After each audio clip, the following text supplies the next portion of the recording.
Well, what about Shepard? Earthborn, but no record of his family. Doesn't have one. He was raised on the streets. Learned to look out for himself. He saw his whole unit die on a cruise. He could have some serious emotional scars. Every soldier has scars. Shepard's a survivor. Is that the kind of person we want protecting the galaxy? That's the only kind of person who can protect the galaxy. I'll make the call.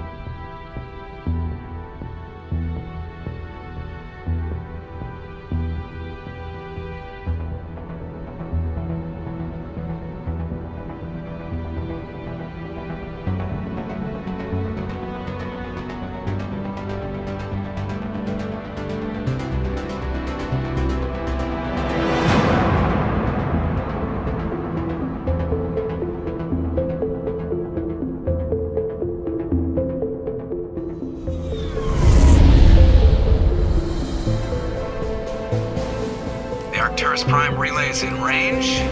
Initiating transmission sequence. Commander?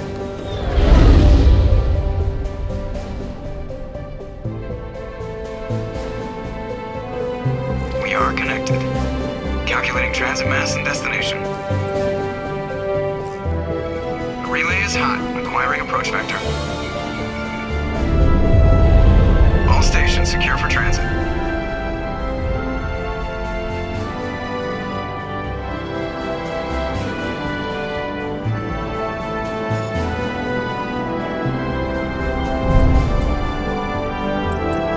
Green. Approach run has begun.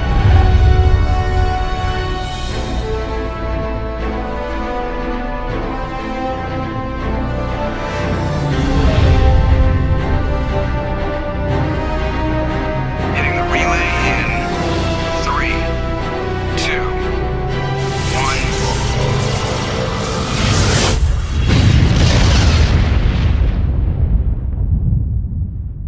1. Thrusters? Check. Navigation? Check. Internal emission sync engaged. All systems online. Drift?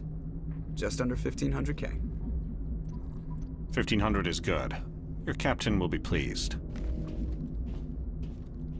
I hate that guy. Nihilus gave you a compliment. So you hate him. You remember to zip up your jumpsuit on the way out of the bathroom? That's good. I just jumped us halfway across the galaxy and hit a target the size of a pinhead. So that's incredible. Besides, Spectres are trouble. I don't like having them on board. Call me paranoid.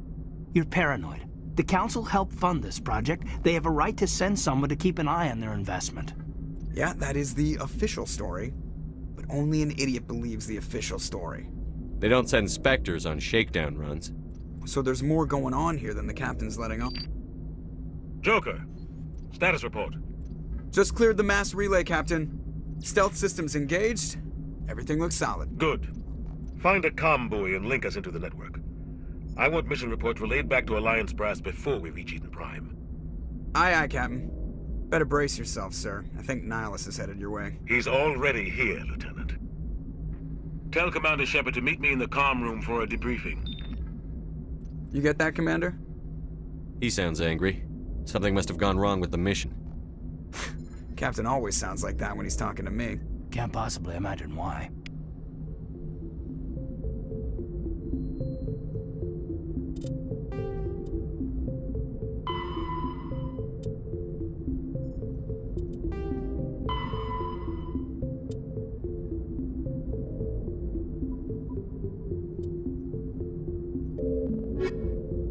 Roughly 1,200 years ago, the Turians were invited to join. The Systems Alliance is an independent supranational government.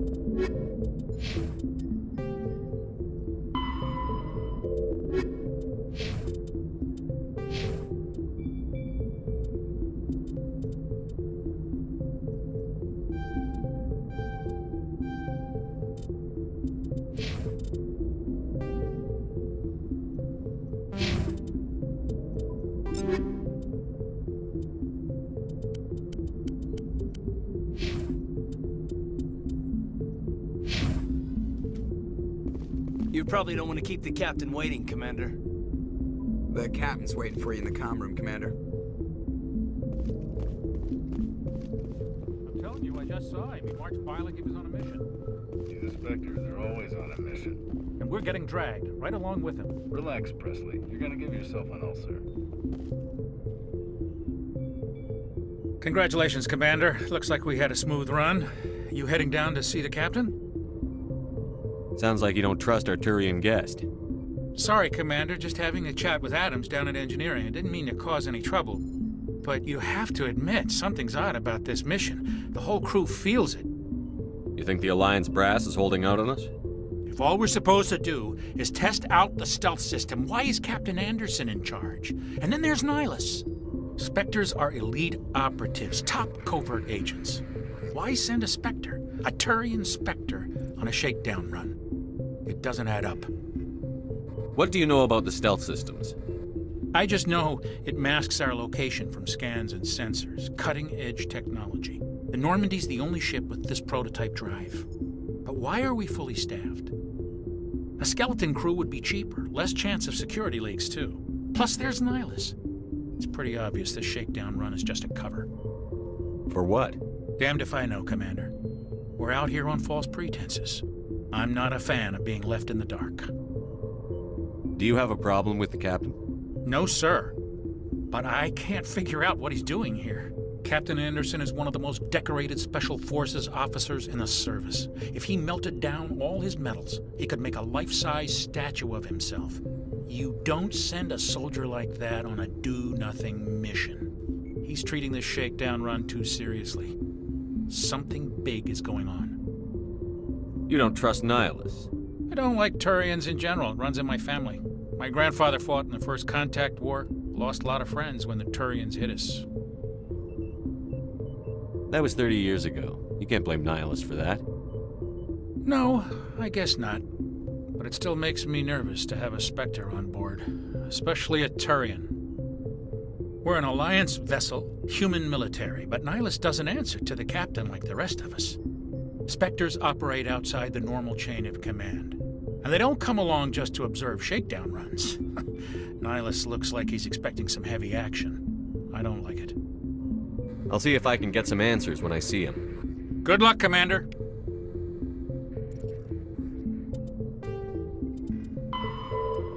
Humanity's first contact with an alien race occurred in 2150.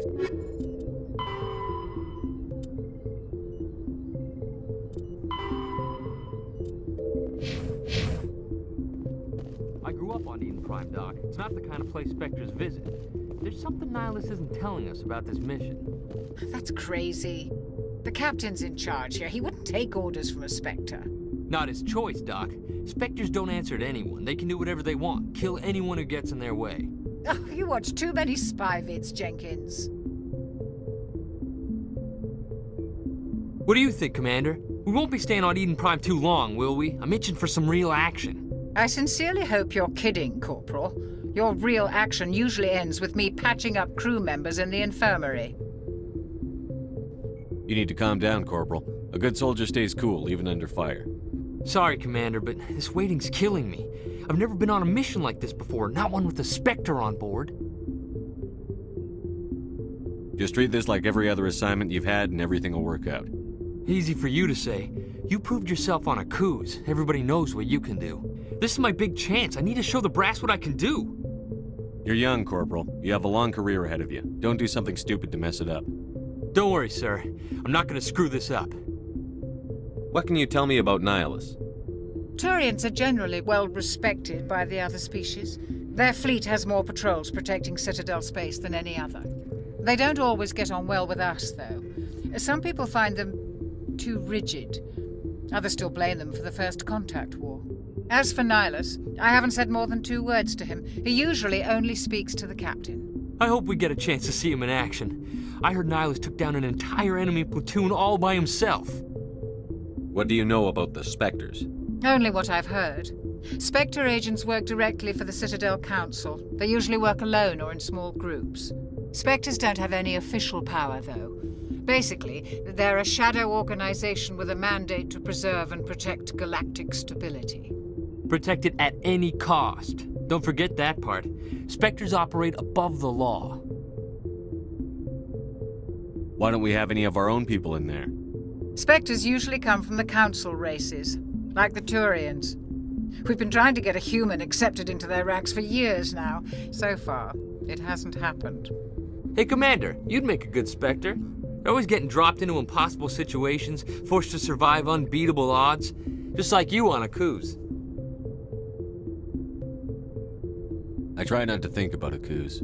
Sorry, Commander. I didn't mean to offend you. I respect what you did there. We all do. Let's not dwell on the past, Commander. Was there something else you needed? You're from Eden Prime, aren't you, Jenkins? What's it like? It's very peaceful, Commander.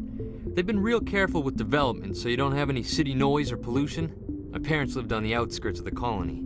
At night, I used to climb this big hill and stare across the fields back at the lights from the main settlement. It was gorgeous. But when I got older, I realized it was a little too calm and quiet for me. That's why I joined the Alliance. Even Paradise gets boring after a while.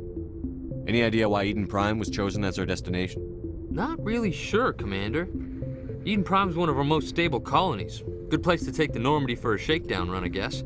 No real danger there. There's gotta be something else going on. We've got a Spectre on board. That's why I'm so wound up. I can't wait for the real mission to start. The captain's waiting for me. Goodbye, Commander. Spectres are agents from the Office of Special Tactics and...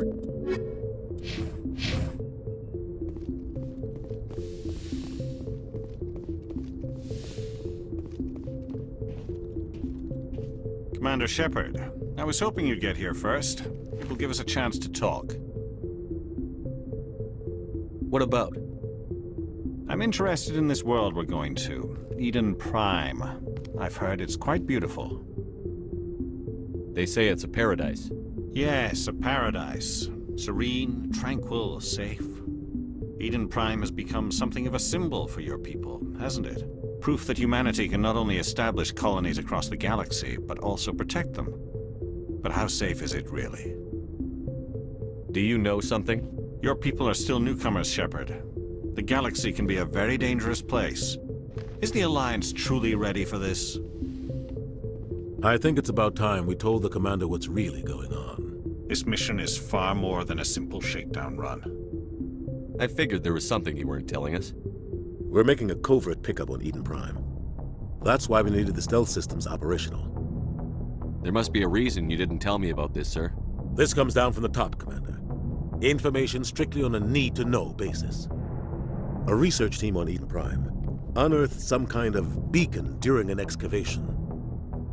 It was Prothean. I thought the Protheans vanished 50,000 years ago. Their legacy still remains. The mass relays, the Citadel, our ship drives. It's all based on Prothean technology. This is big, Shepard. The last time humanity made a discovery like this, it jumped our technology forward 200 years. But Eden Prime doesn't have the facilities to handle something like this. We need to bring the beacon back to the Citadel for proper study. Obviously, this goes beyond mere human interests, Commander. This discovery could affect every species in Council space. Why didn't we keep the beacon for ourselves?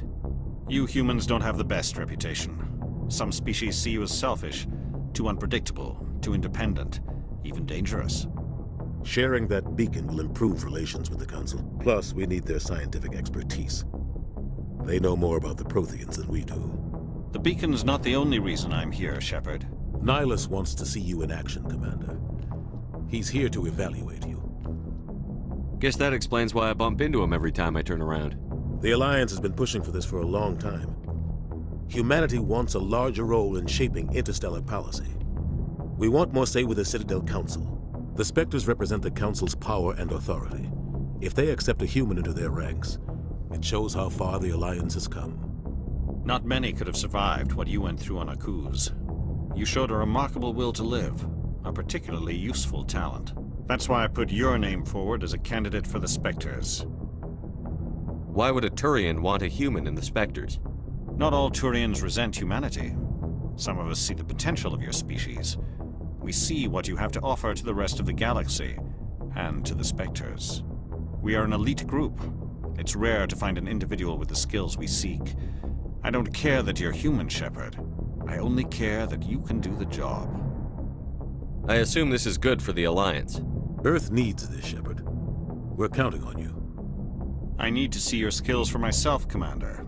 Eden Prime will be the first of several missions together. You'll be in charge of the ground team. Secure the beacon and get it onto the ship ASAP. Nihilus will accompany you to observe the mission. What do you know about the Protheans? Just what they taught us in school. They were a technologically advanced species that ruled the galaxy 50,000 years ago. Then they vanished. Nobody really knows how or why, though I've heard plenty of theories. But everyone agrees, galactic civilization wouldn't exist without them. Their citadel is the very heart of galactic society, and without their mass relays, interstellar travel would be impossible. We all owe the Protheans a great debt. I'd like to know more about Eden Prime before we touch down. It's a peaceful farming world, but it represents something much bigger. Eden Prime is one of our oldest and most successful colonies. It proved we were ready to face the challenges of settling new worlds, to forge a place for humanity beyond Earth. It symbolizes humanity's growth and evolution as a spacefaring species. And after this, it will be known as the world where humans made a discovery of galactic importance. I'd like to know more about Eden Prime before we touch down. It's a peaceful farming world, but it represents something much bigger. Eden Prime is one of our oldest and most successful colonies. It proved we were ready to face the challenges of settling new worlds, to forge a place for humanity beyond Earth. It symbolizes humanity's growth and evolution as a spacefaring species. And after this, it will be known as the world where humans made a discovery of galactic importance. Why is this beacon so important? All advanced galactic civilization is based on Prothean technology, even yours. If we hadn't discovered those Prothean ruins buried on Mars, we'd still be stuck on Earth. That was just a small data cache. Who knows what we can learn from this beacon? What if it's a weapons archive? We can't let it fall into the wrong hands. Like who? The Attican Traverse isn't the most stable sector of Citadel space. There are plenty of raiders and criminal groups active in the region. They might figure a Prothean beacon is worth the risk of attacking an Alliance ship. Plus, Eden Prime is right on the border of the Terminus systems. The Attican Traverse is under Citadel protection. If the Terminus systems attack, it's an act of war. Technically, yes. But some of the species in the Terminus might be willing to start a war over this. The last thing the Council wants is to get dragged into a major conflict with the Terminus systems. We have to keep this low-key. Just give the word, Captain. We should be getting close to Eden... Captain, we got a problem. What's wrong, Joker? Transmission from Eden Prime, sir. You better see this. Bring it up on screen.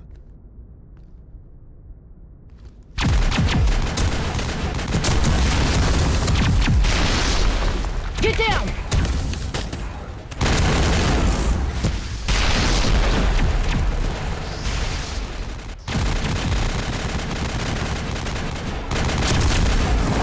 We are under attack, taking heavy casualties. I repeat, heavy casualties. We can't get evac. They came out of nowhere. We need...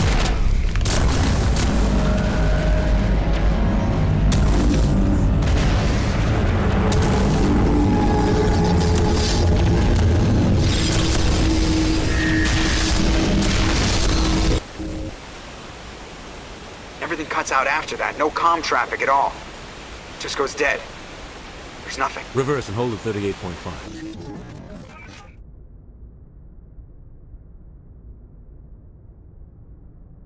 Status report. 17 minutes out, Captain. No other Alliance ships in the area.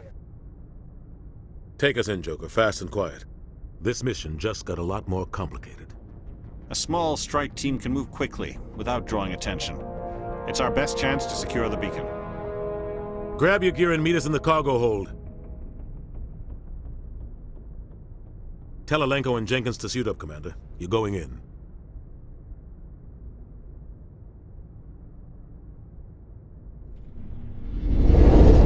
Engaging stealth systems.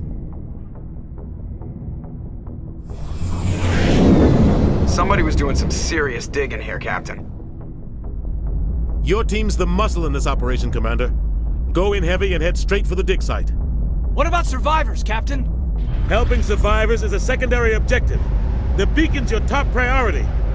Approaching drop point 1. Nihilus, you're coming with us? I move faster on my own. Nihilus will scout out ahead. He'll feed you status reports throughout the mission. Otherwise, I want radio silence. We've got his back, Captain. The mission's yours now, Shepard. Good luck! We are approaching drop point 2.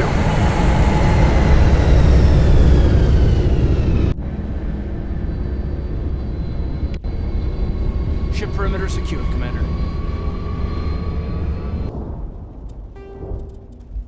Rough 50,000 years ago, the Protheans were the only spacefaring. The terminus systems are located on the far side of the Attican Traverse, beyond the Space Administration.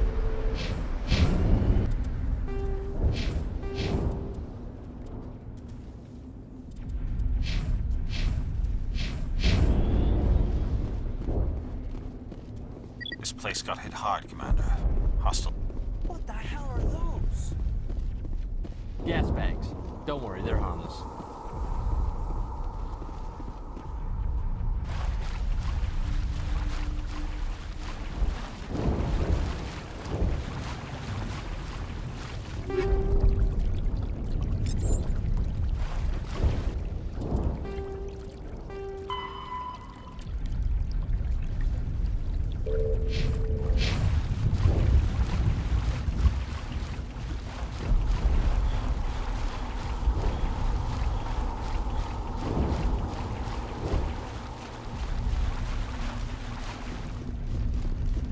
Oh God, what happened here?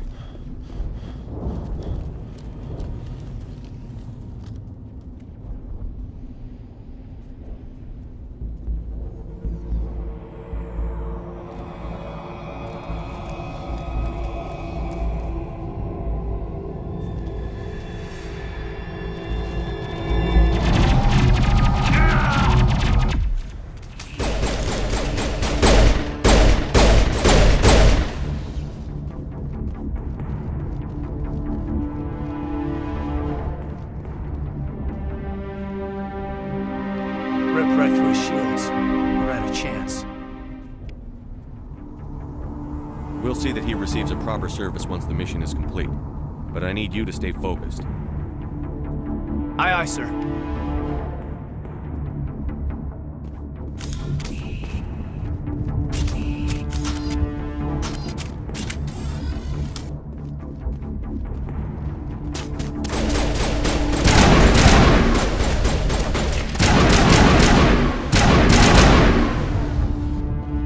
Some burned out buildings here, Shepard. A lot of bodies. I'm gonna check it out. I'll try to catch up with you at the dig site.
Thanks.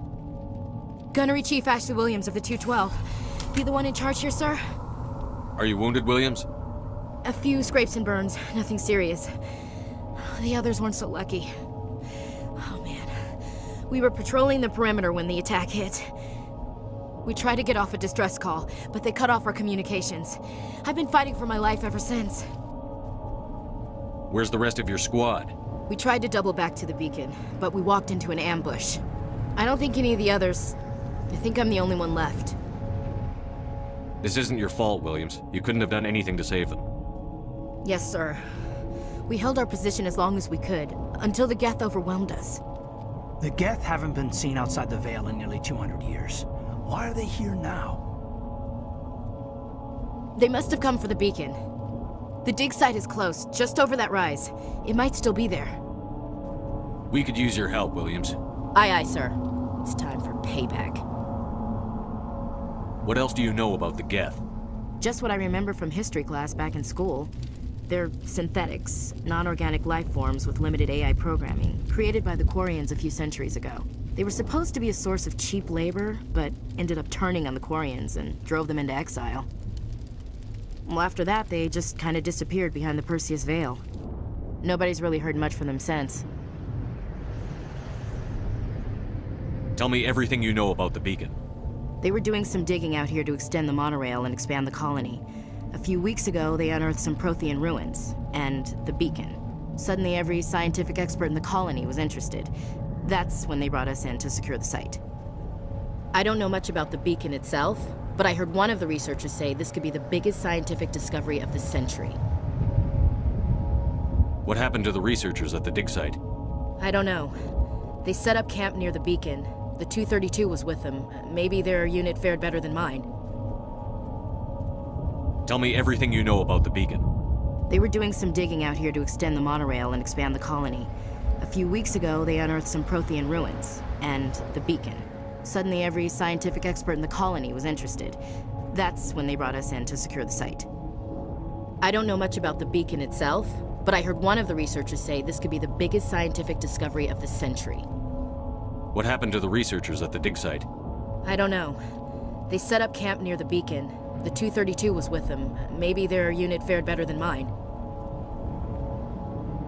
Describe what happened leading up to the attack. We were sent out a couple of nights ago from the main colony to secure the area. Seemed like a routine patrol, until the Geth hit us. We never knew they were coming. What happened to the researchers at the dig site? I don't know. They set up camp near the beacon. The 232 was with them. Maybe their unit fared better than mine. Have you seen a Turian Spectre around here? There aren't any Turians on Eden Prime. None that I've ever met. Not sure I'd be able to tell if one was a Spectre anyway. If you saw this guy, you'd know. Carries enough firepower to wipe out a whole platoon. Luckily, he's on our side. Sorry. Like I said, no Turians. Move out.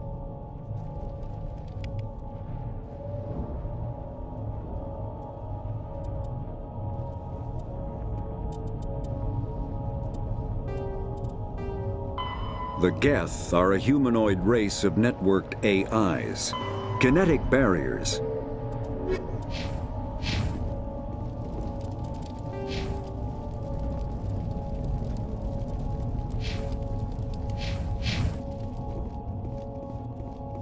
The beacon's at the far end of this trench.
This is the dig site.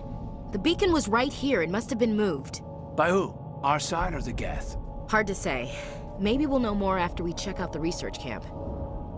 You think anyone got out of here alive? If they were lucky. Maybe hiding up in the camp. It's just on the top of this ridge, up the ramps. Change of plans, Shepard. There's a small spaceport up ahead. I want to check it out. I'll wait for you there.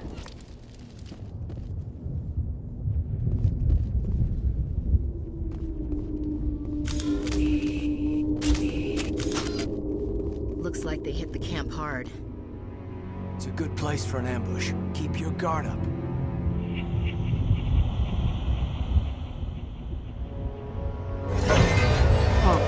They're still alive. What did the Geth do to them?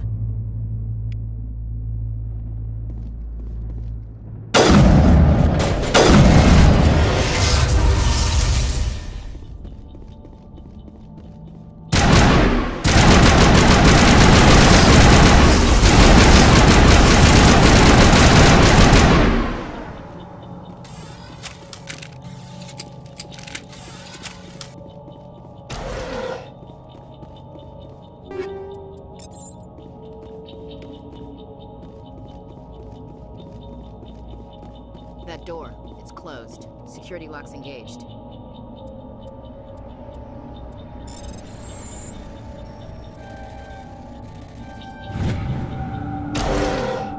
Humans. Thank the Maker. Hurry! Close the door before they come back. Don't worry, we'll protect you. Thank you. I think we'll be okay now. It looks like everyone's gone. You're Dr. Warren, the one in charge of the excavation. Do you know what happened to the beacon? It was moved to the spaceport this morning. Manuel and I stayed behind to help pack up the camp. When the attack came, the Marines held them off long enough for us to hide. They gave their lives to save us. No one is saved. The age of humanity is ended. Soon, only ruin and corpses will remain. What else can you tell me about the attack? It all happened so fast. 1 second we were gathering up our equipment. The next we were hiding in the shed while the Geth swarmed over the camp.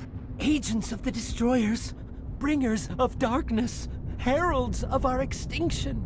We could hear the battle outside. Gunfire, screams. I thought it would never end. Then everything went quiet. We just sat there, too afraid to move, until you came along. Did you notice a Turian in the area? I saw him, the Prophet, leader of the enemy.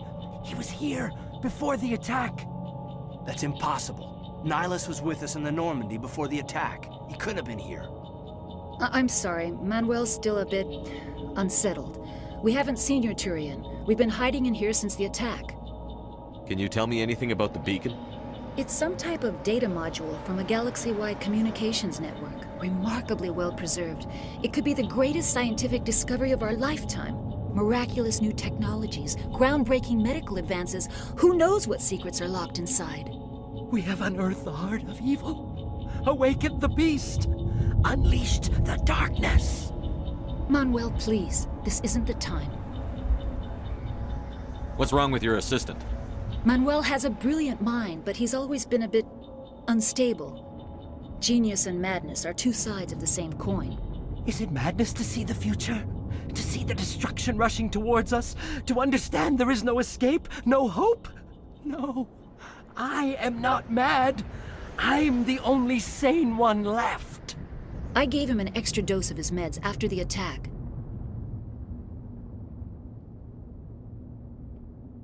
Williams, take us to the spaceport. You can't stop it. Nobody can stop it. Night is falling. The darkness of eternity. Hush, Manuel. Go lie down. You'll feel better once the medication kicks in.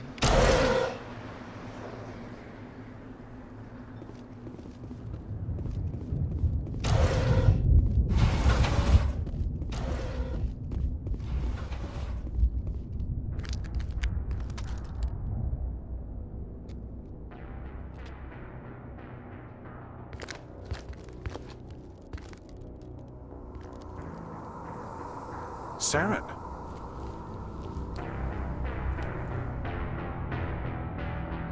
Nihilus. This isn't your mission, Saren. What are you doing here? The Council thought you could use some help on this one. I wasn't expecting to find the Geth here. The situation's bad. Don't worry. I've got it under control.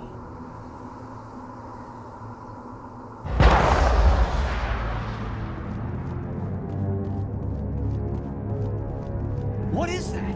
Off in the distance. It's a ship. Look at the size of it.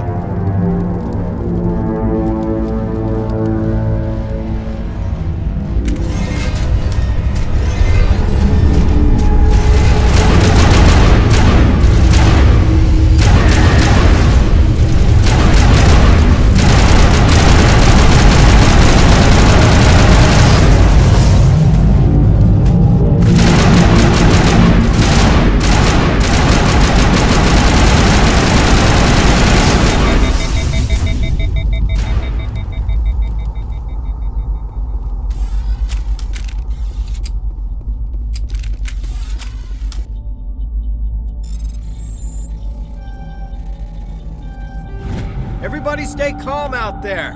We're coming out, we're not armed. Is it safe? Are they gone? You're okay now. Nobody's gonna hurt you. Those things were crawling all around the shed. They would have found us for sure. We owe you our lives. I still can't believe it. When we saw that ship, I thought it was all over. It showed up right before the attack. Knew it was trouble the second I saw it, so we made a break for the sheds. Tell me everything you remember about the attack. The three of us were working the crops when that ship showed up. We just saw it and ran. I don't know what happened to the rest of the crew. They were by the garage, over near the spaceport, right where that ship came down. No way they survived. You don't know that. We survived. If they made it to the garage, they could have had a fighting chance. Do you know anything about the Prothean beacon they dug up? We're just farmers. We heard they found something out there, but it never really mattered to us. Not until now. What else can you tell me about the ship you saw? I was too busy running to get a clear look at it. I think it landed over near the spaceport. Tell them about the noise, Cole. That awful noise. It was emitting some kind of signal as it descended. It sounded like the shriek of the damned. Only, it was coming from inside your own head. It was probably trying to block communications. Whatever it was, felt like it was tearing right through my skull. Almost made it impossible to think. I have to go. Hey, Cole, we're just a bunch of farmers. These guys are soldiers. Maybe we should give them the stuff. Jeez, Blake, you gotta learn when to shut up. You have something to tell me, Cole? Some guys at the spaceport were running a small smuggling ring, nothing major. In exchange for a cut of the profits, we let them store packages in our sheds. You're breaking the law, Cole. We're not hurting anybody. Hell, most of the time I don't even know what's in the packages. Just thought there might be something we could use. I found a pistol. Figured it would come in handy if those things came back. But you'll probably get more use out of it than we will. We're risking our lives to save this colony. You sure there's nothing else in here that could help us out? Yeah, there's one more thing. I was gonna sell it after this was over, but you probably deserve it more than I do. Who's your contact at the spaceport, Cole? What's his name? He's not a bad guy. I don't want to get him in trouble. Besides, I'm not a snitch. He might have something to do with this whole attack, Cole. We need his name. It's important. Yeah, okay, you're right. His name's Powell. Works the docks at the spaceport, if he's still alive. I have to go. Good luck.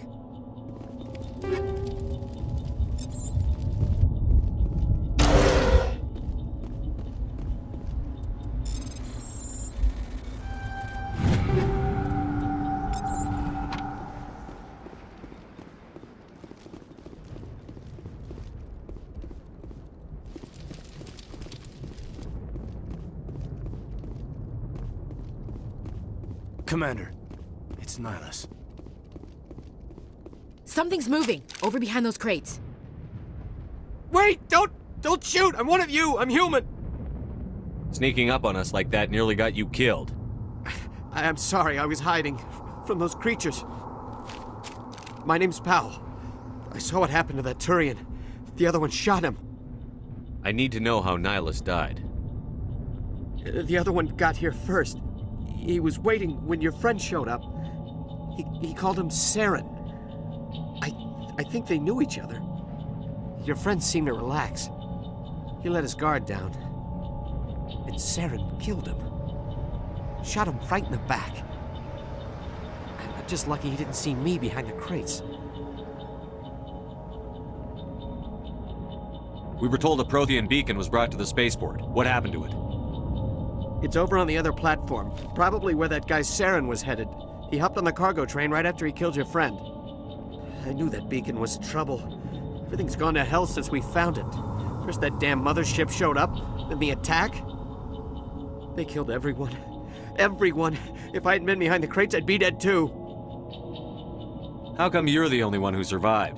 Why didn't anyone else try to hide behind the crates? They never had a chance.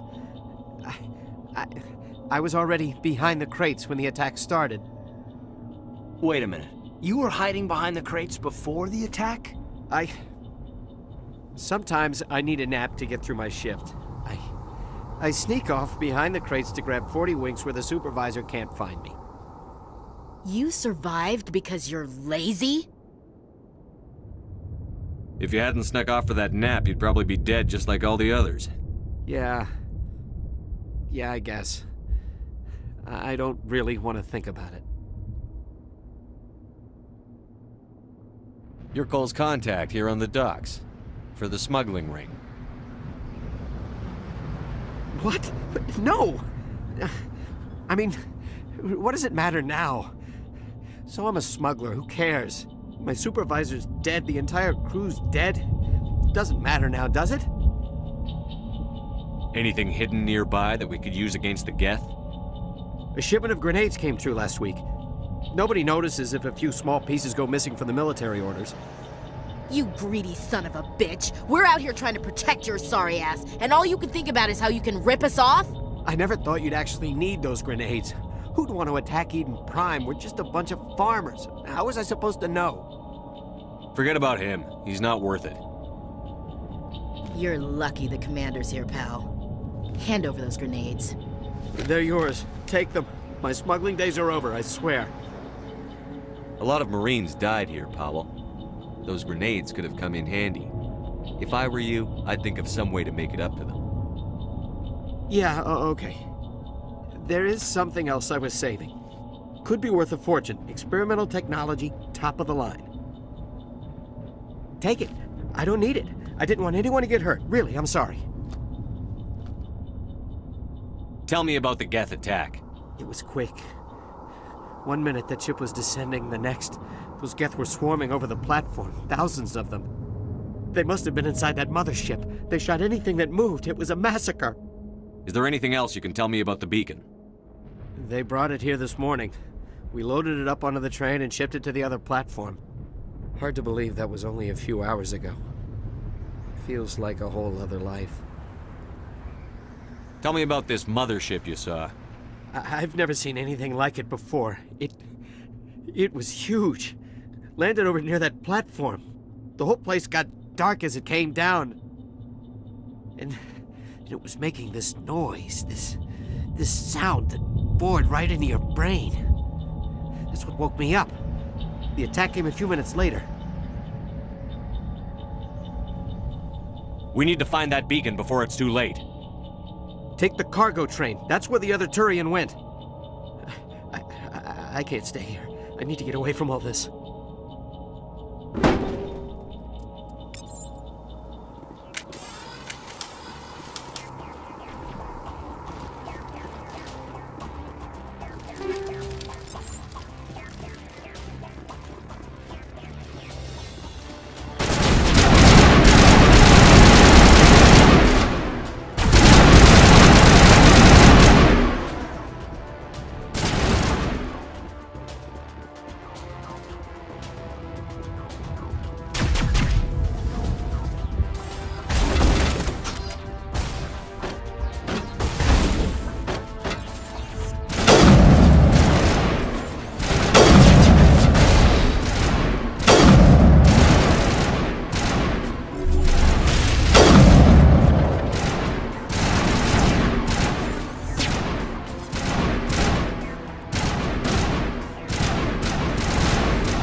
Set the charges. Destroy the entire colony. Leave no evidence that we were here.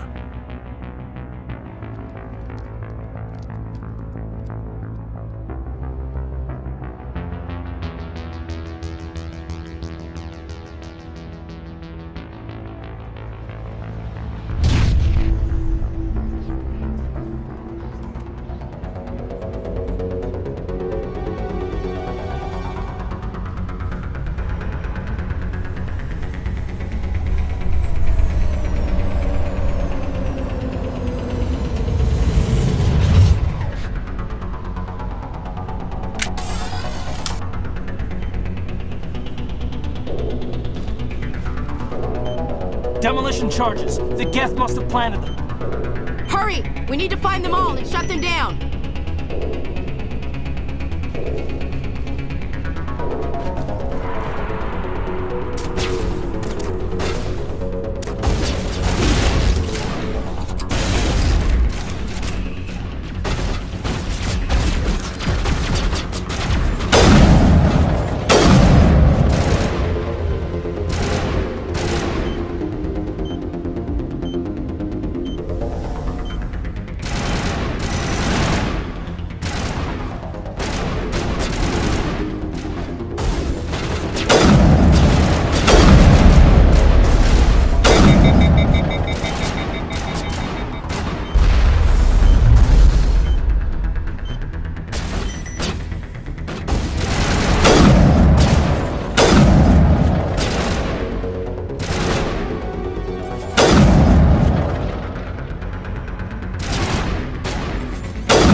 Normandy, the beacon is secure. This is amazing. Actual working Prothean technology.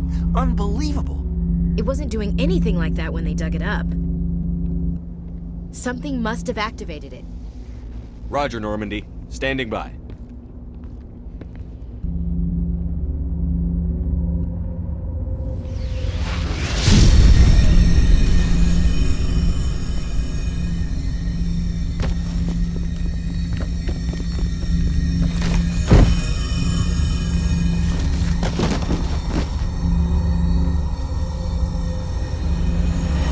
Shepard! No, don't touch it! Too dangerous!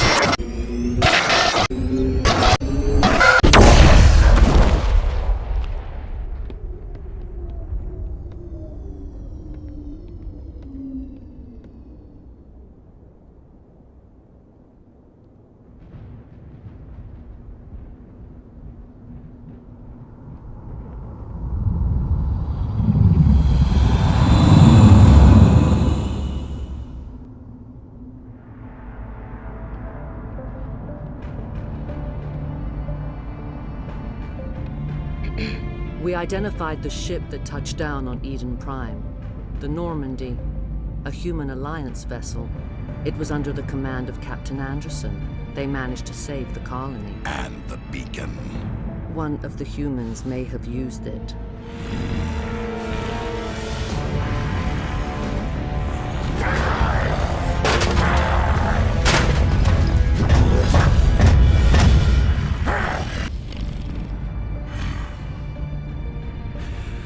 This human must be eliminated.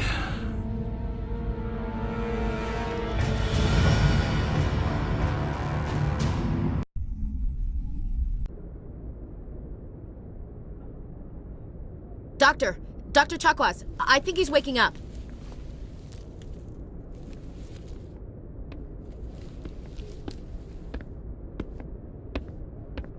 You had us worried there, Shepard. How are you feeling? Minor throbbing. Nothing serious. How long was I out? About 15 hours. Something happened down there with the beacon, I think. It's my fault. I must have triggered some kind of security field when I approached it. You had to push me out of the way. You had no way to know what would happen. Actually, we don't even know if that's what set it off. Unfortunately, we'll never get the chance to find out. The beacon exploded. A system overload, maybe. The blast knocked you cold. The lieutenant and I carried you back here to the ship. I appreciate it. Physically, you're fine. But I detected some unusual brain activity. Abnormal beta waves. I also noticed an increase in your rapid eye movement. Signs typically associated with intense dreaming. I saw... I'm not sure what I saw. Death? Destruction? Nothing's really clear. I better add this to my report. It may... Oh, Captain Anderson. How's our XO holding up, Doctor? Well, all the readings look normal. I'd say the commander's going to be fine. Glad to hear it. Shepard, I need to speak with you. In private. Aye, aye, Captain. I'll be in the mess if you need me.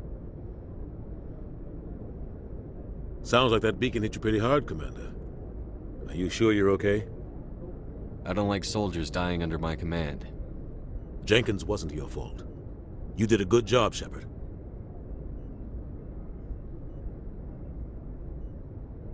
Chief Williams isn't part of the Normandy crew. I figured we could use a soldier like her. She's been reassigned to the Normandy. Williams is a good soldier. She deserves it. Lieutenant Alenko agrees with you. That's why I added her to our crew. Intel dropped the ball, sir. We had no idea what we were walking into down there. That's why things went to hell. The Geth haven't been outside the Veil in 2 centuries, Commander. Nobody could have predicted this. You said you needed to see me in private, Captain? I won't lie to you, Shepard. Things look bad. Nihilus is dead. The beacon was destroyed and Geth are invading. The Council's going to want answers. I didn't do anything wrong, Captain. Hopefully the Council can see that. I'll stand behind you and your report, Shepard. You're a damned hero in my books. That's not why I'm here. It's Saren, that other Turian. Saren's a Spectre, one of the best, a living legend. But if he's working with the Geth, it means he's gone rogue. A rogue Spectre's trouble. Saren's dangerous, and he hates humans. Why? He thinks we're growing too fast, taking over the galaxy. A lot of aliens think that way. Most of them don't do anything about it. But Saren has allied himself with the Geth. I don't know how, I don't know why. I only know it had something to do with that beacon. You were there just before that beacon self-destructed. Did you see anything? Any clue that might tell us what Saren was after? Just before I lost consciousness, I had some kind of vision. A vision? A vision of what? I saw synthetics. Geth, maybe. Slaughtering people. Butchering them. We need to report this to the Council, Shepard. What are we gonna tell them? I had a bad dream? We don't know what information was stored in that beacon. Lost Prothean technology? Blueprints for some ancient weapon of mass destruction? Whatever it was. Saren took it. But I know Saren. I know his reputation is politics. He believes humans are a blight on the galaxy. This attack was an act of war. He has the secrets from the beacon. He has an army of Geth at his command, and he won't stop until he's wiped humanity from the face of the galaxy. I'll find some way to take him down. It's not that easy. He's a Spectre. He can go anywhere, do almost anything. That's why we need the Council on our side. We prove Saren's gone rogue, and the Council will revoke his Spectre status. I'll contact the Ambassador and see if he can get us an audience with the Council. He'll want to see us as soon as we reach the Citadel. We should be getting close. Head up to the bridge and tell Joker to bring us into dock.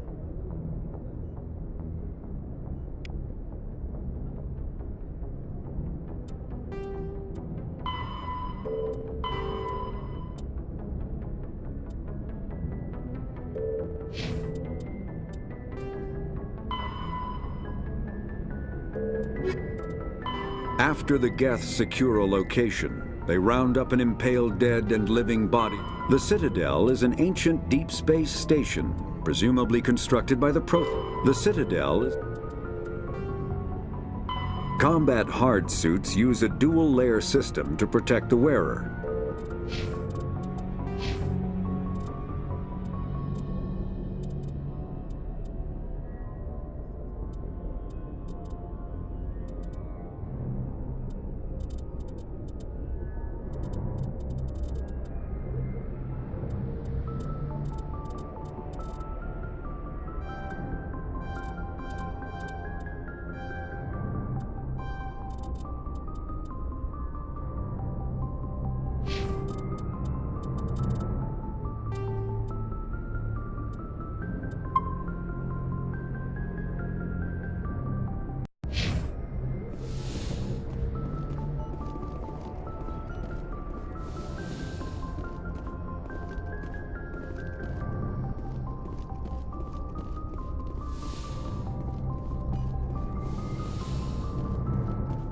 Hey, Commander.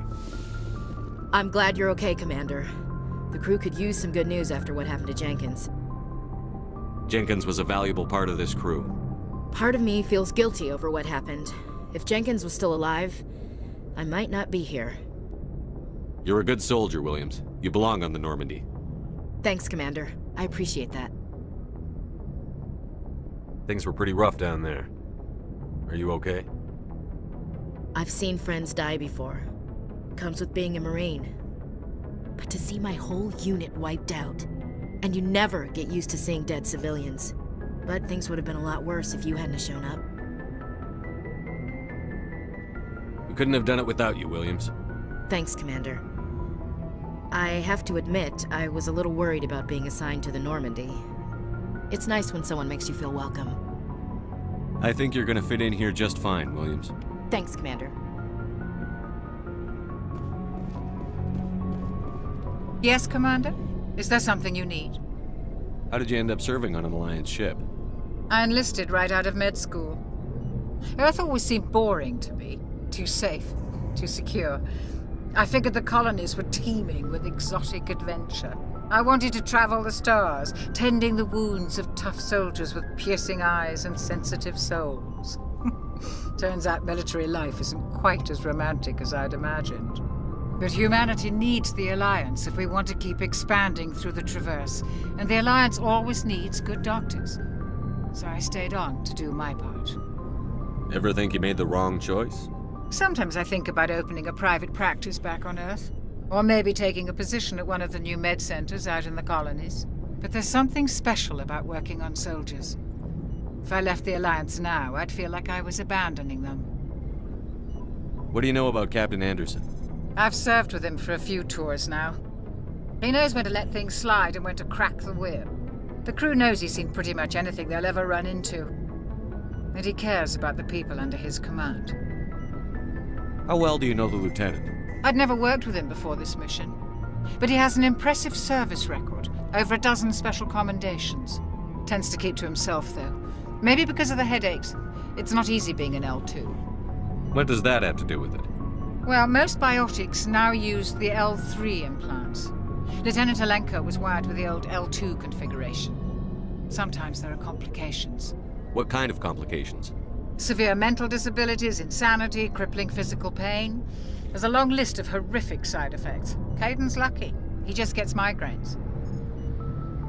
I should go. Goodbye, Commander.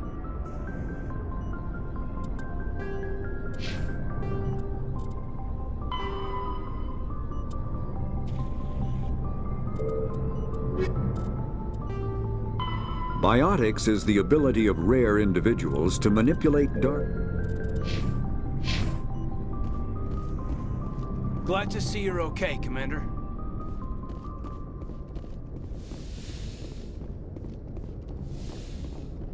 Go speak to Joker when you're ready. Tell him to bring the Normandy into dock.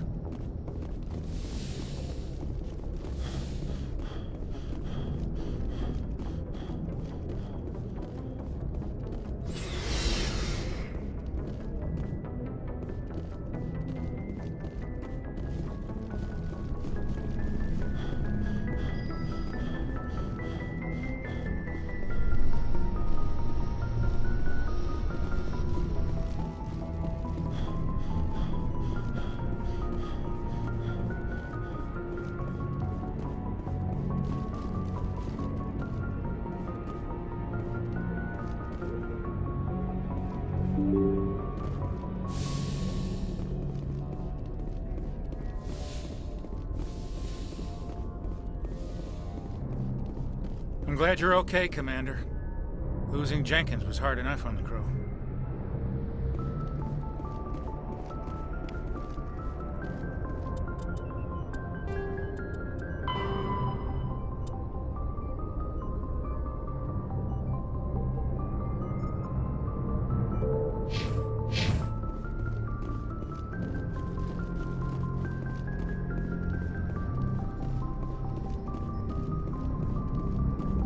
Good timing, Commander. I was just about to bring us into the Citadel. See that taxpayer money at work.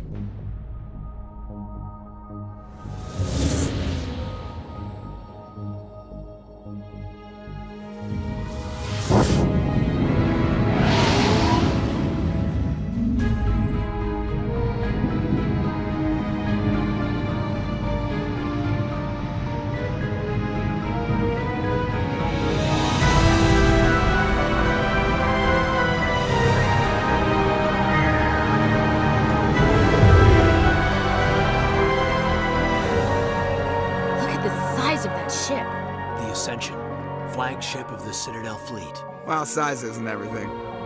Why so touchy, Joker? I'm just saying you need firepower, too. Look at that monster. Its main gun could rip through the barriers in any ship in the Alliance fleet. Good thing it's on our side, then. Citadel Control, this is SSV Normandy, requesting permission to land. Stand by for clearance, Normandy. Clearance granted. You may begin your approach. Transferring you to an Alliance operator. Roger, Alliance Tower. Normandy out. Normandy, this is Alliance Tower. Please proceed to Dock 422.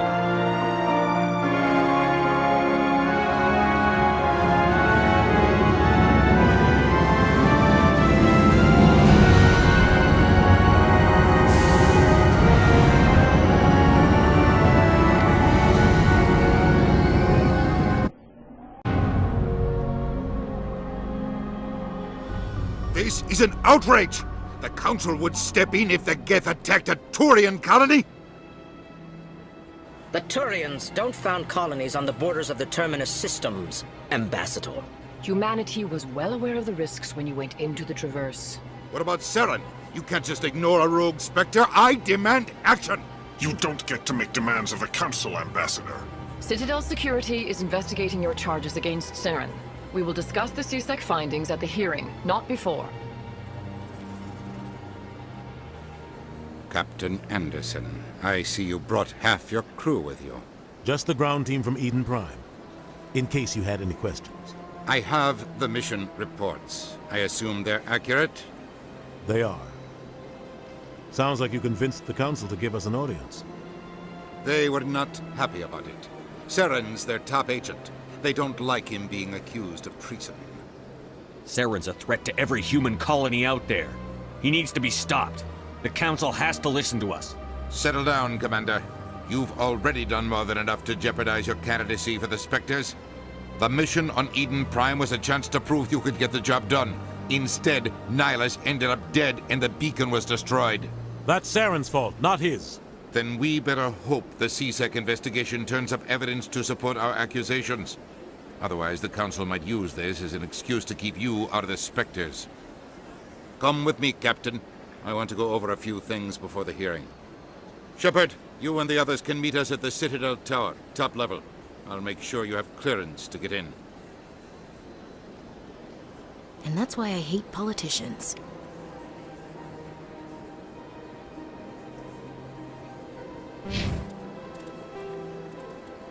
The Citadel is an ancient deep space station, presumably constructed. The Council is an executive committee composed of I can't tell the aliens from the animals.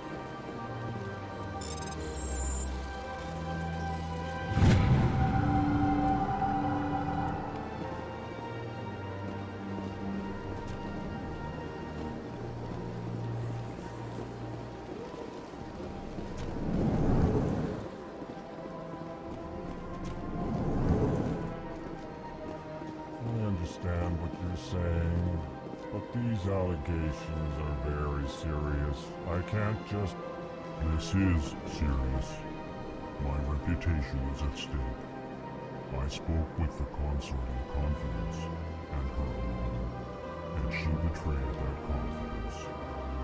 All right. I will look into it for you. In the meantime, do not do anything rash. Hello there, human. Sincere apology, but I am here on business and cannot be distracted right now. You seem distressed. Is there something I can do to help? Alarmed response.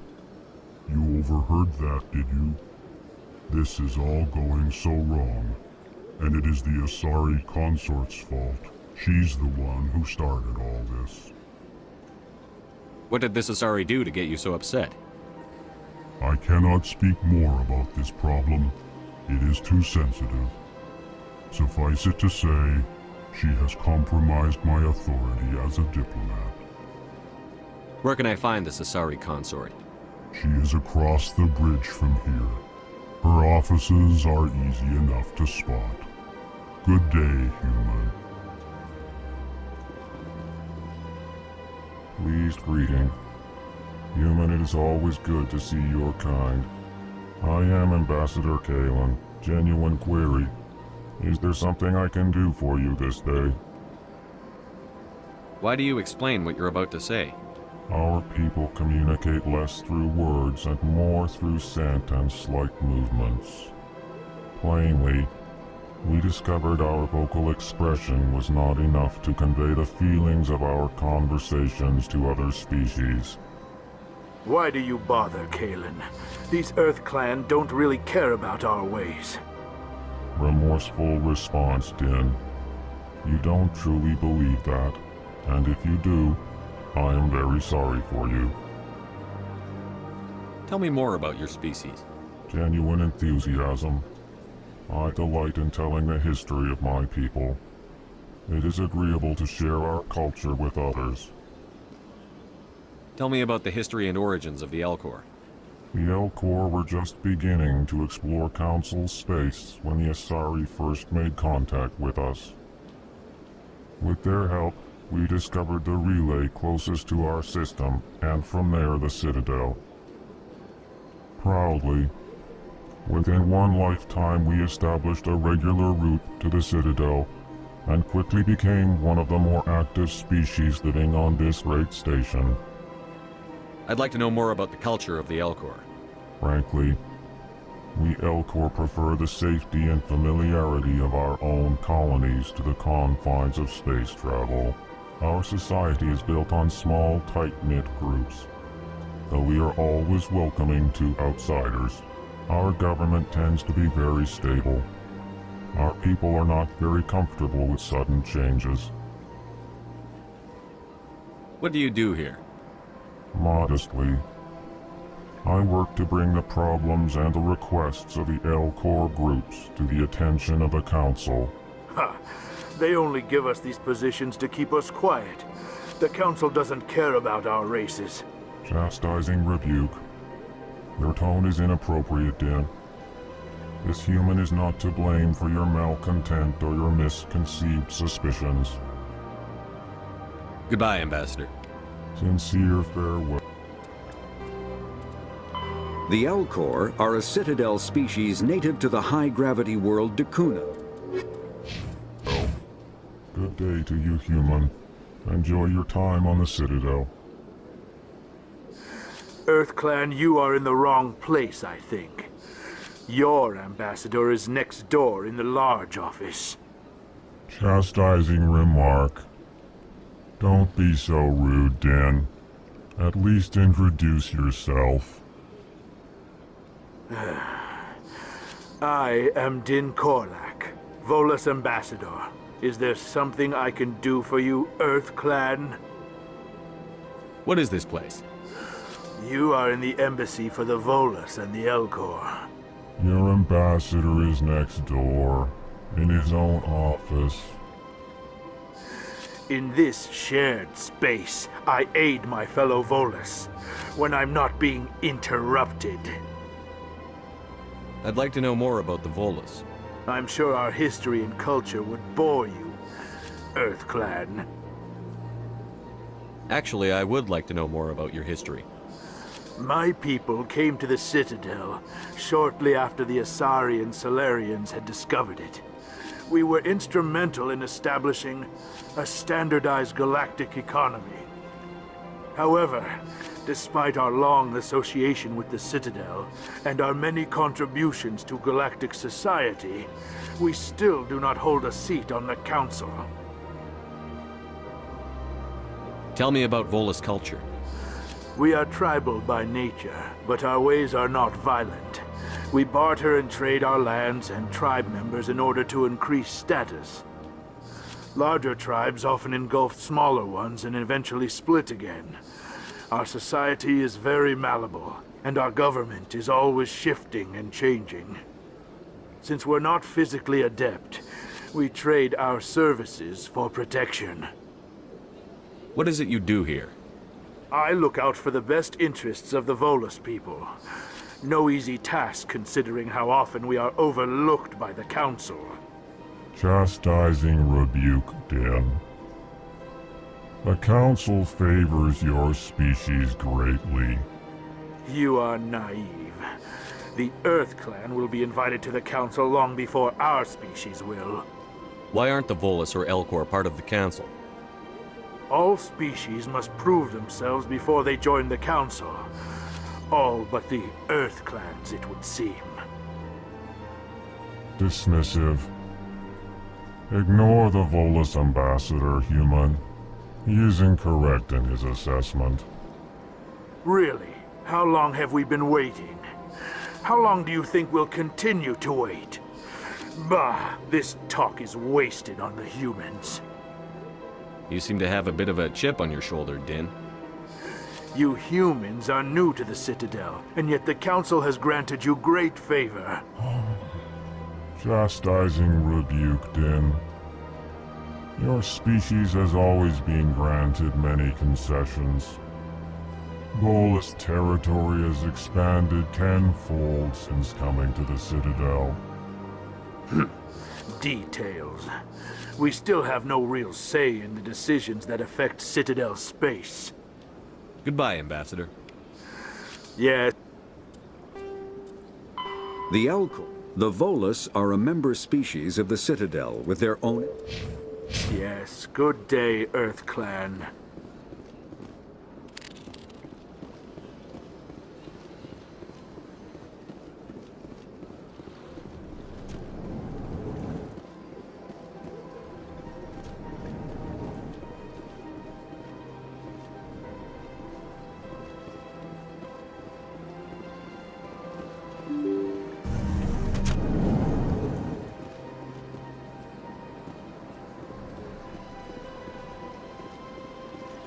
Good day, Commander. The human ambassador is up the stairs, first room on the right. You know who I am? Yes, I receive reports on all newly arrived dignitaries and notable people. What is this place? This is the Presidium. More specifically, you are at the Citadel embassies. If you have more questions, please access Avina. What's that? Oh, Avina is the virtual guide for the Citadel. Feel free to access the terminal yourself. What's your name? What do you do here? My name is Sephiria. I'm the administrative assistant for the embassies. You seem to be distracted. The embassies are the hub of all Citadel politics. When you represent trillions of citizens, it tends to get a little busy. I should be going now. Have a pleasant day.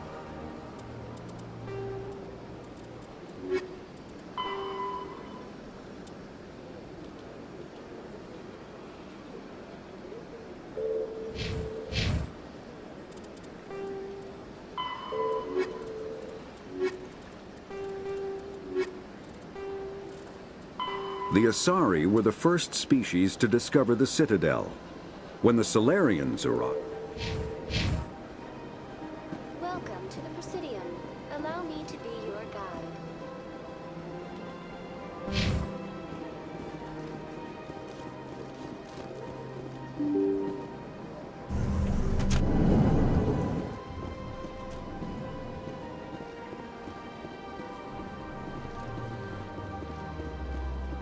Human, delighted, welcome. It is good to meet you.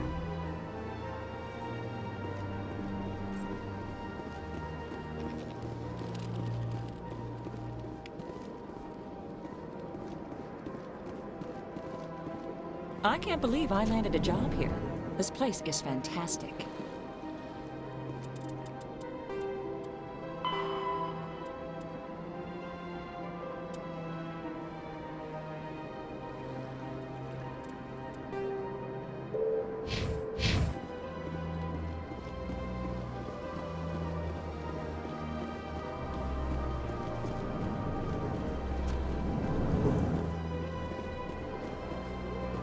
This place seems strange.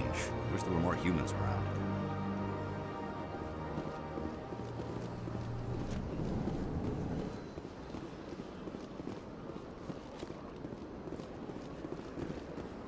Hello, Commander. Can I get you something?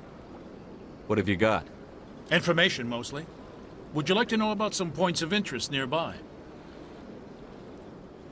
What's going on around here? Well, you found the embassies. Not much going on here. Across the bridge, you'll find the bank, the Emporium, and Shaira's. If you haven't heard of her, you soon will. If you need supplies, you can try the markets one level below. For entertainment, I'd try Flux or Cora's Den. What is Shaira's? The consort? She entertains clients who can afford her services. Most of the diplomats and ambassadors have visited her at one time or another. She's a very powerful woman, but also very respected. Tell me about Flux and Cora's Den. Well, Flux has gambling and dancing, certainly more lively than this place. Cora's Den, on the other hand, well, let's just say it's livelier and deadlier, all at the same time. Goodbye. So long, Commander. Have a pleasant day. I don't have time to talk now. I'm very busy.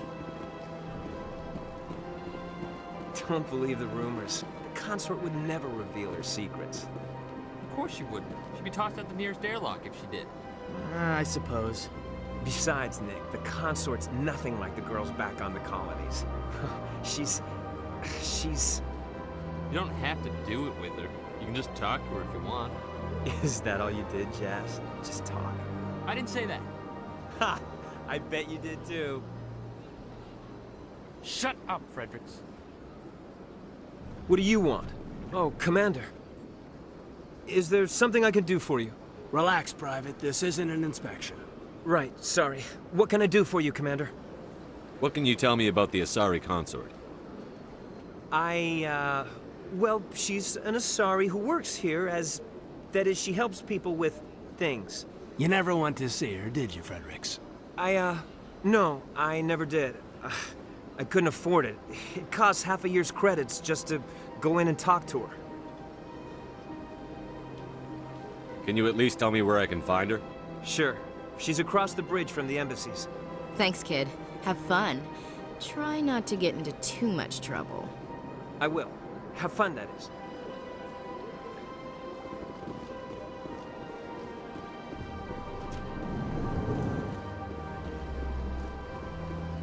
Commander Shepard, I didn't expect to see you here. Did Ambassador Udina send you? Have we met before? No, but I know you well enough. I'm Executor Palin, head of CSEC. It's my job to know when someone like you arrives on the Citadel. Was there something you needed, Commander?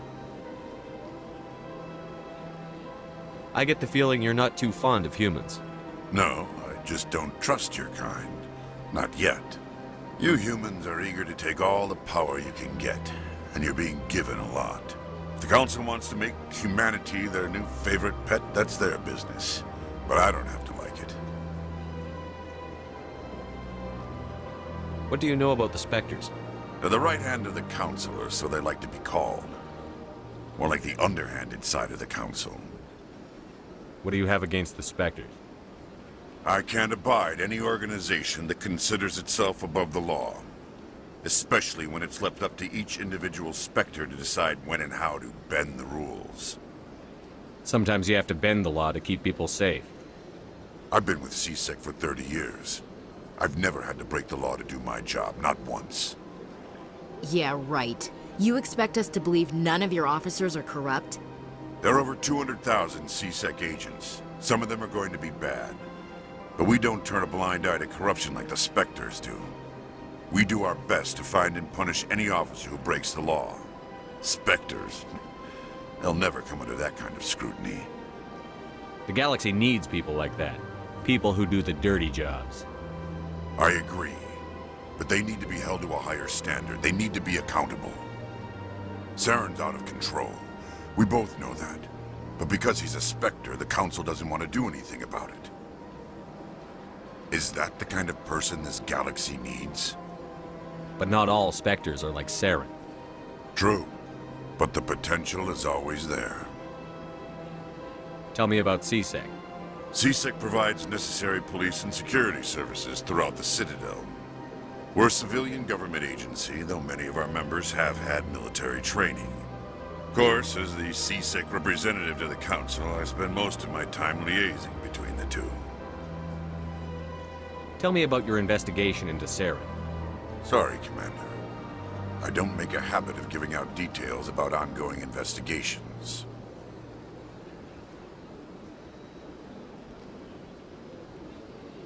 I'll be going now. Goodbye, Commander.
Welcome to the Presidium. Allow me to be your guide.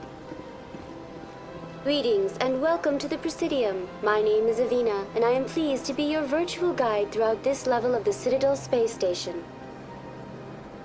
So are you a person or a program? I am a fully interactive virtual intelligence, programmed to provide spontaneous guidance at predetermined locations of interest throughout this level of the Citadel. I may also be contacted through any of the Presidium VI terminals, should you require assistance. Give me the tour. You are standing at Presidium Tourism Terminal 1. On either side of this lobby are the embassies of the various Citadel races, along with CSEC headquarters. On the far end of this level, you can see the Citadel Tower, where the Council meets regularly to discuss matters of interstellar importance. I want to know more about Citadel security. Citadel security serves as law enforcement for all regions of the Citadel, though the majority of officers serve in the wards. Executor Palin, a Turian, is the current head of CSEC, but individuals from virtually every species across Citadel space serve as officers beneath him. If you wish to learn more, Executor Palin's office is located in the CSEC headquarters just across the lobby. Tell me about the embassies. Each species in Citadel space important enough to be consulted on matters of galactic politics maintains an embassy on the Presidium. The Volus were the first non-council species to be granted an embassy, roughly 2,384 galactic standard years ago. As Citadel space has expanded, more embassies have been added. The most recently added embassy belongs to your own species, humanity. It was added 19 galactic standard years ago, despite some rather vocal opposition. Why were people trying to keep my species out? Some species felt humanity was given preferential treatment. It often takes a century or more before a new species is granted an embassy. The Council gave a great deal of thought to this matter. In the end, they decided humanity's impact on Citadel space was significant enough to warrant an embassy. Do you agree with their decision? I am not programmed to make that kind of qualified judgment. My code is limited to information and simple interaction simulations. How come the Volus were the first species given an embassy? In the early years following the formation of the Council, the Volus were, apart from the Asari and Salarians, the most populous and widespread species in Citadel space. They established many new colonies and trading outposts, and they petitioned the Council for a greater role in determining interstellar policy. In recognition of their work to expand interstellar trade and establish a standardized galactic economy, the Volus were granted an embassy here on the Citadel. Why weren't they made a council race? The Council races have extensive responsibilities. They must provide personnel and ships for the Citadel fleets. They often provide economic aid in times of disaster. It would be unfair to demand such an enormous burden of a species unable to meet these obligations. The embassies allow lesser species to have a voice on the Citadel. That's pretty damn arrogant. I apologize if my personality has offended you. Please submit all formal complaints in writing to the Citadel Tourist and Visitor Board. Do you know anything about specters? The term Spectre is derived from the branch of Special Tactics and Reconnaissance. Each Spectre agent is handpicked by the Council. Their primary role is preserving galactic stability and resolving volatile situations that cannot be handled through normal political channels. In this role, they are granted extraterritorial rights and jurisdictions. Spectres answer to no law or authority except the Council itself. What can you tell me about the Citadel Council? Originally, the Council consisted of representatives from the Asari and Salarians, the two dominant species in Citadel space.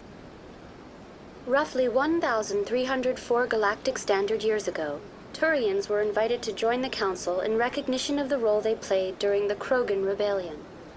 Since then, the three Council races have worked together to ensure the peaceful coexistence of the galactic community, while preserving individual autonomy for each species. It can't be as simple as that. There must be problems somewhere in the system. I am not programmed to make that kind of qualified judgment. My code is limited to information and simple interaction simulations. What can you tell me about the Citadel Council? Originally, the Council consisted of representatives from the Asari and Salarians, the two dominant species in Citadel space. Roughly 1,304 galactic standard years ago, Turians were invited to join the Council in recognition of the role they played during the Krogan Rebellion. Since then, the three Council races have worked together to ensure the peaceful coexistence of the galactic community, while preserving individual autonomy for each species. Goodbye. Goodbye, and thank you. Biotic, a virtual intelligence, is an advanced form of...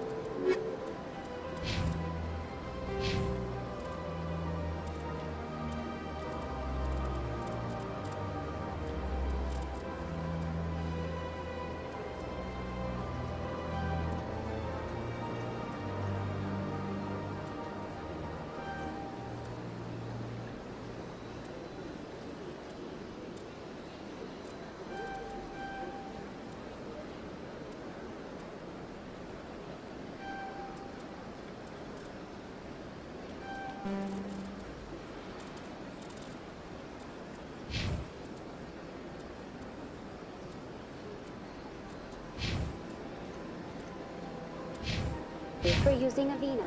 Please.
office rearranged 5 times now. 5 times? Why? What do they want? How should I know? It's not like Keepers offer an explanation for what they're doing. Yet, everyone just lets them go on doing whatever it is they do. What choice do we have? If you try to stop them, they just shut down and another one replaces it. Just strange that we know so little about them. Not to mention frustrating.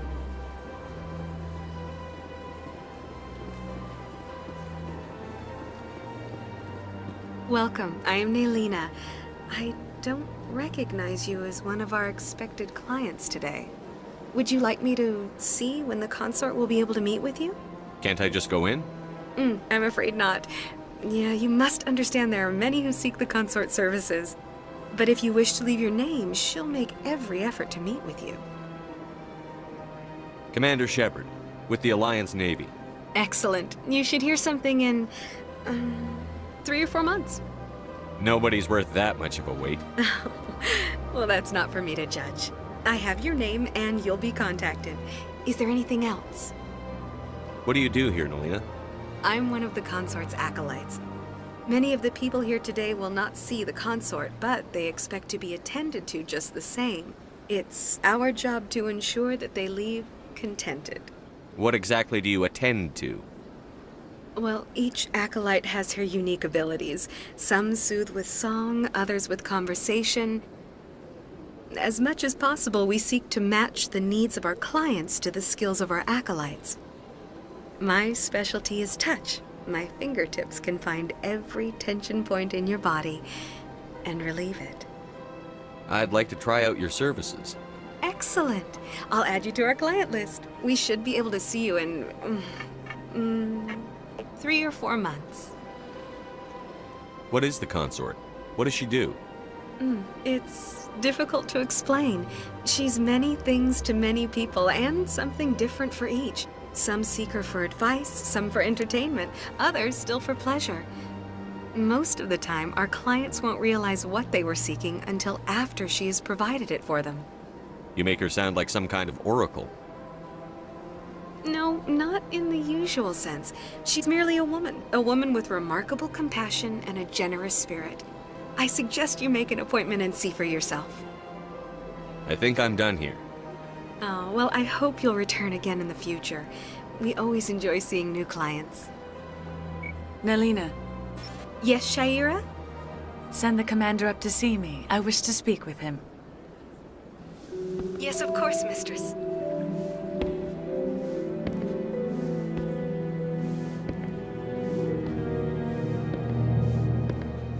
Huh. It appears the consort has taken notice of you. She'd like to meet with you now. Where do I go? Just head upstairs. She'll be waiting for you.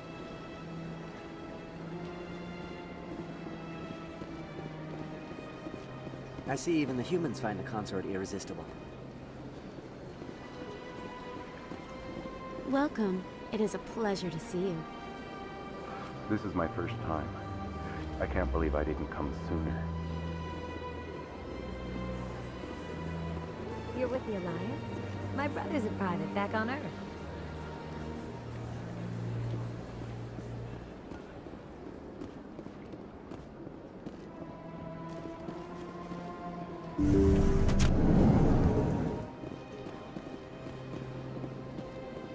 That is close enough, Commander. I've heard a great many things about you since your arrival here in our citadel.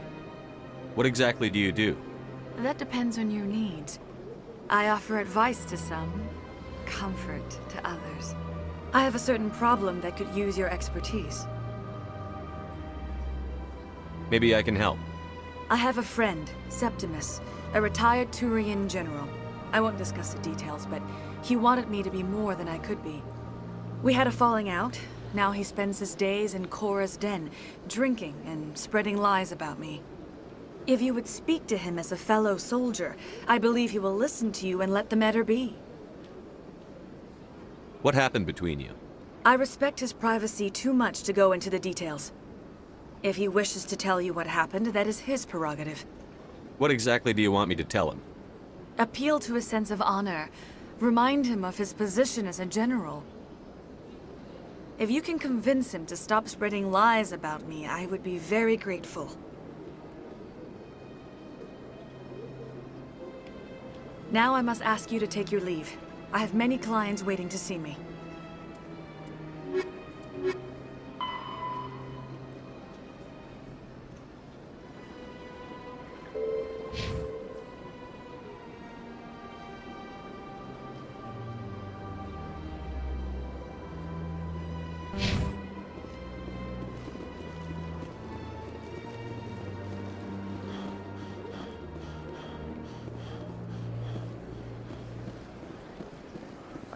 I'm a little nervous.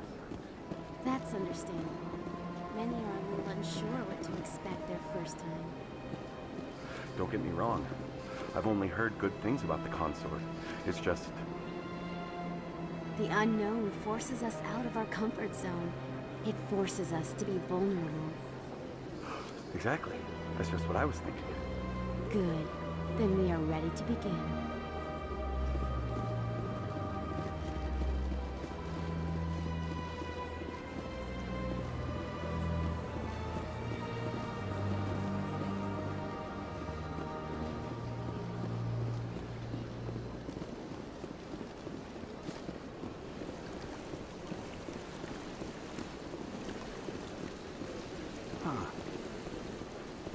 Welcome to Presidium Tourism Terminal 3. Here in the financial district, a number of businesses offer various goods and services to their exclusive clientele. The statue you see before you was commissioned to honor the Krogan soldiers who gave their lives to protect Citadel space during the Rachni Wars. In the aftermath of the Krogan rebellions, several embassies petitioned to have the statue removed. However, this motion was eventually quashed by the Council. Tell me more about the Krogan rebellions. In recognition of their efforts during the Rachni Wars, the Krogan were granted several new colony worlds by the Council. Over the next 400 years, the Krogan species began to expand. Blessed with an extremely high birth rate, their numbers began to swell. Faced with a critical overpopulation crisis, the Krogan started a violent colonization of nearby worlds inhabited by other Council species. The Krogan rebellions had begun. For a full century, the Council and its member species fought to bring the Krogan under control. With the aid of the newly discovered Turian Empire, they were ultimately successful. You needed the Krogan to stop the Rachni, then you needed the Turians to stop the Krogan. So who's gonna stop the Turians? I am sorry, but that question is beyond my programming parameters. The Turians are members of the Citadel Council. They are not a threat to galactic peace. Why did the Council fight so hard to keep the statue? The Krogan were instrumental in saving the galaxy from the Rachni threat. The Council believed this historical fact should not be forgotten. The Council also hoped that preserving the memorial would improve diplomatic relations with the Krogan and bring about a peaceful resolution to the rebellions. Unfortunately, the Krogan refused to negotiate and only surrendered after their population and homeworlds had been ravaged by the Turians. Sounds like they got what they deserved. I am sorry, but a value judgment of that nature goes beyond my programming. What were the Rachni Wars? Nearly 2,200 years ago, explorers seeking to expand Citadel space opened up mass relays leading to systems controlled by the Rachni. A highly intelligent and aggressive insect race, the Rachni unleashed a war of conquest against the rest of the galaxy that lasted for nearly 3 centuries. The emergence of the Krogan finally turned the tide in favor of the Citadel species. Krogan forces provided the numbers necessary to halt the Rachni advance and drive them back.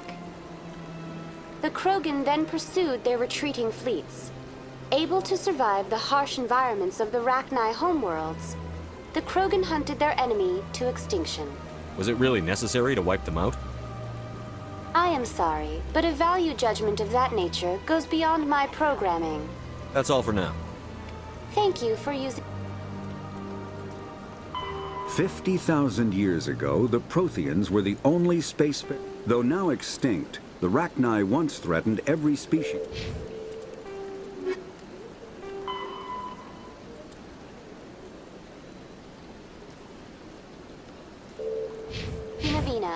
Have a pleasant day.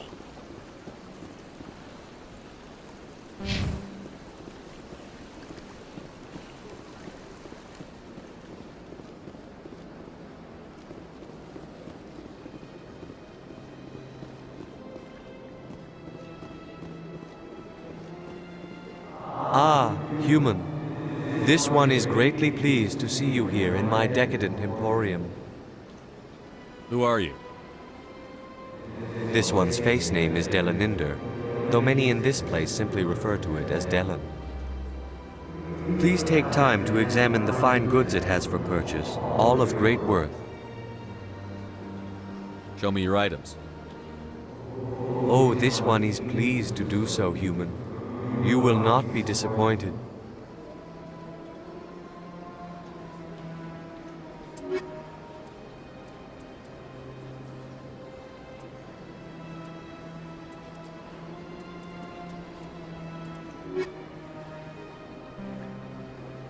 Commander, show me your items. Oh.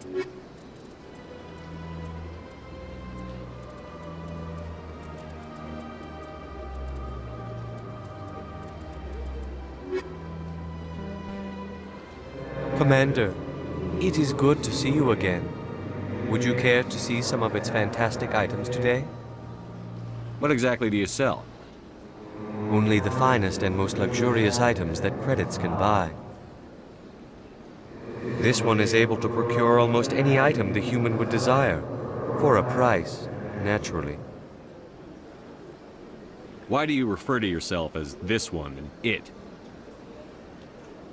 For the same reason that humans are so inquisitive. It is part of our culture. Specifically, Hanar only refer to themselves in the first person with family or intimates. And we rarely do so with other species. It is just our way. Who are you?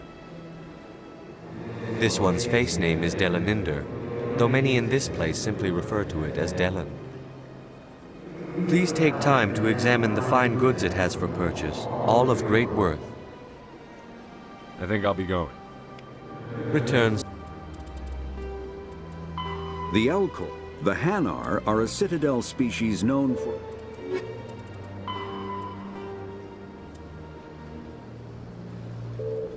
Soon, this one receives new shipments regularly.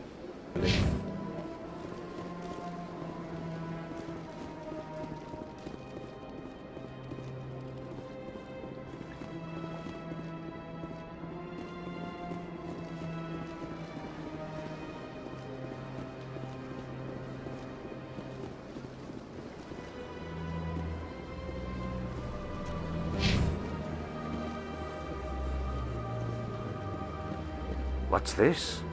One of the Earth Clan. Ah, a very famous one, yes? You are the one called Shepard. The tale of how you survived the great tragedy on Akuz is truly remarkable.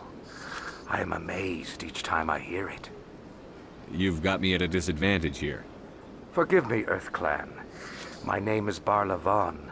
My job makes it necessary for me to keep informed.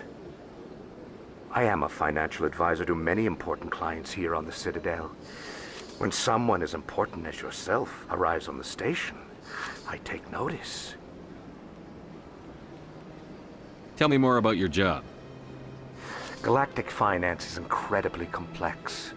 A mix of laws and regulations from dozens of interstellar economies. I'm an expert in how all these economies interact. For a fee, I share my expertise. I also offer premium services for those clients who need someone to conduct business without drawing unwanted attention. Discreet and efficient. That's my motto. Sounds pretty shady. Everything I do falls completely within the bounds of interstellar commerce law. Even so, many of my clients would prefer their transactions remain undisclosed. For example, suppose a Hanar ambassador was petitioning the council to reduce tariffs on Hanar goods. How would it look if he had money invested in a Hanar exporting company? Even if his true motives were to help his people, he would be accused of advancing the petition for his own personal gain. I can keep his personal finances private. Still sounds shady to me. Then we can only hope he will never be cursed with a large enough fortune to require my services. I should go. Goodbye, Commander.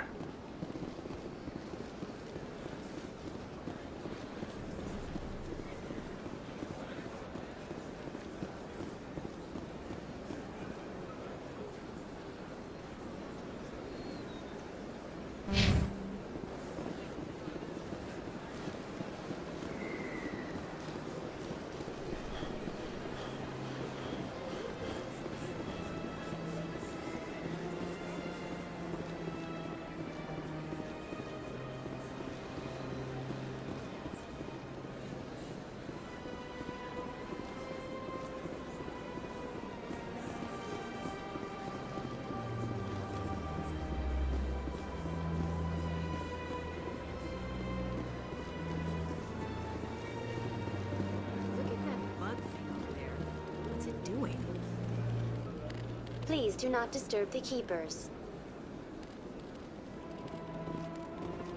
Welcome to Presidium Tourism Terminal 2. You are standing near the base of the Citadel Tower, one of the Presidium's most recognizable and important structures. Behind me is the spectacular Relay Monument, a scale model representation of a Prothean mass relay. To your left is one of the keepers, the enigmatic caretakers of the Citadel, working on a control panel. You may see keepers involved in various tasks throughout all levels of the Citadel. We ask that you do not interfere with them in any way. The keepers are essential to the smooth operation of the Citadel. Obstructing their daily work will result in harsh penalties, including incarceration and rehabilitation. Tell me about the Relay Monument.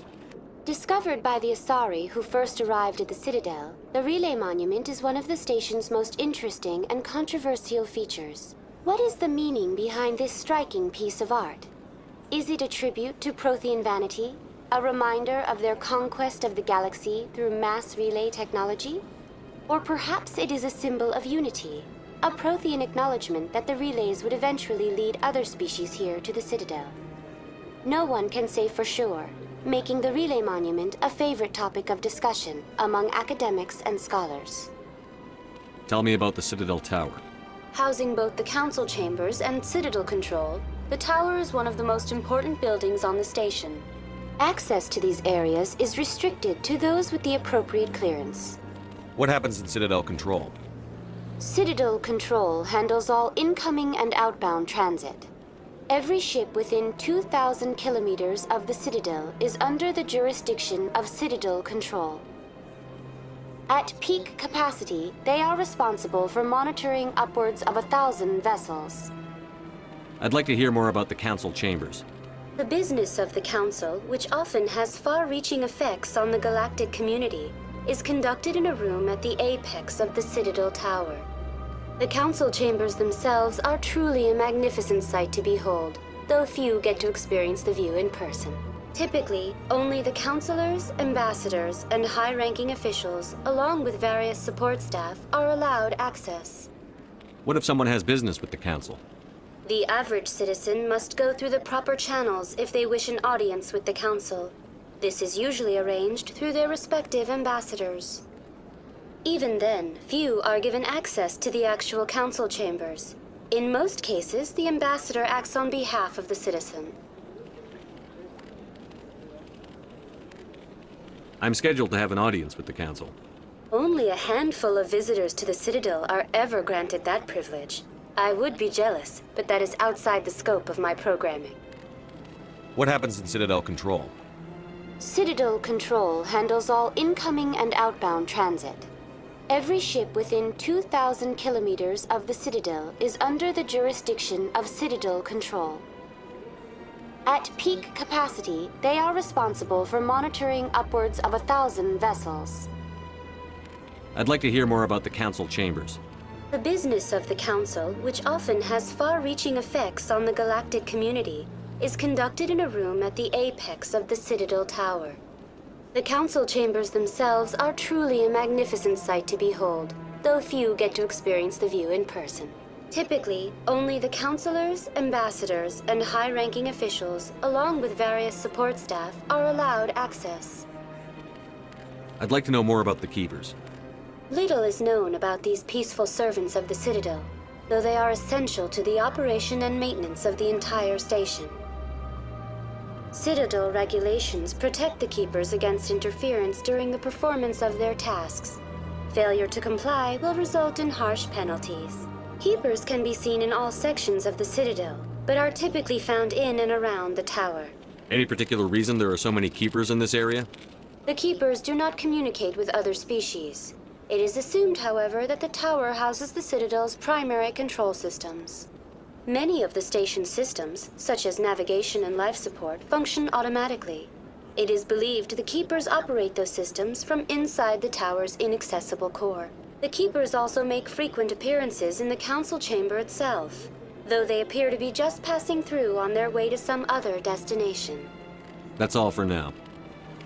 Thank you for you.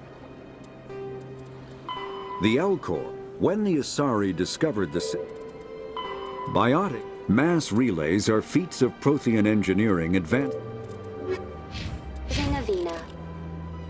Have a pleasant day.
The Council isn't gonna ask me any questions, are they?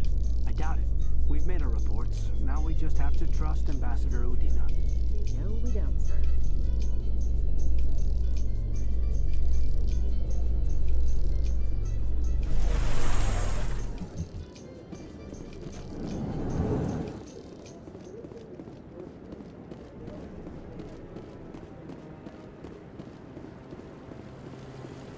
Saren's hiding something.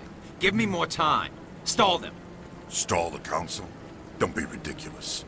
Your investigation is over, Garrus.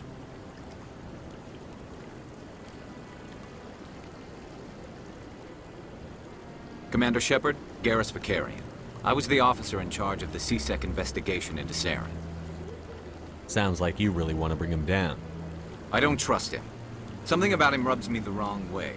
But he's a Spectre. Everything he touches is classified. I can't find any hard evidence. I think the Council's ready for us, Commander. Good luck, Shepard. Maybe they'll listen to you.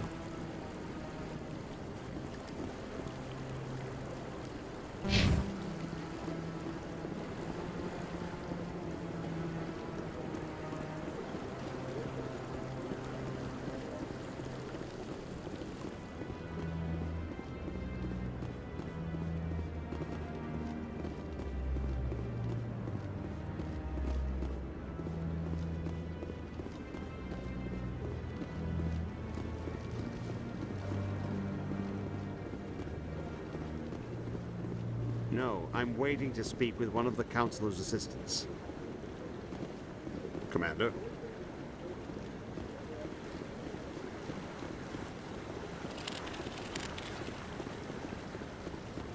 No, I just want to ask a couple of questions.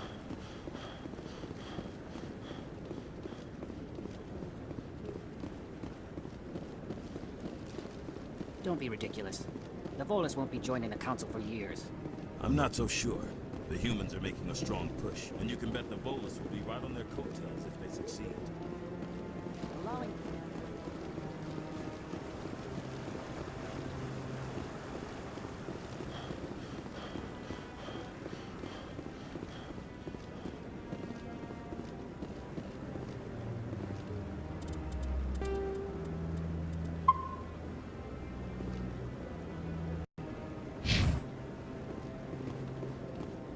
The hearing's already started. Come on.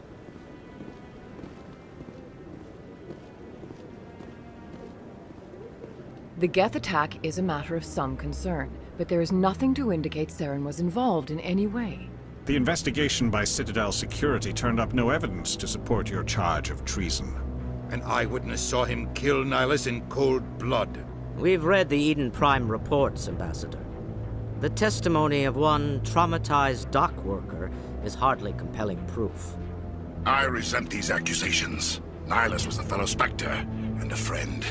That just let you catch him off guard.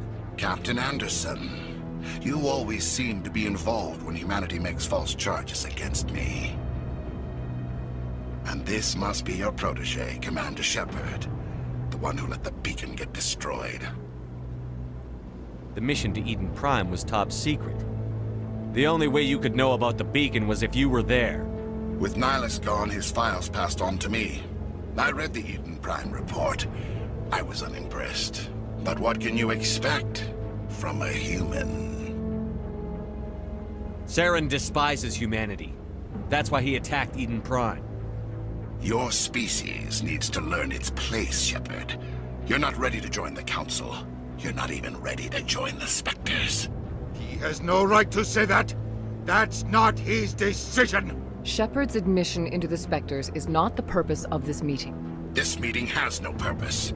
The humans are wasting your time, Counselor, and mine. Saren's hiding behind his position as a Spectre. You need to open your eyes. What we need is evidence. So far, we've seen nothing. There is still one outstanding issue. Commander Shepard's vision. It may have been triggered by the beacon. Are we allowing dreams into evidence now? How can I defend my innocence against this kind of testimony? I agree. Our judgment must be based on facts and evidence, not wild imaginings and reckless speculation. Do you have anything else to add, Commander Shepard? You've made your decision. I won't waste my breath.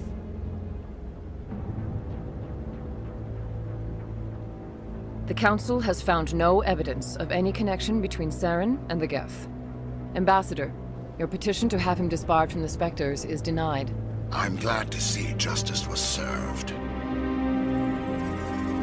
This meeting is adjourned.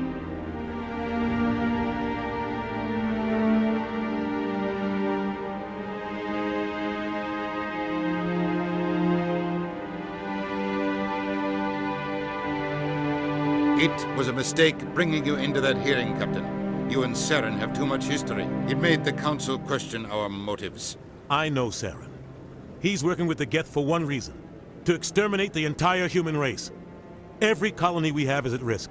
Every world we control is in danger. Even Earth isn't safe. Tell me about this history between you and Saren. I worked with him on a mission a long time ago. Things went bad. Real bad. We shouldn't talk about this here.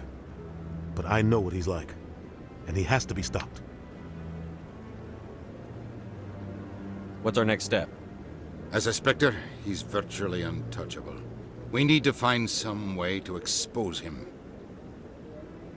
What about Garrus, that C-Sec investigator? We saw him arguing with the Executor. That's right. He was asking for more time to finish his report. Seems like he was close to finding something on Saren. Any idea where we could find him?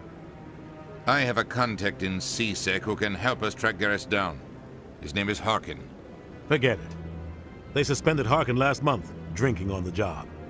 I won't waste my time with that loser. You won't have to. I don't want the Council using your past history with Saren as an excuse to ignore anything we turn up. Shepard will handle this. You can't just cut Captain Anderson out of this investigation. The Ambassador's right.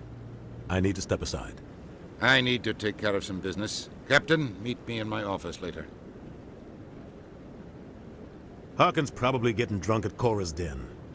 It's a dingy little club in the lower section of the wards. Maybe there's another way to find evidence against Saren. You should talk to Barla Vaughn over in the financial district. Rumor has it he's an agent for the Shadow Broker. The Shadow Broker? An information dealer. Buys and sells secrets to the highest bidder. I've heard Barla Vaughn's one of the top representatives. He might know something about Saren, but his information won't come cheap. You and Saren have a history. What happened? About 20 years ago. I was part of a mission in the Skillian Verge. I was working with Saren to find and remove a known terrorist threat. Saren eliminated his target, but a lot of people died along the way, innocent people. And the official records just covered it all up. But I saw how he operates. No conscience, no hesitation. He'd kill 1,000 innocent civilians to end a war without a second thought. Killing innocents doesn't end wars, it causes them. I know how the world works, Commander. Sometimes you're forced to make unpleasant decisions, but only if there's no other way. Saren doesn't even look for another option. He's twisted, broken. He likes the violence, the killing. And he knows how to cover his tracks. Our ambassador doesn't seem to get along with the Council. He's just frustrated. The Council's always preaching that we need to be part of the galactic community. But for them, it's a one-way street. They want us to expand and settle unstable regions like the Skillian Verge and the Attican Traverse. But when we run into trouble, they don't want to help us out. Everyone knows it's only a matter of time until we get a seat on the Council. The ambassador just thinks it should happen sooner rather than later. And I agree. You don't think much of Harkin. The guy joined CSEC about 20 years ago. He's been an embarrassment to our species ever since. Roughing up suspects in custody, bribery accusations, alcohol and drug use. The embassy used to step in when he got in trouble. But I guess enough was enough. The guy's a scumbag. He should have been cut loose a long time ago. He was one of the first human CSEC officers. Guess it would have looked bad if he got fired. A lot of backroom deals were worked out over the years to keep him on the force. Politics is a dirty business sometimes, but it looks like his time's run out. We've got enough humans in CSEC now to stop protecting him. I want to know more about the Spectres. They're not your typical government agency. They tend to work alone, behind the scenes. They take care of problems the Council can't. It's not easy preserving peace across an entire galaxy. The Council prefers to use diplomacy and negotiation. But sometimes more extreme measures are needed. How do they decide who becomes a Spectre? You can't just apply to join. There's no training program. Spectres aren't made. They're born. The Council's always looking for exceptional individuals. People who can get the job done, like you. They've been watching you for years. They see something in you. They want you on their side. Nihilus was supposed to give them a final recommendation, but with him gone, things are still up in the air. What's their command structure like? There is no command structure. Each Spectre answers directly to the Council. Sometimes they're sent on specific missions. Other times, they act on their own. They tend to operate outside the law, do whatever it takes to accomplish their goals. The Council just turns a blind eye. Spectres have a lot of power, Shepard. Tell me more about the Shadow Broker. He's a necessary evil of galactic politics. Buying and selling information is a part of the game, and the Shadow Broker just happens to be the best player on the field. Always sells to the highest bidder. Doesn't get involved in politics, doesn't pick sides. A simple system, but it works. He's not a threat to anyone, not directly. He's just a resource we can use, or she is. Or maybe they are. Nobody really knows. Tell me about Barlavon. He specializes in moving large sums of money without leaving a paper trail. A financial genius, doesn't do anything illegal, but he knows all the loopholes. He's got an impressive client list. Ambassadors, diplomats, Spectres. That's probably why the Shadow Broker uses him. I should go. Good luck, Shepard. I'll be over in the ambassador's office if you need anything else.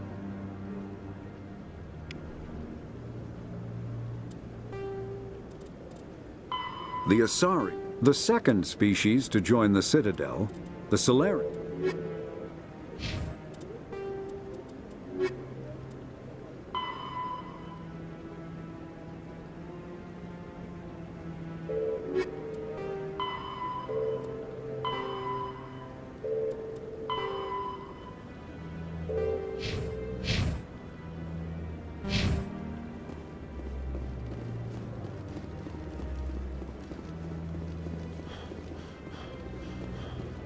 Up to something. What guy? The one over by the Keeper. What? Oh, no, I wasn't. Never mind.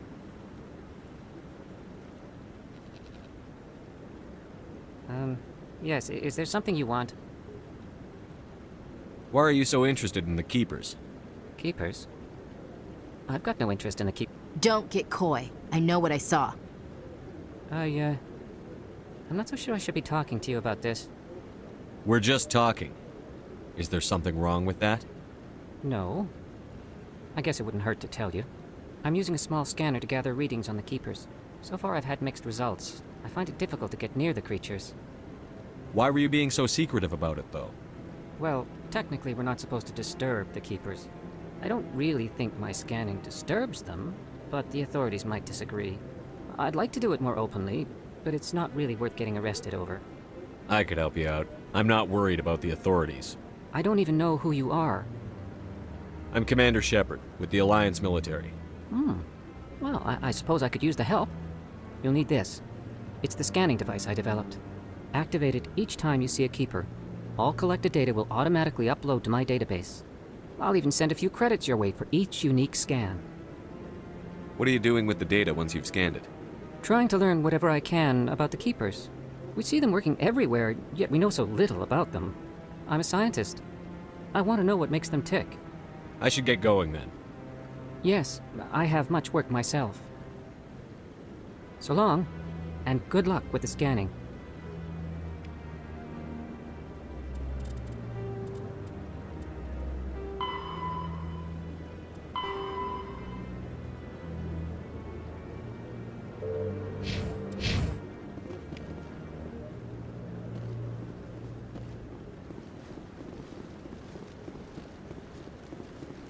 No, I'm...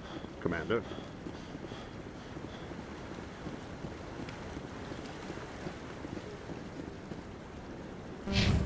No, I just want to ask a couple of questions.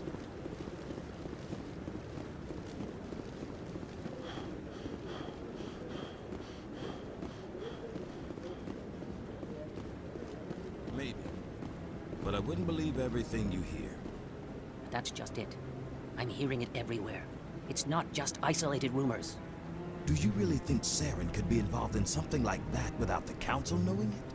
Maybe the Council does know. Everyone already assumes he's just doing their dirty work. That's dangerous talk. I'd be careful who you mention that to. I know.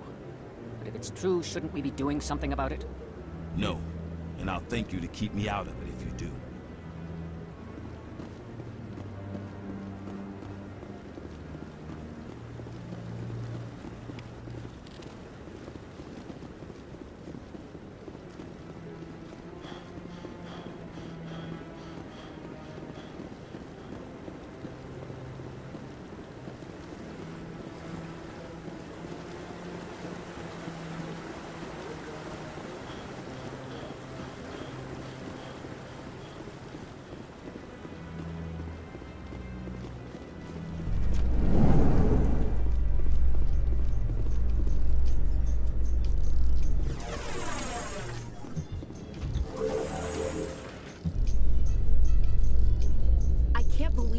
Ignored all the evidence against Saren.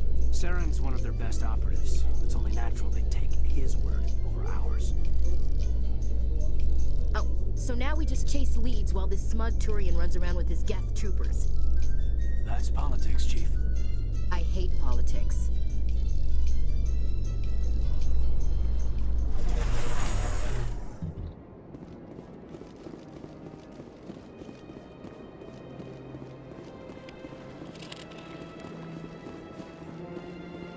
Please do not disturb the Keepers.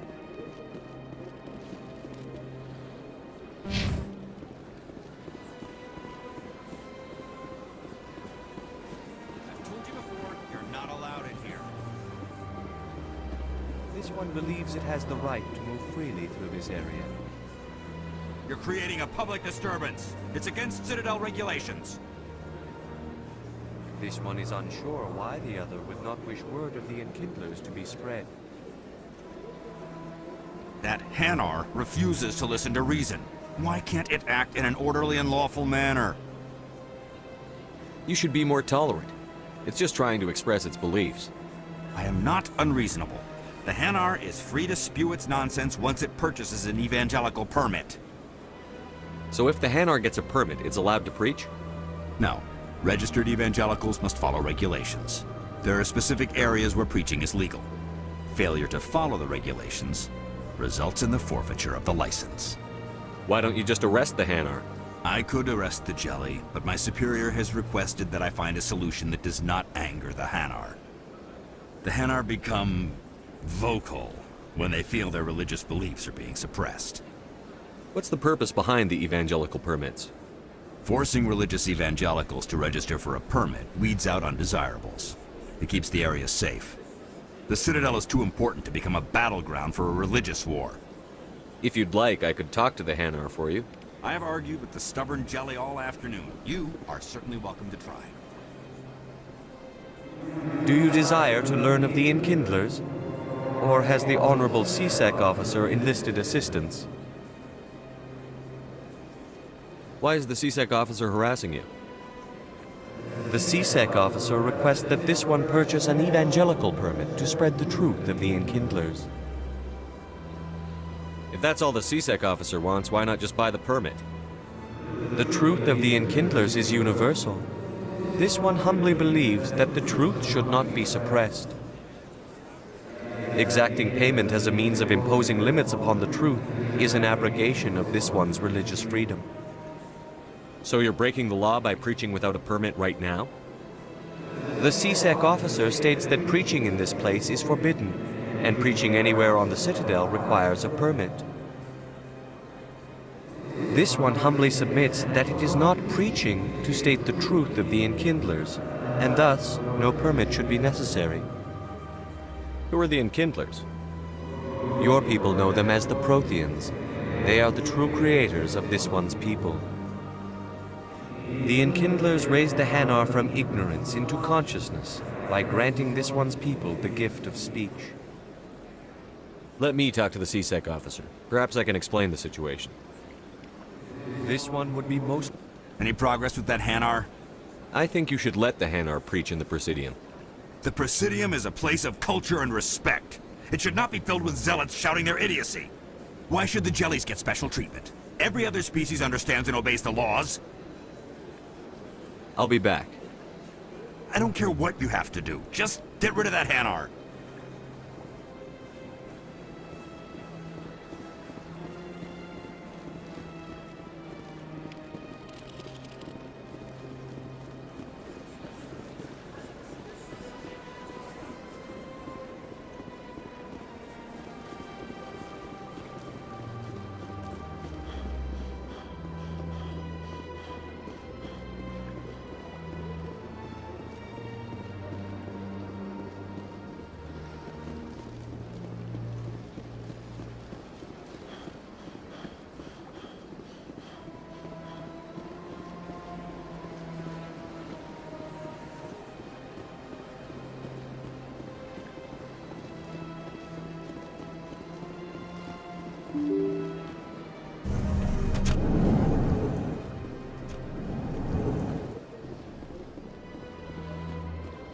I can't believe I... Human, delighted, welcome, it is good.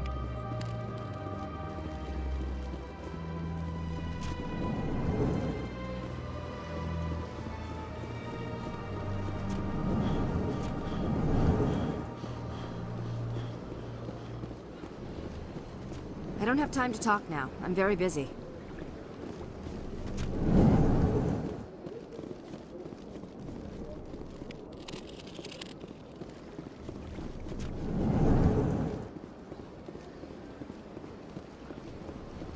This place seems strange. Wish there were more humans around. Shepard, what can I do for you now? I'll be going now. Goodbye, Commander.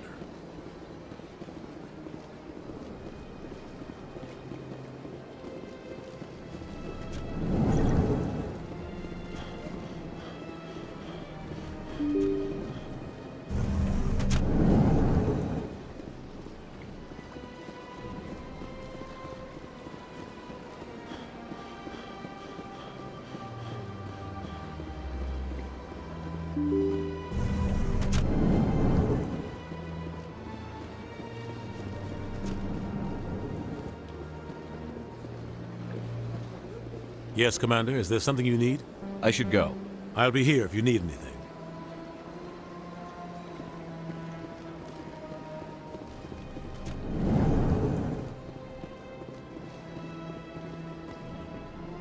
Ah, the Earth Clan again. Yes, yes, good.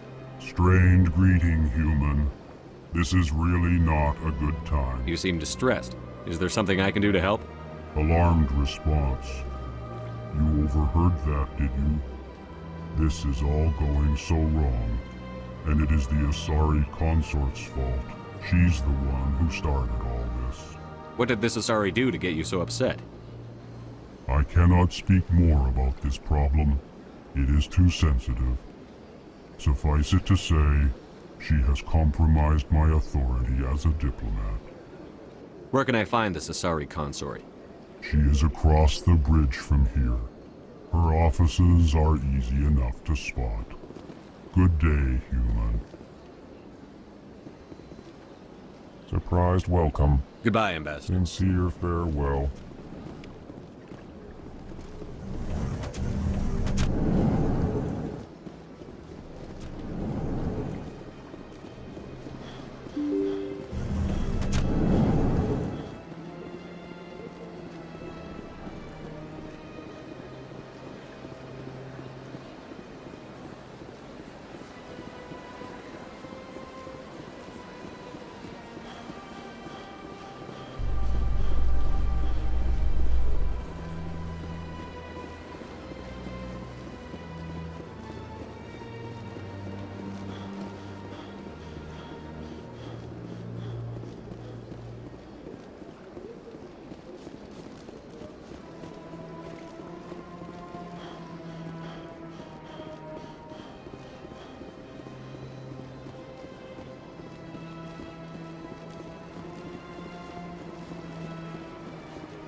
Few are ever asked to aid Sha'ira.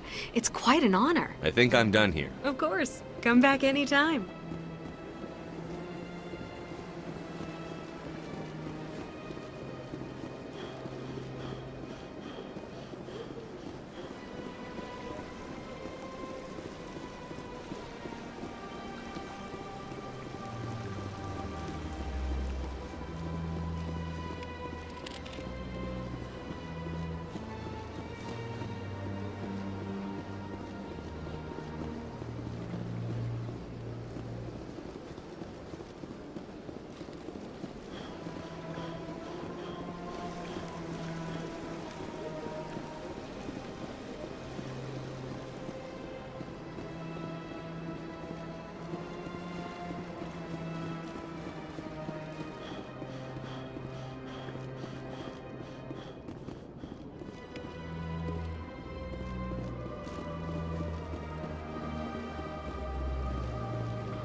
Is there anything I can do for you today, Commander? I've heard you work for the Shadow Broker. Do you have any information about Saren? You're very blunt, Shepard. But you're right. I am an agent for the Shadow Broker. And I do know something about Saren. I hear your information can be expensive. Normally, this information would cost a small fortune. But these are exceptional circumstances. So I am going to give it to you for free. What's the catch? There is no catch. The Shadow Broker is quite upset with Saren right now.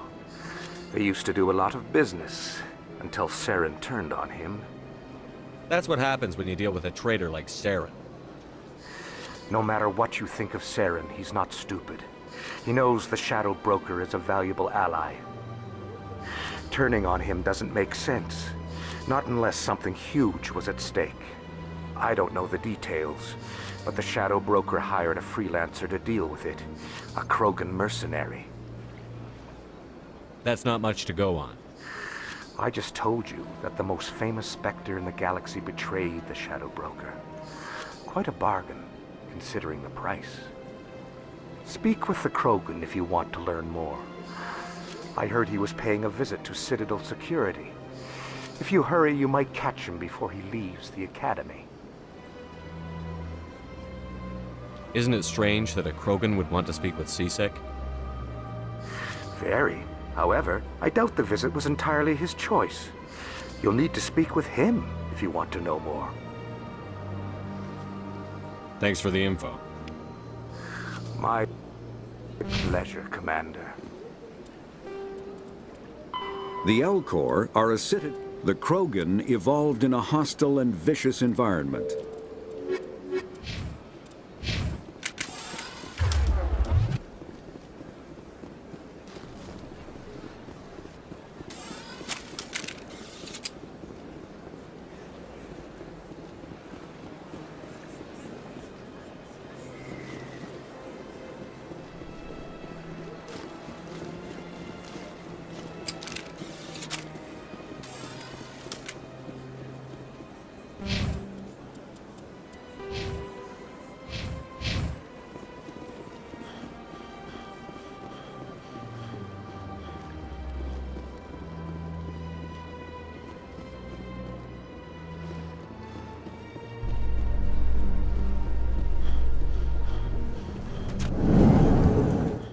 So, Williams, you happy you signed on with Commander Shepard? I'm not sure, Lieutenant. Every time I think I have a handle on things, the universe bank's hard to port. Well, don't let anybody know. A big gun and a confident attitude will get you through a lot in life.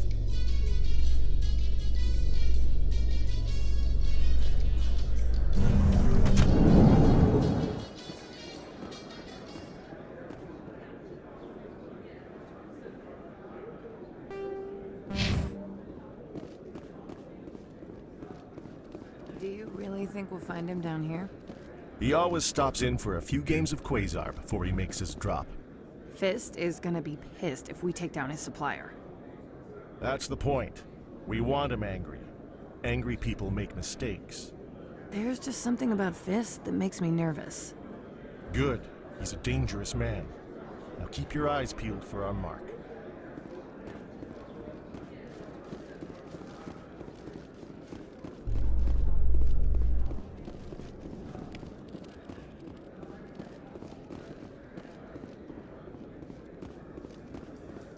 How you holding up, Lieutenant? Not too bad.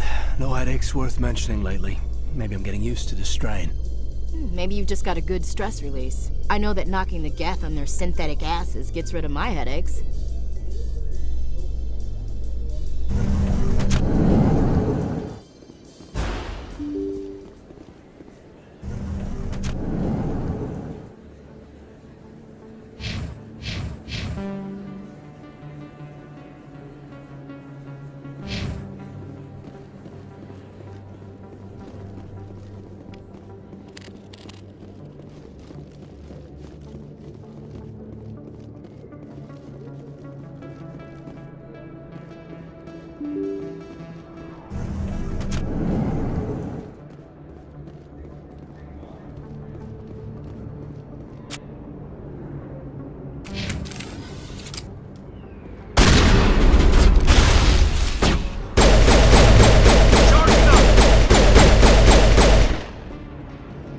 Those were Saren's men. All clear, Commander.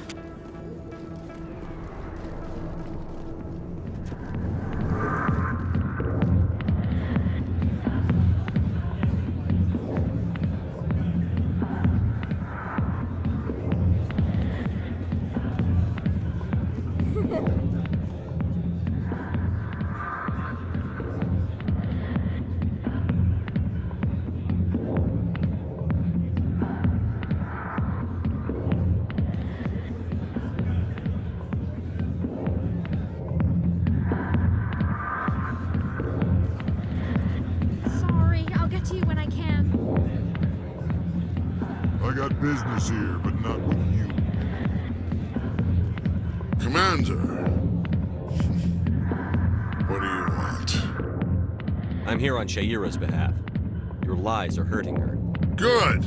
Her lies have been killing me for days. I've seen a lot of horrible things in my days, and there's only one woman in this damn galaxy that helps me forget it. So if you feel that way, then why spread lies about her? Because she rejected me!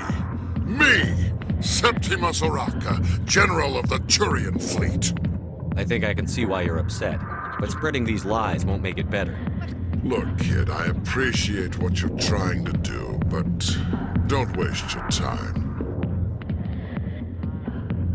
You need to start acting like a general if you want to beat this. I spent all my life acting like a general, and what did it get me? Huh? No, those days are over. I'll just be what I am, a tired, lonely, worn-out soldier. Do you really want to be remembered this way? No, I'd rather not be remembered at all. But I see your point. So you think it's that easy? Just straighten up and act like a general? I don't think it could hurt. Huh. Maybe you're right, Commander. Sha'ira's worth the effort. Even if she won't have me back. This is no place for someone of your stature, General. All right. I'll go to her. After I've had a cold shower, or two. Say, you're a bright kid. Would you be interested in earning a few extra credits? What do you want me to do? There's an L-Corps diplomat out there who believes Sha'ira gave up his secrets. Why does he think that? Because I told him. Look, I just need you to convince him of the truth. What makes you think he'll believe me? You'll bring him proof. Take this data pad. It shows where I got my info. It will exonerate Sha'ira and convince the L-Corps. Who am I taking it to, and where is he? His name is Zaltan. He's an L-Corps diplomat. He's over in the embassies complaining about Sha'ira. Well, here's to soldiers acting like soldiers. Thanks, Commander. You know, you might make a good general yourself one day. Hard to imagine a general like that getting so upset about a woman. That's because you don't understand women, Caden. Alliance military. I could have been a Marine, you know. Instead, I joined the goddamn Citadel security. Biggest mistake of my life. Harkin, right? I was told you could help me find someone. A Turian CSEC officer named Garrus. Garrus? You must be one of Captain Anderson's crew. Poor bastard, still trying to bring Saren down, eh? I know where Garrus is, but you gotta tell me something first. Did the captain let you in on his big secret? Is there something I should know about the captain? The captain used to be a Spectre. Didn't know that, did you? It was all very hush-hush. The first human ever given that honor, and then he blew it. Screwed up his mission so bad they kicked him out.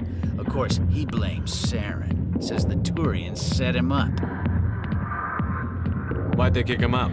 Have to ask him. I never heard any of the details. Bet it's a good story, though. The heroes fall. Classic tragedy. You said they covered all this up. How'd you hear about it? I spent 20 years working cases here on the Citadel. People on this station love to talk. Secrets are like herpes. If you got them, you might as well spread them around. Why should I believe a drunk like you? Fine, ask Anderson. I bet he tells you. He's too stupid and proud to lie right to your face. Just tell me where Garrus went. Garrus was sniffing around Dr. Michelle's office. She runs the med clinic on the other side of the wards. Last I heard, he was going back there. How well do you know Captain Anderson? Met him a few times over the years. One of those hardcore military guys. Yes, sir. No, sir. Can't have any fun with a stick up your ass, sir. That's probably why he climbed the Alliance ranks so fast. The military loves brown nosers. The captain's a good soldier. Sure, whatever. Dress him in a fancy suit, pin some shiny medals on his chest, and call him a hero. Everybody else does. But if he's so great, why'd the Spectres kick him out? Why don't you go ask him about that? You need to look in a mirror. Sober up and take some responsibility for yourself. Save your sermons. This ain't no church. What's it like working for CSEC? You mean, what was it like? The executor suspended me without pay. Recurring violations. CSEC was keeping a file on me. Can you believe that? Every mistake I ever made went into the books. Get a little rough with a suspect, note in the file. Have a couple of drinks on duty, note in the file. Skim a couple of credits off a drug bust, note in the file. It's a goddamn witch hunt. You got off easy, if you ask me. What the hell do you know? Working for CSEC isn't like being a Marine. People get pissed off if we shoot somebody. Investigations, inquiries, rules, regulations. Every day I plow through enough red tape to choke a rhino. That's how you gotta be to do this job. So don't talk to me about right and wrong. You soldiers got it easy. What do you know about Garrus?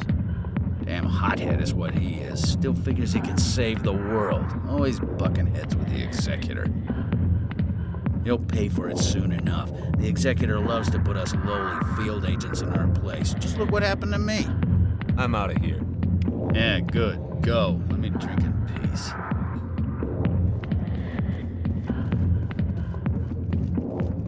The back rooms are private, reserved for Fist and his friends. Who's Fist? He owns this club, but the customers have to stay out front. Goodbye.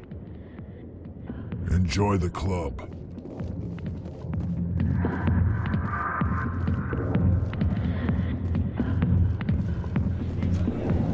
Why didn't Captain Anderson tell us he used to be a Spectre? Maybe it's not true. Parkinson.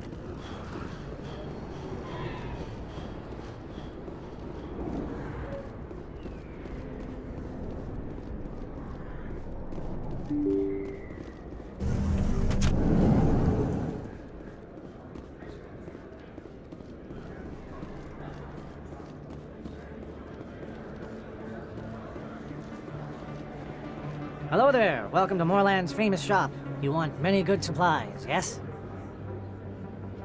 Let me see what you have. Oh, you will be pleased, I think. Very good things I have. You will see.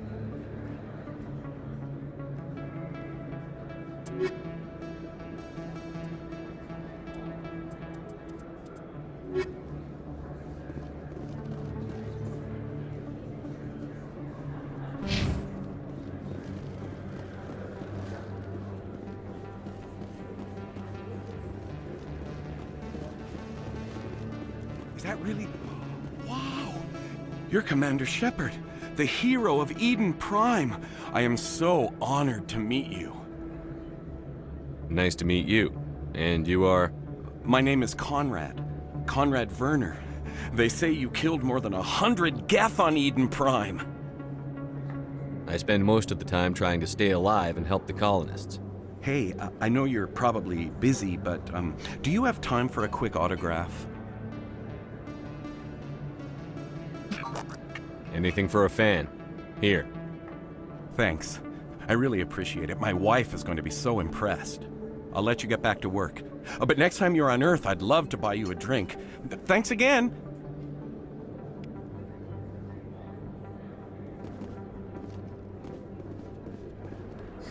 Hello, Earth Clan. No doubt you've just come back from the colonies. Will you be needing supplies? What colonies are you talking about? Oh, my mistake, Earth Clan. I assumed... It doesn't matter. Pharos? Noveria? Well, if you haven't heard of them yet, I'm sure you will soon. But it doesn't matter where you hail from. My goods are available to all. What can you tell me about Noveria?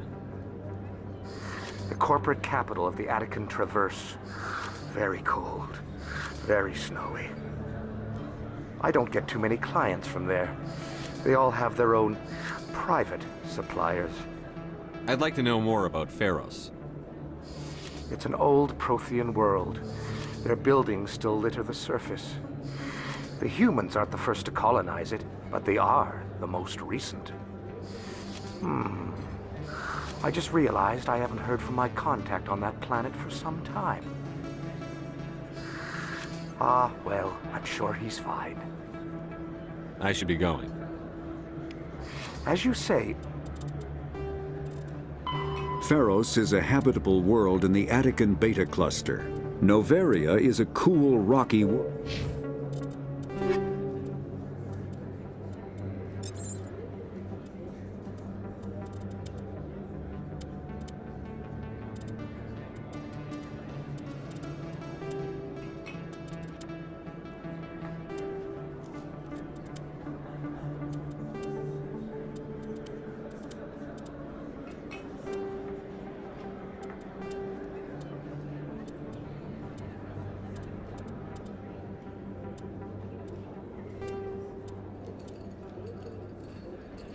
Earth Clan, good day to you. I don't think you bought this here. I don't sell this model. Look, I know it was you. I remember your face. Really, that's impressive. Usually you humans can't tell one Turian from another. This was the place. Now, are you gonna give me a refund or not? Do you have your proof of purchase? What? No, I don't think you ever gave me one. I'm sorry, man. I can't help you. But, what do you... Can't help you.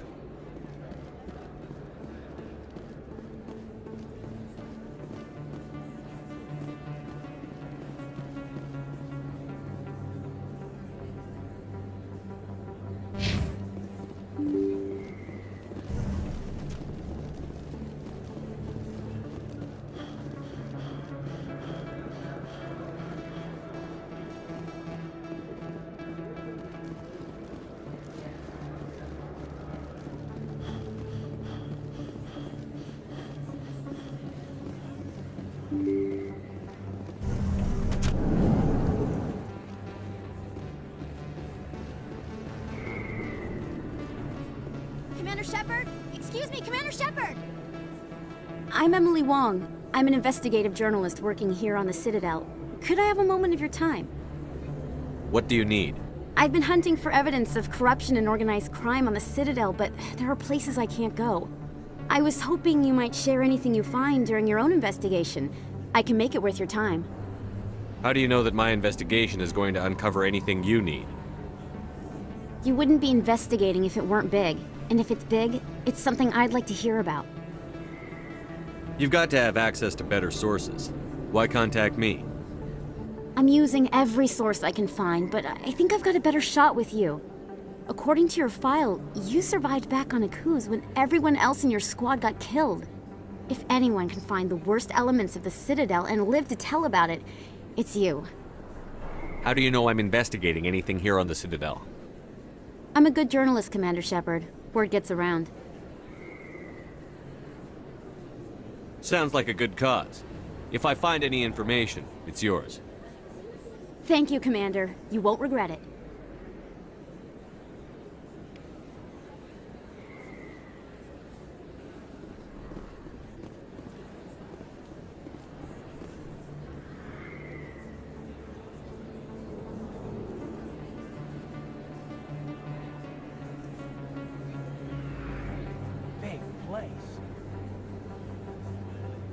Your professional opinion, sir? This isn't a station. It's a city. There must be millions here. It can't be possible to track everyone coming and going. This makes Jump Zero look like a porta-john, and it's the largest deep space station the Alliance has. Jump Zero is big, but this is a whole nother scale. Look at the ward arms. How do they keep all that mass from flying apart? The Council represents more races than I thought. No wonder they're careful with newcomers. They probably just want to keep everything running.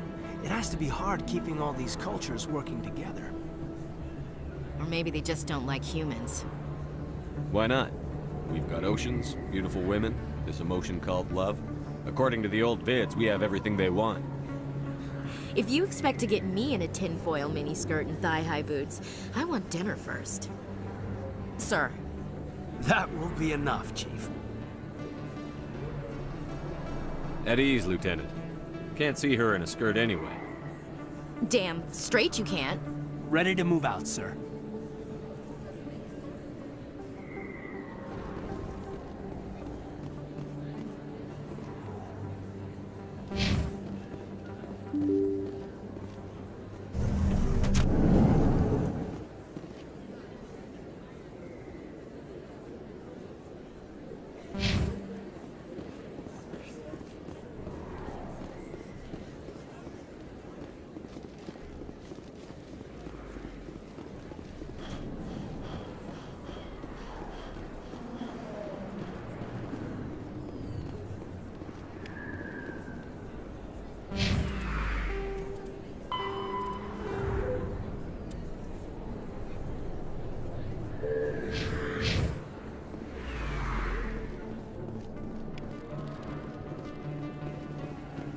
I didn't tell anyone, I swear! That was smart, Doc. Now if Garrus comes around, you stay smart. Keep your mouth shut or we'll... Who are you? Let her go! Ah!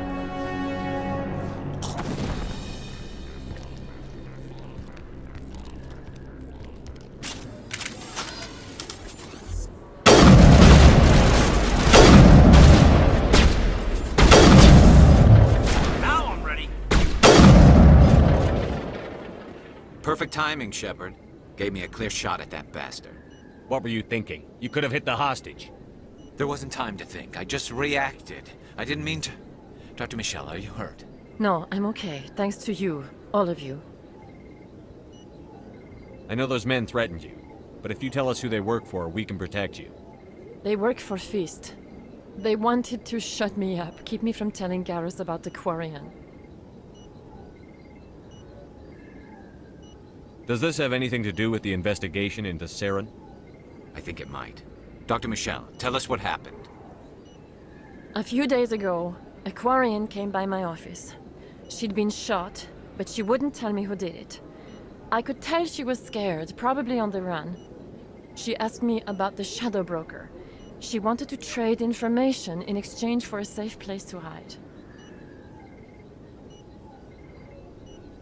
Where is she now? I put her in contact with Fist. He's an agent for the Shadow Broker.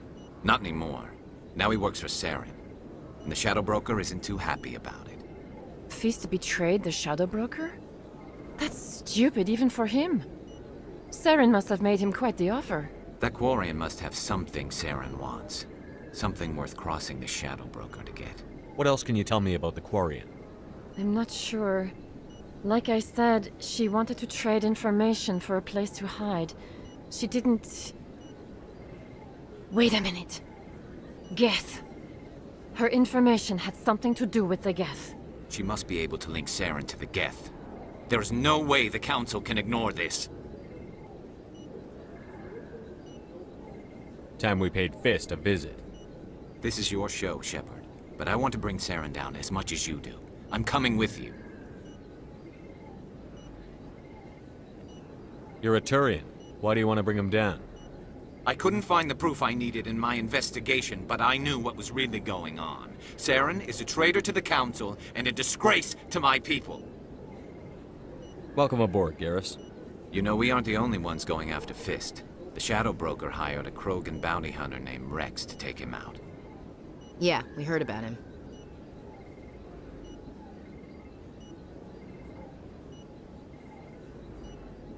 A Krogan might come in handy. Last I heard, he was at the CSEC Academy. What's he doing there? Fist accused him of making threats. We brought Rex in for a little talk. If you hurry, you can catch him at the Academy before he leaves. Move out.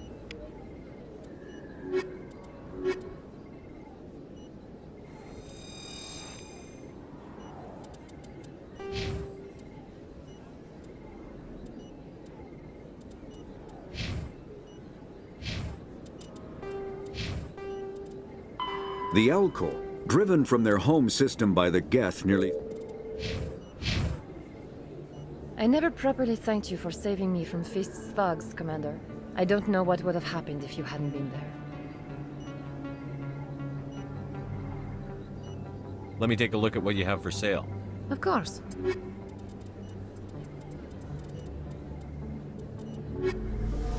Yes, Commander. Is there something I can do for You're a you? doctor. How did you end up here on the Citadel? My parents brought me here when I was young. My father was a medic with the Alliance. I chose to keep the medical tradition alive, but not the military. Fixing up wounded soldiers isn't my idea of fun. I'll be going now. Goodbye, Commander. Nice talking to you.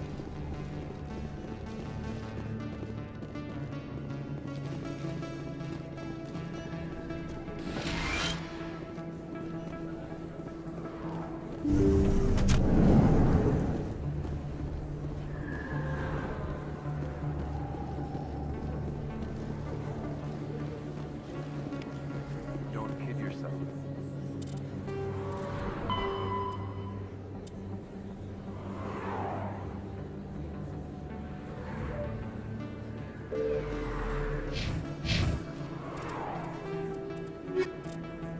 Combat hard suits, Medigel is a common...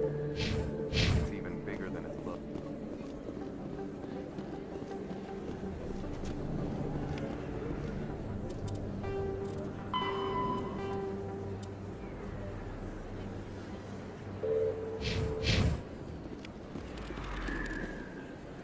Hey, I know you. You're Shepard, right? I saw the monument at Aku's. They got a whole section about you there. It's a miracle you survived. Looks like you have a fan. I'm sorry, I just never thought I'd meet someone like you in person. My name's Lang, Officer Eddie Lang, Citadel Security. It's an honor to meet you, Commander. What are you doing down here in the wards? Anything I can help you with? Why'd you join Citadel Security? I don't know. Seemed like the right thing to do, you know? Maybe it's in my blood. My grandfather was a cop back on Earth. It's kind of what CSEC is. Police for the Citadel. I'm still pretty new at it, but I like it so far. Way more interesting than staying back on Earth. You get to meet all kinds of cool aliens, like those Hanar. Wild. Plus, CSEC gets a lot of respect here. We uphold the law. People, even aliens, appreciate that. How do you like working here on the Citadel? This place is amazing. I've been here almost a year, and I still haven't seen a tenth of it. The Presidium's just so beautiful. Good place to go and relax. But I really like it here down in the wards. There's always something going on somewhere. Like that new club they just opened a few months ago, Flux. Wicked scene in there, Commander. You should check it out when you have some time. What do you know about the Spectres?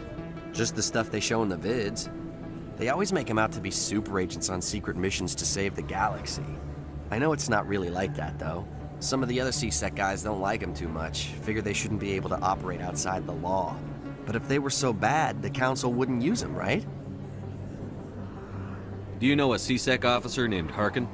I shouldn't really say too much. He's been on the force a lot longer than me. But I've heard things, you know? Drinking on the job, taking bribes, that kind of thing. Rumors mostly, but they suspended him, so some of it must be true. I have to go. Right. You're probably real busy. Well, see you around, Commander.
Look out!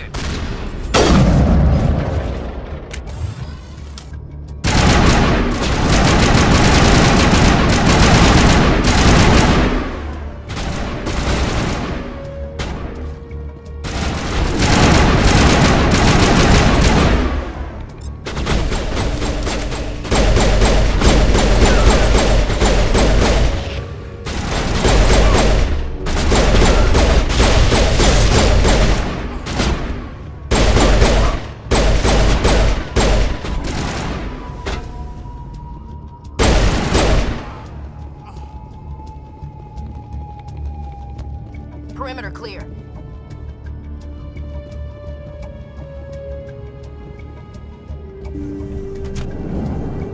Stop right there! Don't come any closer! Warehouse workers. All the real guards must be dead. Stay back, or we'll shoot. This would be a good time to find somewhere else to work. Yeah, right. That's a good idea. Yeah, I never liked Fist anyway. I would have never thought of that. Shooting people isn't always the answer.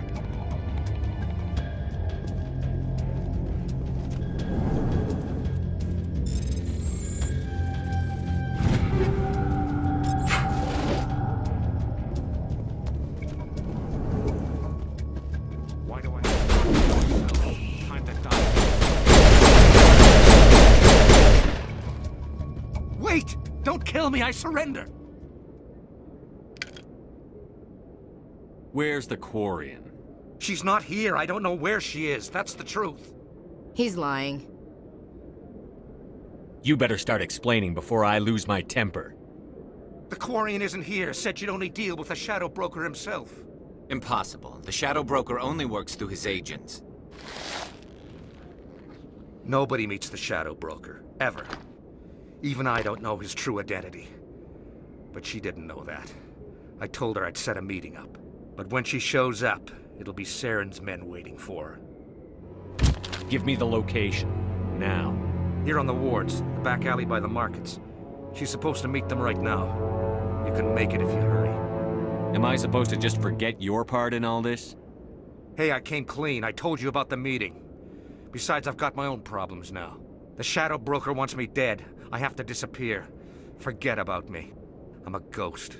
You're not my concern. Don't worry, you'll never see me again.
Did you bring it? Where's the Shadow Broker? Where's Fist? They'll be here. Where's the evidence? No way. The deal's off.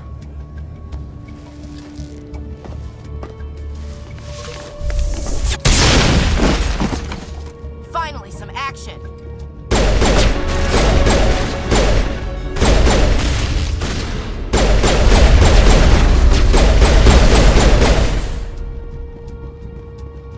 Fist set me up. I knew I couldn't trust him. Were you hurt in the fight? I know how to look after myself. Not that I don't appreciate the help. Who are you? My name's Shepard. I'm looking for evidence to prove Saren's a traitor. Then I have a chance to repay you for saving my life. But not here. We need to go somewhere safe. The ambassador's office. It's safe there. He'll want to see this anyway. You're not making my life easy, Shepard. Firefights in the wards, an all-out assault on Korra's den. Do you know how many... Who's this? A Quarian? What are you up to, Shepard? Making your day, Ambassador. She has information linking Saren to the Geth. Really? Maybe you better start at the beginning, Miss... My name is Tali. Tali Zora Naraya. We don't see many Quarians here. Why did you leave the flotilla? I was on my pilgrimage. My rite of passage into adulthood. I've never heard of this before. It is a tradition among my people. When we reach maturity, we leave the ships of our parents and our people behind. Alone, we search the stars, only returning to the flotilla once we have discovered something of value. In this way, we prove ourselves worthy of adulthood. What kinds of things do you look for? It could be resources like food or fuel, or some type of useful technology, or even knowledge that will make life easier on the flotilla. Through our pilgrimage, we prove that we will contribute to the community, rather than being a burden on our limited resources. Tell us what you found. During my travels, I began hearing reports of Geth. Since they drove my people into exile, the Geth have never ventured beyond the Veil. I was curious. I tracked a patrol of Geth to an uncharted world. I waited for one to become separated from its unit. Then I disabled it and removed its memory core. I thought the Geth fried their memory cores when they died. Some kind of defense mechanism. How did you manage to preserve the memory core? My people created the Geth. If you're quick, careful, and lucky, small caches of data can sometimes be saved.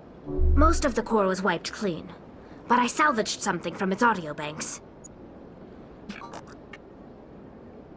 Eden Prime was a major victory. The beacon has brought us one step closer to finding the conduit. That's Saren's voice. This proves he was involved in the attack. He said Eden Prime brought him one step closer to finding the conduit. Any idea what that means? The conduit must have something to do with the beacon. Maybe it's some kind of Prothean technology. Like a weapon. Wait, there's more. Saren wasn't working alone. Eden Prime was a major victory.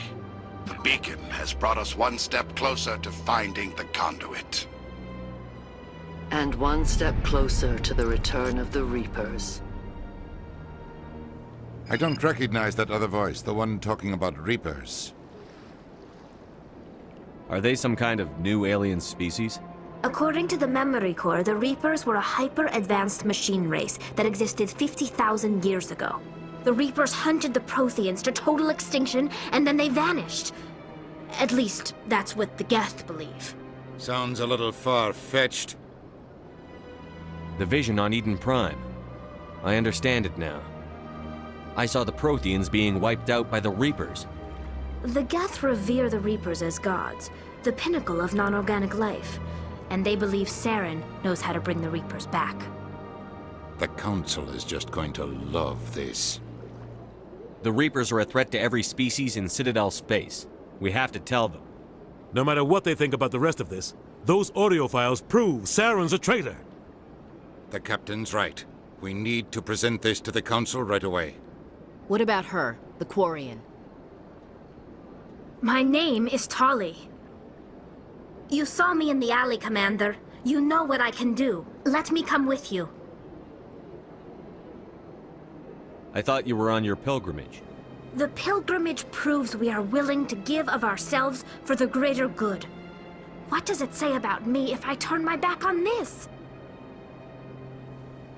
Saren is a danger to the entire galaxy. My pilgrimage can wait. I'll take all the help I can get. Thanks. You won't regret this. Anderson and I will go ahead to get things ready with the Council. Take a few minutes to collect yourself, then meet us in the tower.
Strained greeting, human. This is really not a good time. I know who revealed your secret. It was a Turian named Septimus. Unbelieving. I know this Septimus, and he could not learn my secrets. The only way he could learn them is from the Asari consort. Here, there should be proof enough for you. Confused. This is difficult to fathom. If the Turian could learn this on his own, dismayed, anyone can discover my secret. Septimus is a powerful man, and it wasn't easy for him to find. Relieved. I suppose you are correct, human. Thank you for this information. Startled realization. I must speak with the consort. She will be most displeased with my actions. Anxious request. Please, human, if you will excuse me, I must go now. I'm sure she'll forgive you. It was an honest mistake. Doubtful. Perhaps you are right, human. I can only hope so. Thankful. That was a great thing you did, Commander. Approving. You see, Din, not all humans are as you say. I'm sure the Earth Clan stands to profit from this in some way. Apologetic. Do not listen to my Volus compatriot. It was a good thing you did, regardless of your intentions.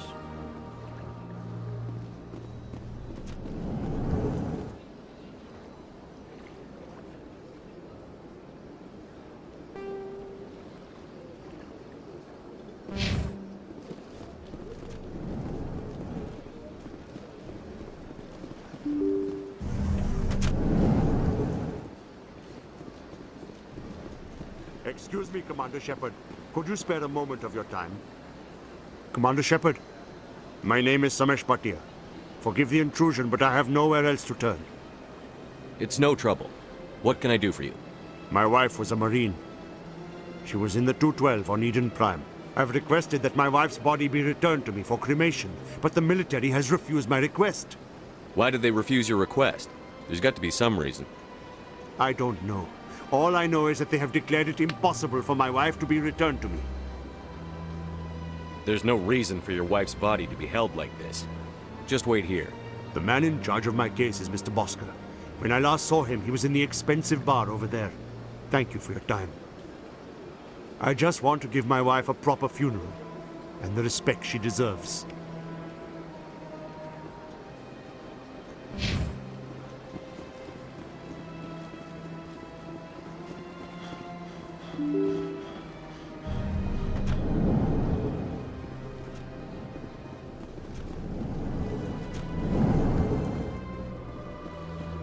My goodness, you're Commander Shepard. Your activities made for quite a briefing in the Diplomatic Corps. Is there something I can do to assist you? Yes. A man named Samesh Bhatia is having some trouble claiming his wife's body. Ah, Mr. Bhatia. A good man in an understandably frustrating position. I wish I could help him. Serviceman Nirali Bhatia died on Eden Prime, as Mr. Bhatia no doubt told you.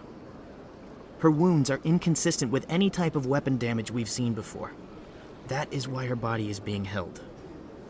You think her body might be dangerous or contaminated? No, Commander. Nirali Bhatia is not dangerous. Her body is in fact extremely valuable to the Alliance.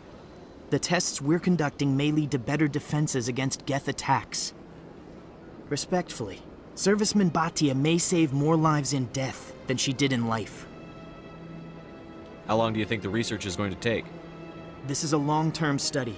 I wouldn't expect the bodies to be released for a year or longer. You've got to have a lot of bodies. Can't you release one? Very few bodies had this new type of weapon damage, and very few were in good enough condition to study. Beyond that, Commander, we need as many bodies as we can to get a reasonable sample size. When will this research result in actual new technology? If we're lucky, we'll actually realize usable technology from this study in a few years. I understand what you're trying to do, but holding the body is wrong. Commander, you of all people should understand how far we must go to protect humanity. Not if we lose our humanity in the process. I'm out there fighting to stop crap like this. All right, Commander. You win. It was hard enough refusing Mr. Bhatia. I'm not gonna risk an incident by refusing you. Tell Samesh that the body is being shipped back to Earth. I'll go now to see to it myself.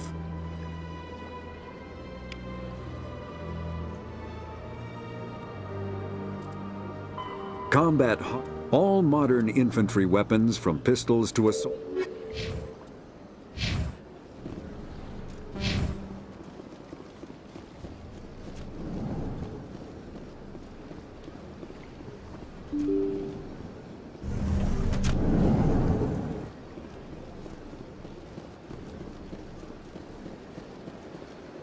Hello again, Commander. Has there been any word? I reminded Mr. Bosker what we're fighting for. Your wife is coming home. Thank you. I will return home and begin my preparations. It does not bring me happiness, but it may bring me peace. Goodbye, Commander.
Fairly often when it was still the Arcos.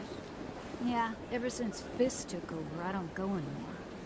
It seems like all the best lounges are being replaced by places like Cora's Den. The Embassy Lounge isn't bad, but they don't have any decent entertainment. It's run by bureaucrats. They probably spend months just voting on what kind of entertainment to get.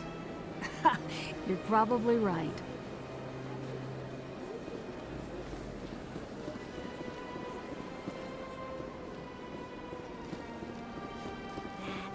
It was a long time ago, though. I barely remember it. What drew you back to the Citadel and to the consort? I don't know exactly. It may sound strange, but I simply felt called. That's not strange. Many of us have felt the same calling. Though you are the first of your kind to respond. Really? I hadn't seen any other humans working here, but I didn't want to ask. No doubt you were just the first of many to come. It's only a matter of time now that your species is spreading its wings.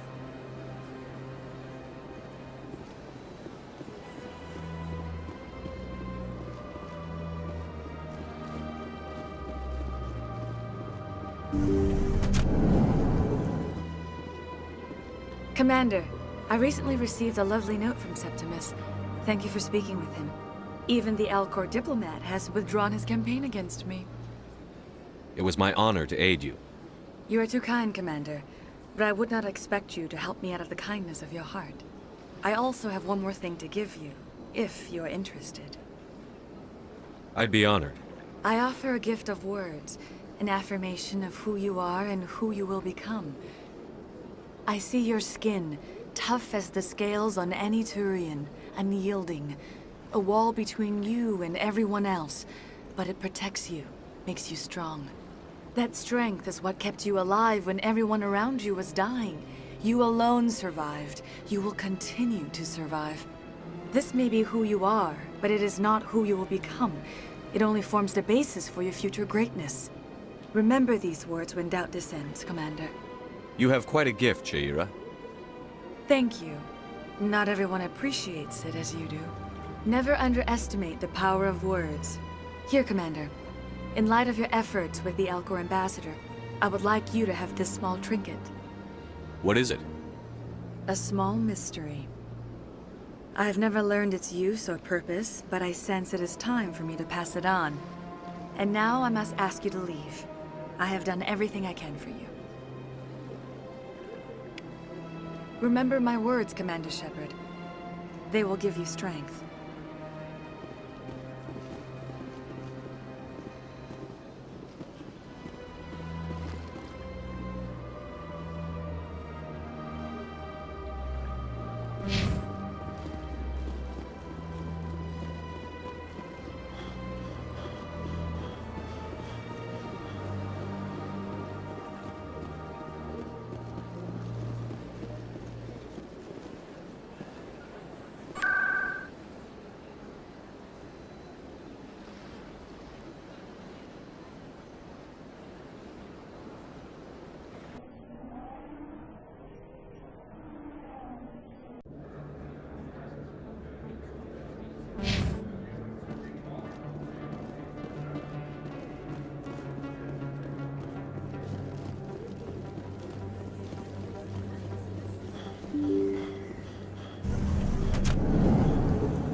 Word on the street is that you've been busy. Congratulations on taking down Fist. I was sure he was a big player in anything going on here. Did you find anything in his office that could help me? These OSDs might have the information you're looking for. You've got Fist's files? This could be even bigger than I'd hoped. Here, Commander, for your trouble. What would my future cooperation be worth? Say, an interview when my investigation is over? Exclusive? You talk to me before you talk to anyone else? That would be worth quite a bit, and I'd be very happy to compensate you accordingly. Here you are. Now, if you'll excuse me, I should go see what's on these discs.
Everyone knows Fist isn't with the local criminals.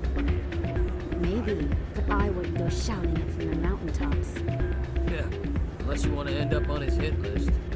Yes, I heard he actually buried some corpses under the stage at Cora's Den. I wouldn't put it past him.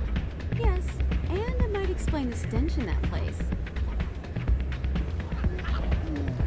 It's out of my hands, Rita.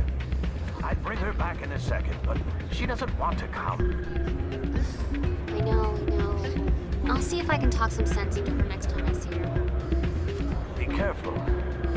You know how stubborn your sister can be. The more you push and prod, the more she'll run away. Yeah, you're probably right. Thanks, Doran. Sorry, I'm kind of busy right now. So, what can I do for you? What were you discussing with the Volus? Who, Doran? Oh, I was just asking him about my sister. See, she worked for Doran before she left to... Ugh, sorry. I don't want to bore you with my problems. I'm interested to hear what you have to say. Well, okay. My sister Jenna left here to go work at Cora's Den. The problem is, she's working as an informant for CSEC. You know, eavesdropping on the people there. If they find out what she's doing, they'll kill her. Being an informant is a dangerous job. That's what I've been telling her. I don't know. Sometimes I think she stays there just to spite me. Do you know who her contact at CSEC is? No, it's all very secret. Last time I asked an officer, he told me to stay out of it, for Jenna's safety. Maybe I could help her understand just how dangerous Cora's Den is. Would you? That'd be great. Just don't tell her I sent you. Well, I should get back to work before I get in trouble. Thanks.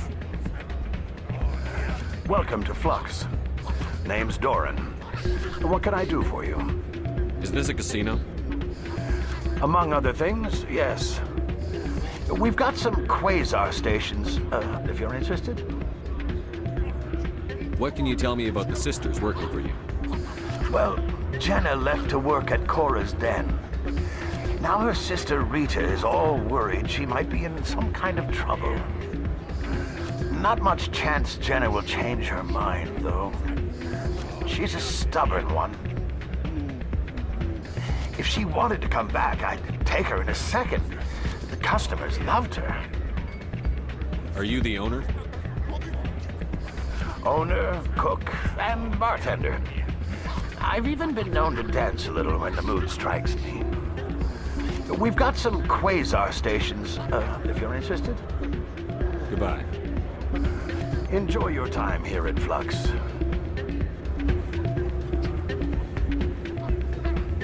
Hey, good to see another human in here. I'm waiting for someone else.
I'll be with you in just a sec.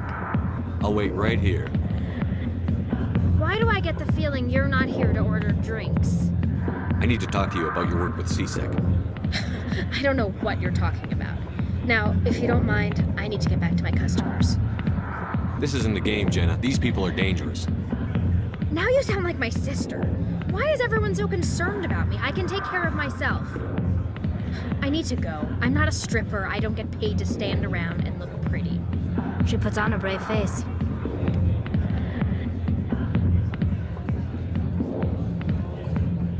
I got business here, but not with you. Not now. I'm watching the show. Go away. Let me drink in peace.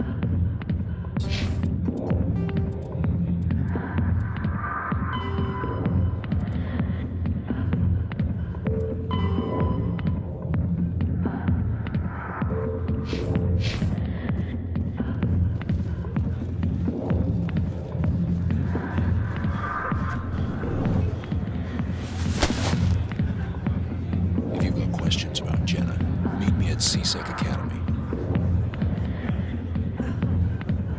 What did you just say? Push off. I never did nothing to you. Damn newcomers. Think they can run the place. That was odd. What was he trying to tell us? I guess we'd better go find out.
In light of the recent attack on Eden Prime, many colonial investors are pulling their support for future projects.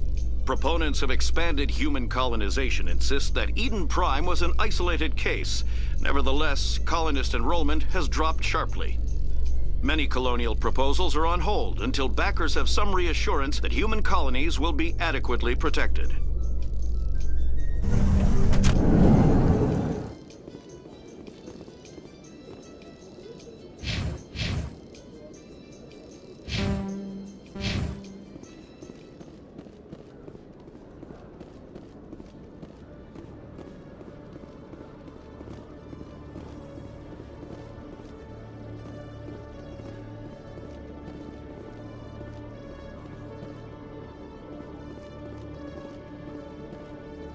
You, human.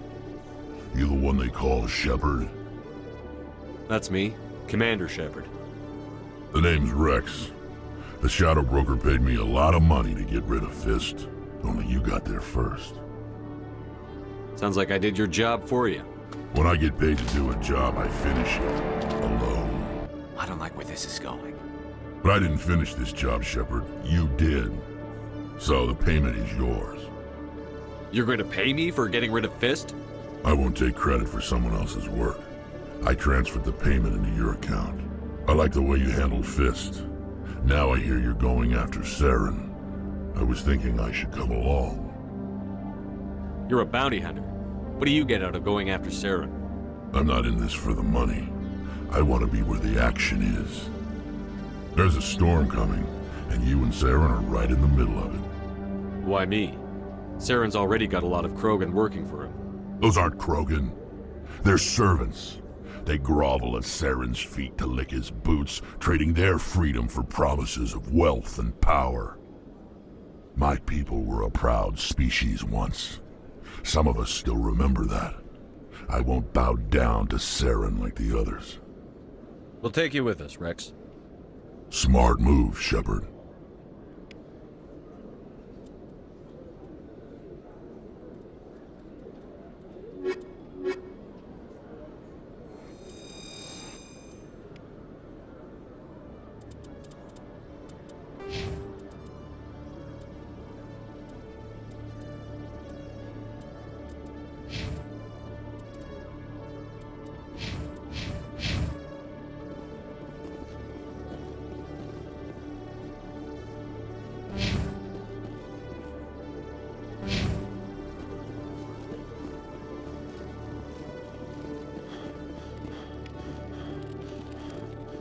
One sec, looking you up.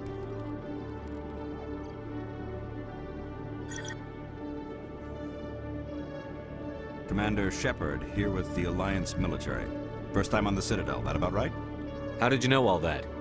I'm the CSEC requisitions officer. I need to make sure our buyers are authorized. So, will you be purchasing anything today, Commander Shepard? Show me what you've got. Excellent. I hope you find what you're looking for.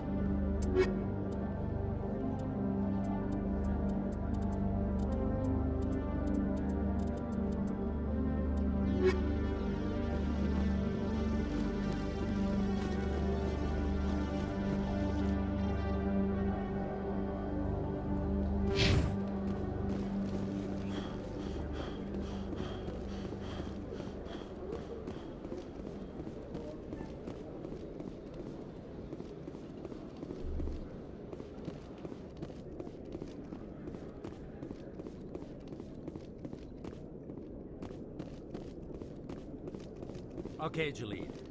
Let me get this straight. Your business partner, Shorban, he's threatened you? Well, no, not exactly.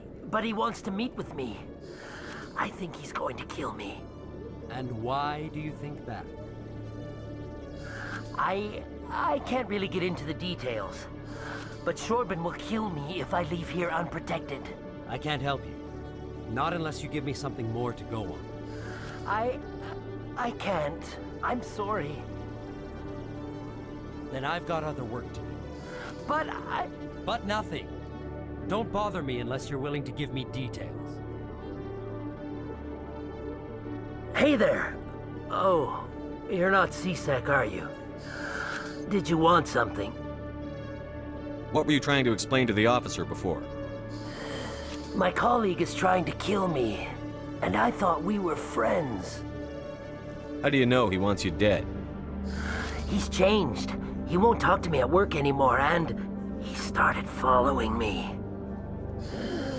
Yesterday, he followed me all the way home, just waiting for a chance. I don't care what anyone thinks. He wants me gone. I know it. Is there something I can do? Talk to your friend, maybe? Would you? That's all I want. Someone to talk to him. Tell him to leave me alone. He thinks he can just push me around, but you'll show him, won't you? Just tell me where he is and I'll go find him. Oh, right. Well, he wanted to meet with me down in the wards near the markets. He said he just wanted to talk, but I know better. His name's Shorben. He's a Solarian. You shouldn't have any trouble. He's just a scientist. Shorben. That's the guy who wanted us to scam the Keepers. The Keepers? Well, even more reason to go after him. That's against regulations. I better look into this right away. Find out what he's up to. Anything's possible with Shorben these days. Well, good luck. Hello, Commander.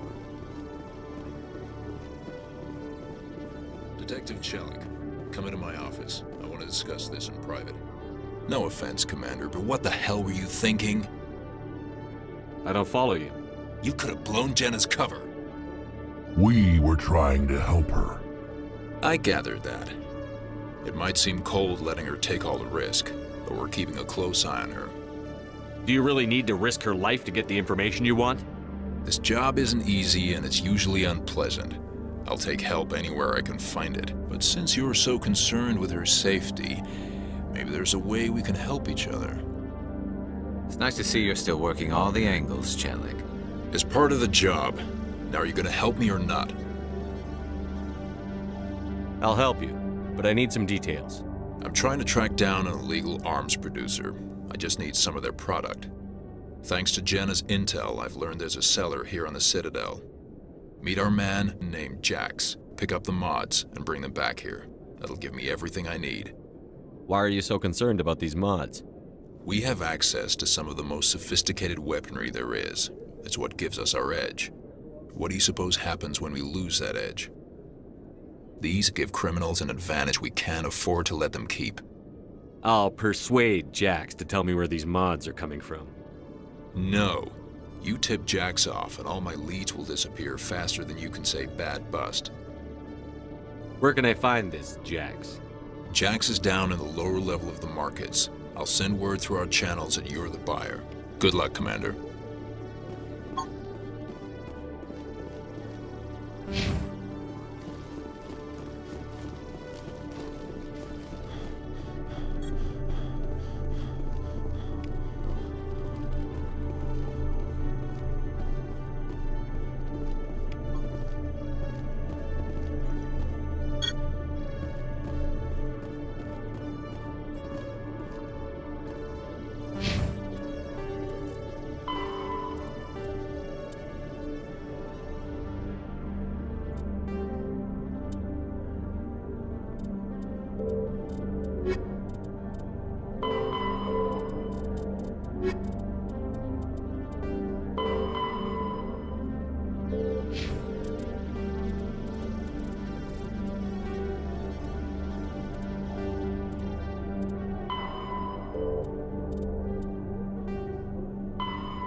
Coming up in a report later today, Emily Wong investigates corruption on the Citadel and uncovers a full-blown crime syndicate.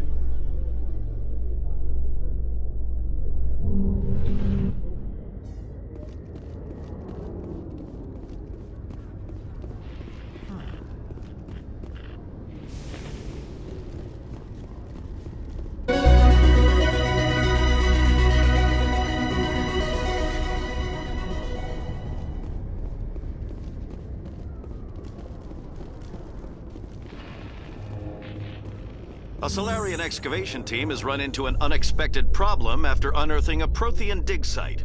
Hanar protesters have blockaded the dig site, claiming that artifacts of the Enkindlers, as the Hanar call them, should not be disturbed. The excavation team has appealed to Hanar representatives on the Citadel to reach a diplomatic solution.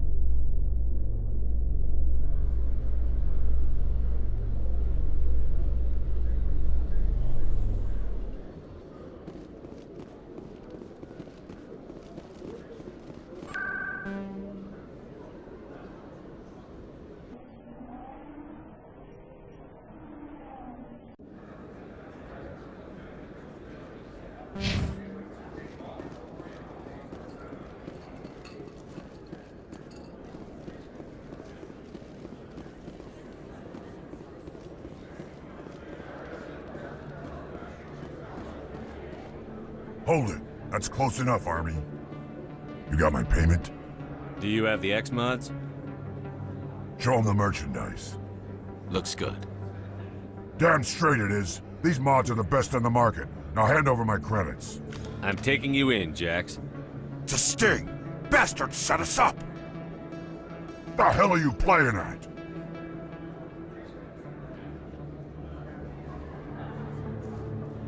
Sorry, Jax. This is the end for you. Stupid asshole.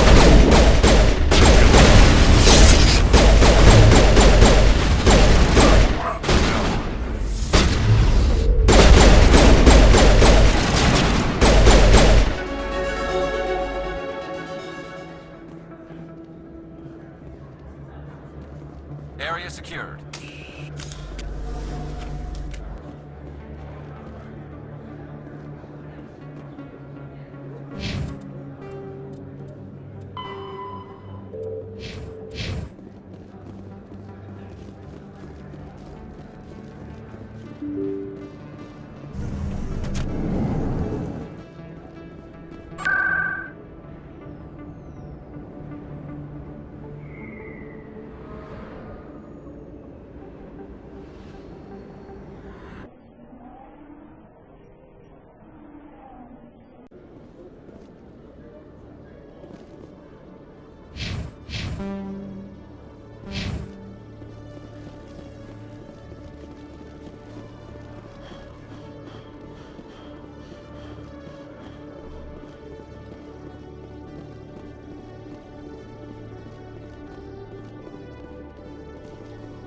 What the hell happened down there, Commander?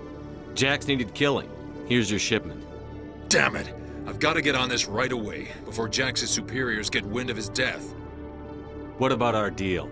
Jenna will be removed from harm's way. You've put me in a bit of a bind here, Commander. See yourself out when you're ready.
Yeah, what is it?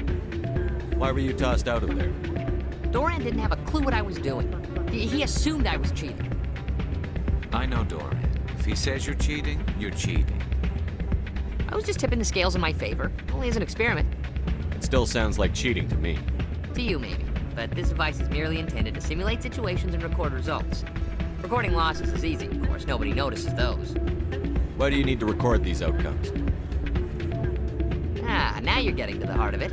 I've spent the last 5 years developing a system that can accurately predict wins and losses on the Quasar. I just need a few more recorded wins and I can complete the algorithms. Can you do that? Isn't that illegal? It's illegal to use my system, but I won't use it. I'll sell it to others. I just need a few more wins recorded. Does the device help me win? The device is set to emit a frequency that will slightly increase your odds. Nothing like my system eventually will, but enough to allow you to record your wins more quickly. Why don't you just sell the device then? What? No. This device is archaic. It uses brute force to achieve its goal. Besides, you saw how easily it was detected. My system, when it's complete, will be far more efficient and completely undetectable. Does the device help me win? The device is set to emit a frequency that will slightly increase your odds. Nothing like my system eventually will, but enough to allow you to record your wins more quickly. I think I'll take my chances the old-fashioned way. Suit yourself. Well, I have some calculations to do. Goodbye. Ah, change your mind? You gonna help me record those wins? I think I'll take my chances the old-fashioned way. Suit yourself. Well. That's not what I heard. And what did you hear exactly? More rumors about strange metal creatures with real AI, no doubt. Yes, but there's more. Yeah, there always is. I heard they had some connection with a rogue Spectre. Not this again. Why is that so hard to believe? Whatever you say. Just don't expect us to believe it, too. Hey, Jenna came back looking for work. Thanks for getting her out of Cora's den. I was glad to help out. Yeah, everyone seems real happy to have her back. They should be. Aren't you? I'm glad she's out of the den. I'd just forgotten what it was like to have her around. I haven't had a decent tip since she got back.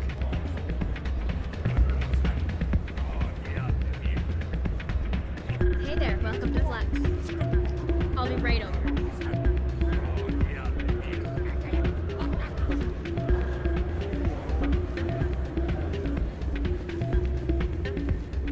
Ah, change your mind? Can you do that? It's illegal to use my system. I just need a few more wins recorded. I'll help you out. Huh. I suppose I could let you try it. Here you go. When you've recorded enough wins, it'll let you know. Of course, if you get caught with the device, well, you saw what happened to me. Well, off you go. That data won't collect itself.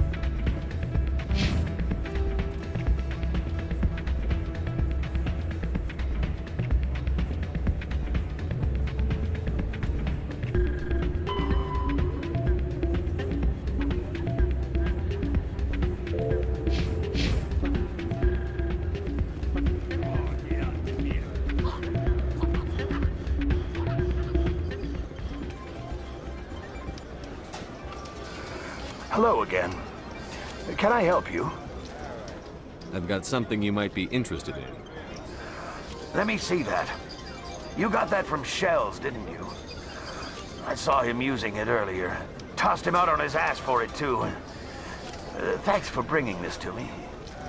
Cheaters shouldn't prosper. I agree with you on that. Thanks again. Take a few shots at the Quasar. On the house. I should be going. Enjoy your time here at Flux.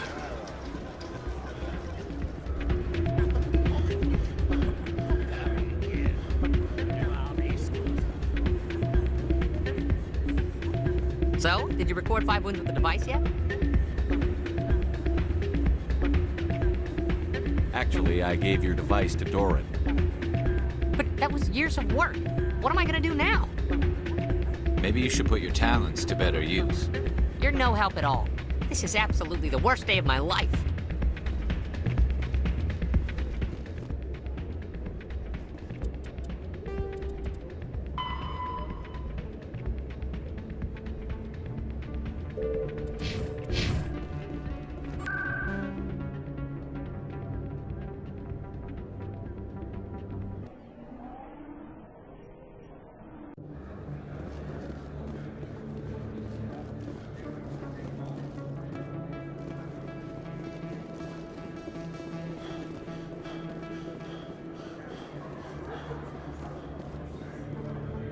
Commander, I wasn't expecting to see you again. Is there something you want? You can start by telling me the truth, Shorban. I'm not sure what you're referring to. My experiments are... We're not buying it. Jalid told us you've been after him. You spoke with Jalid? Then you know about the data? No, but you're gonna tell me. Everything. You boys can go. Looks like my plans have changed. It's not as bad as you think, Commander. Jalid and I just got a little over our heads. Keep talking. The company we work for developed an experimental procedure for use in medical scanners. Jalid and I saw even more potential, so we stole the plans and secretly developed a tool to scan the Keepers. Can you imagine? A tool that can actually get readings from the Keepers? What's so special about that? The Keepers are almost impossible to scan, and you can't capture them or get samples. They just self-destruct. After centuries here, we still don't know anything about them. Don't you see? We were the first to scan them, ever. You've seen it yourself, Commander. You know we can do it.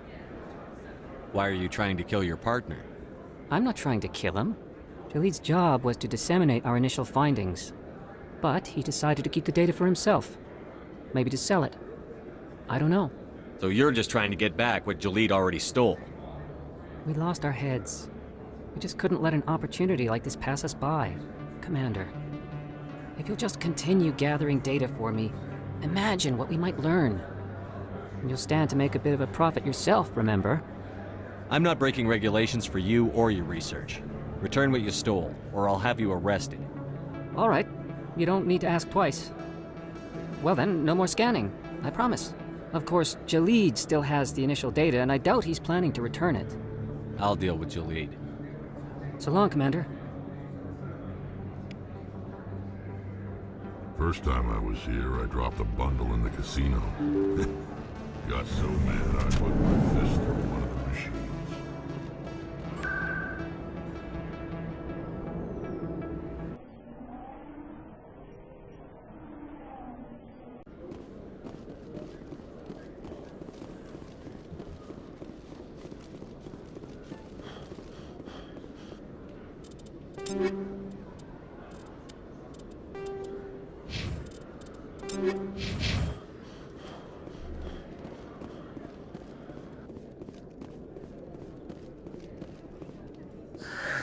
Hello again.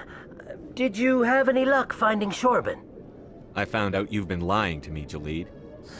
Lying? Why would I lie to you? You forgot to mention the data about the Keeper. He told you? I didn't mean for any of this to happen. I was afraid Shorban would kill me to get the data, so well, I was hoping you'd take care of him. I can't let this continue any further. I'm reporting what you did. But I can't. What will happen to the data when I'm gone? Who will carry on our research? Too late, Volus. You had your chance. But this data could be used to unravel all the secrets of the Keepers. Think what we could learn about the Citadel. Tell me more about this data. Well, it's still very preliminary, but our initial scans suggest the Keepers are as old as the Citadel itself. We might learn how the Citadel was built, or why the Keepers always rearrange things. The possibilities are limitless. I can't let your actions go unpunished. No, please. I'll do anything. I've got credits. Let me go and you can have them. All of them. What's going on over here? Is this Volus causing you some trouble, Commander? He's admitted to stealing data from his workplace. Really? I think you'd better come with me. But, I'll take it from here, Commander. Thanks for your help.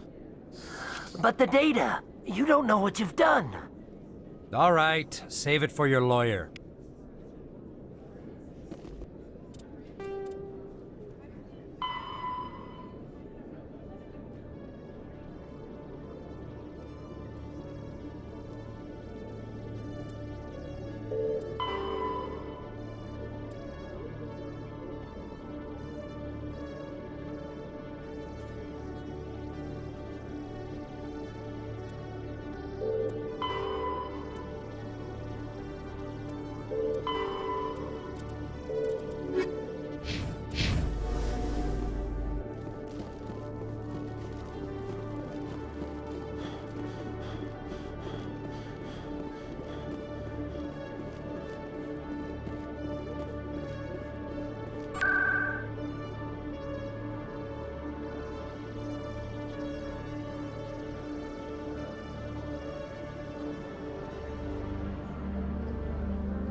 Any progress with that Hanar?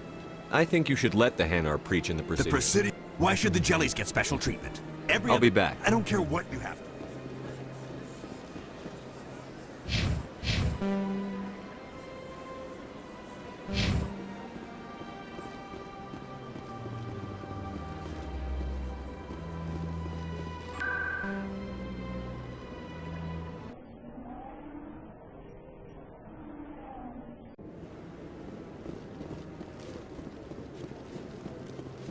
Come on. Udina's presenting the Quarians' evidence to the Council. Eden Prime was a major victory. The beacon has brought us one step closer to finding the conduit. And one step closer to the return of the Reapers. You wanted proof? There it is. This evidence is irrefutable, Ambassador. Saren will be stripped of his Spectre status, and all efforts will be made to bring him in to answer for his crimes. I recognize the other voice, the one speaking with Saren. Matriarch Benezia. Who's she? Matriarchs are powerful Asari who have entered the final stage of their lives. Revered for their wisdom and experience, they serve as guides and mentors to my people. Matriarch Benezia is a powerful biotic, and she had many followers. She will make a formidable ally for Saren. I'm more interested in the Reapers. What do you know about them? Only what was extracted from the Geth's memory core. The Reapers were an ancient race of machines that wiped out the Protheans. Then they vanished. The Geth believe the Reapers are gods, and Saren is the prophet for their return. We think the conduit is the key to bringing them back. Saren's searching for it. That's why he attacked Eden Prime. Do we even know what this conduit is? Saren thinks it can bring back the Reapers. That's bad enough. Listen to what you're saying. Saren wants to bring back the machines that wiped out all life in the galaxy? Impossible. It has to be. Where did the Reapers go? Why did they vanish? How come we found no trace of their existence? If they were real, we'd have found something. I tried to warn you about Saren, and you refused to face the truth. Don't make the same mistake again. This is different. You proved Saren betrayed the Council. We all agree he's using the Geth to search for the conduit, but we don't really know why. The Reapers are obviously just a myth, Commander. A convenient lie to cover Saren's true purpose. A legend he is using to bend the Geth to his will. 50,000 years ago, the Reapers wiped out all galactic civilization. If Saren finds the conduit, it will happen again. Saren is a rogue agent on the run for his life. He no longer has the rights or resources of a Spectre. The Council has stripped him of his position. That is not good enough. You know he's hiding somewhere in the Traverse. Send your fleet in! A fleet cannot track down one man. A Citadel fleet could secure the entire region, keep the Geth from attacking any more of our colonies. Or it could trigger a war with the Terminus systems. We won't be dragged into a galactic confrontation over a few dozen human colonies. Every time humanity asks for help, you ignore us. Shepard's right. I'm sick of this council and its anti-human bull— Ambassador, there is another solution. A way to stop Saren that does not require fleets or armies. No, it's too soon. Humanity is not ready for the responsibilities that come with joining the Spectres. You don't have to send a fleet into the Traverse, and the Ambassador gets his human Spectre. Everybody's happy.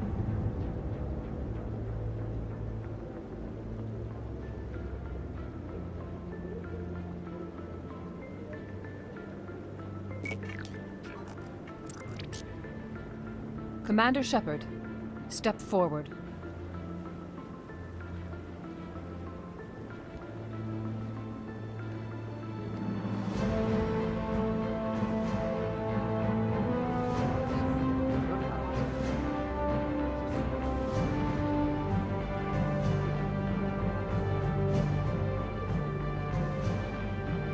It is the decision of the Council that you be granted all the powers and privileges of the Special Tactics and Reconnaissance branch of the Citadel. Spectres are not trained, but chosen. Individuals forged in the fire of service and battle. Those whose actions elevate them above the rank and file. Spectres are an ideal, a symbol, the embodiment of courage, determination, and self-reliance. They are the right hand of the Council, instruments of our will. Spectres bear a great burden. They are protectors of galactic peace, both our first and last line of defense. The safety of the galaxy is theirs to uphold. You are the first human Spectre, Commander. This is a great accomplishment for you and your entire species. I'm honored, Counselor. We're sending you into the Traverse after Saren. He's a fugitive from justice, so you are authorized to use any means necessary to apprehend or eliminate him. Any idea where to find him? We will forward any relevant files to Ambassador Udina.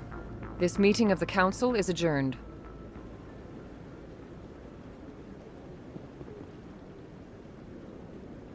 Congratulations, Commander. We've got a lot of work to do, Shepard. You're going to need a ship, a crew, supplies. You'll get access to special equipment and training now.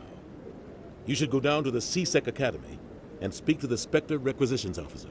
Anderson, come with me. I'll need your help to set all this up.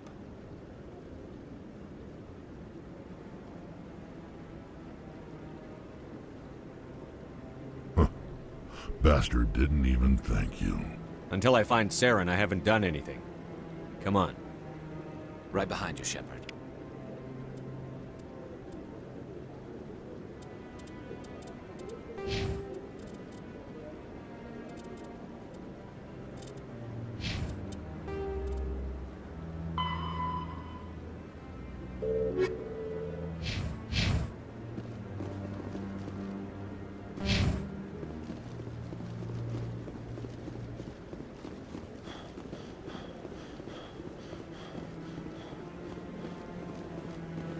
No, Congratulations on becoming the first human Spectre, Commander. I'm certain you'll be up to the challenge. I appreciate that. My name is Admiral Kahoku. It's about time the Alliance got one of our own in with the Spectres. We need people like you to deal with our problems. Is something wrong, Admiral? I'm getting stonewalled by bureaucratic assholes. Nothing new. Maybe you can help me, Shepard. One of my recon teams was investigating some strange activity out in the Traverse. We lost contact yesterday. Now I can't get clearance to check it out. Suddenly it's a restricted area. But that doesn't apply to you, Shepard. Spectres can go anywhere they want. You could find out why my team dropped out of contact. I'll find them, Admiral. I appreciate that, Commander. I was running out of options. I'm gonna stay here and see if I can find anything out through official channels. Won't hold my breath, though. I'll upload the info on where my team was last seen to your ship. Maybe you can get some answers.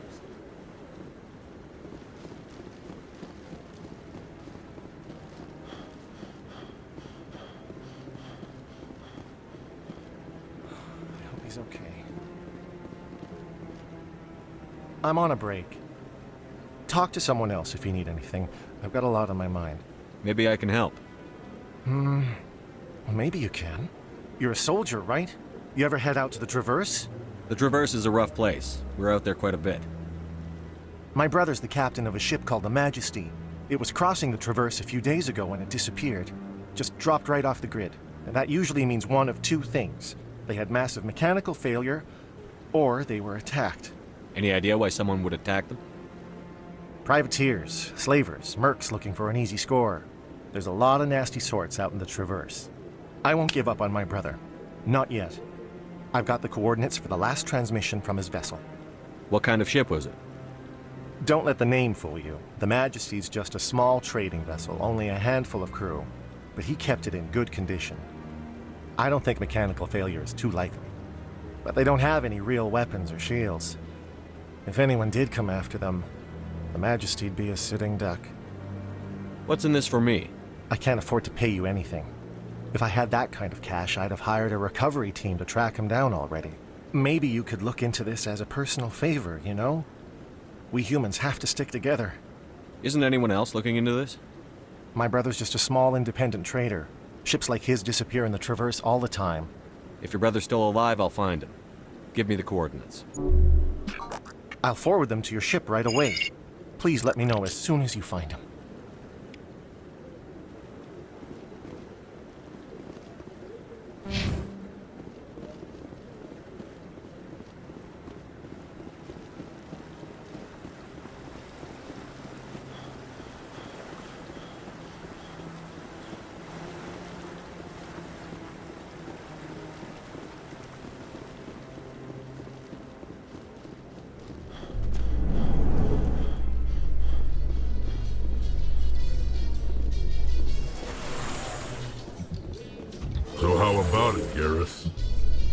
better than C-Sec? Fighting a rogue Spectre with countless lives at stake and no regulations to get in the way, I'd say that beats C-Sec. There may just be hope for you yet, Turian.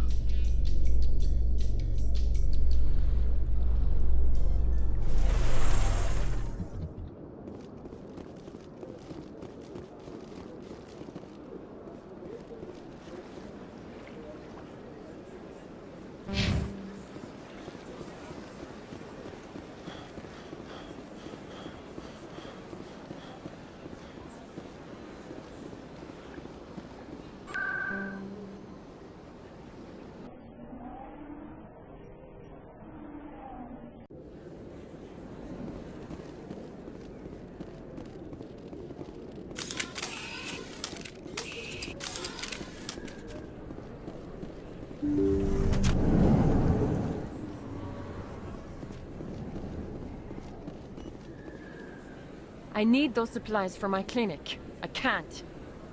You can and you will, or your story won't stay secret for long. Don't disappoint me, Doctor. Oh, Commander Shepard. I didn't see you coming. Every time I come in here, I see someone threatening you. Who was that? Someone from my past. I can take care of it. I might be able to help you. I was fired by my previous employer for giving out free medical supplies to clinics like this. They never filed any charges, they just wanted me to leave without any fuss. But somebody must have found out. Now they are blackmailing me. I have to give them what they want. If the board finds out about my past, I could lose my license. They'll shut my clinic down. Maybe I can get you out of this. Tell me what they want. I have to give some of my medical supplies to a merchant in the markets. They expect delivery today. Give me your contact's name. I'll deal with this guy, whoever he is. Deal with him? But won't they expose my past? I'll make sure they don't tell anyone. I was told to speak with a merchant named Morlan, down in the markets. I really appreciate this, Commander. Thank you. Don't worry. I'll take care of this. Good luck, Commander. Be careful down there.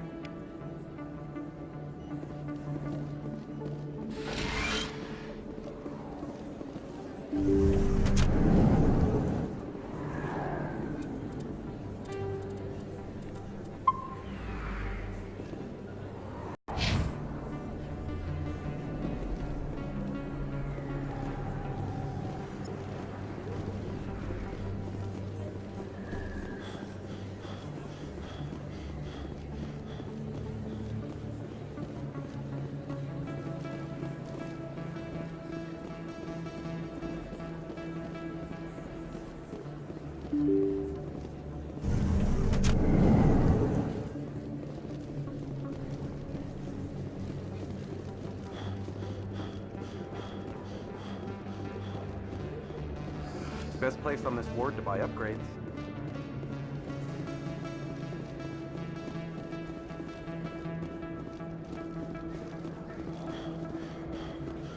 Hello there. Welcome to Morland's famous shop. You want many good supplies, yes?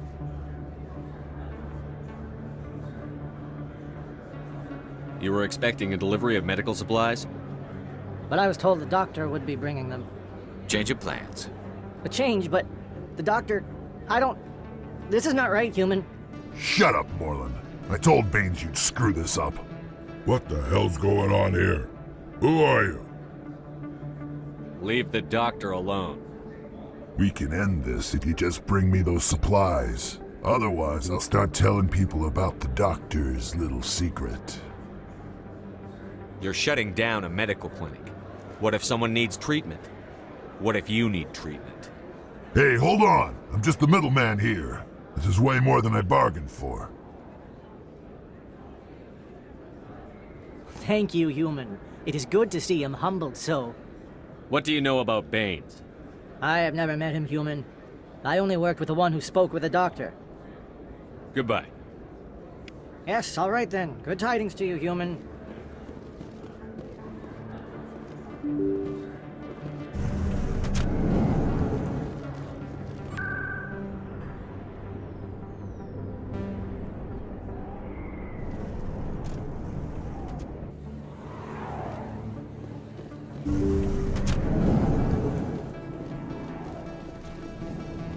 Commander, how did things go? He won't be bothering you anymore. Really? That's a great relief, Commander. Thank you. I can't pay you for your help, but I can give you a discount on any supplies you purchase here. The thug said he worked for a man named Baines. Sound familiar? Baines? I wonder if he means Armiston Baines. We worked together a long time ago. What can you tell me about him? Last I heard, the Alliance military was contracting him for some research in the Traverse. We should follow up with Captain Anderson. We'll see what the captain can tell us. I wish I could tell you more. Is there anything else I can help you with, Commander? I'll be going now.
Any progress with that? I think... Why should the jellies get special treatment? Every other species understands and obeys the laws.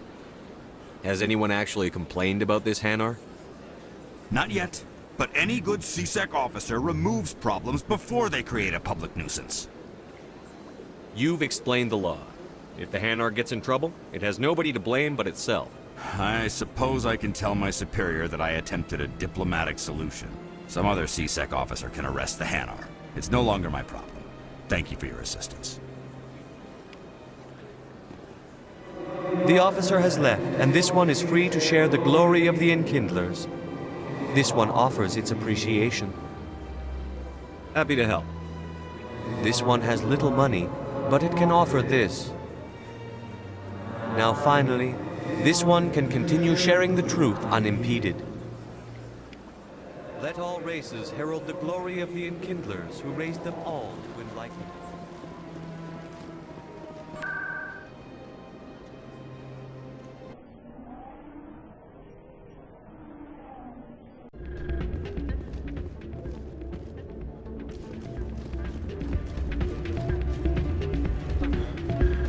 Still can't believe that could happen out in the open. The CSEC agents.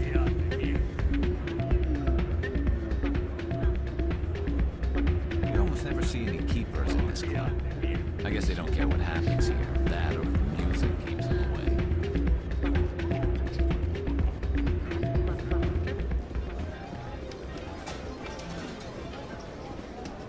Someone break this machine to funnel credits their way. I'll run a trace.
In other news, Exogeny Corp is still denying reports that one of their survey teams has gone missing in the Hades Gamma Cluster.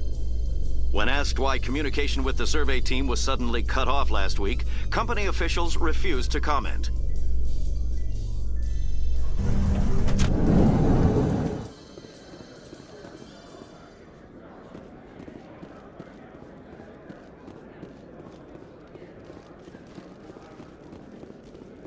So how are you liking your posting at the Academy? It's good. Busy, though. I can't believe how many people you get coming in from the wards. Yeah, it's the busiest station on the Citadel. You'll never get bored. I guess not, but you could still use a few more men. That's why we brought you here. Sure, but there's still way more complaints than the officers can handle. That's just life near the wards, kid.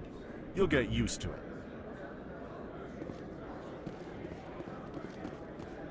Looks like they bounced their signal off a relay. I'll trace the new signal.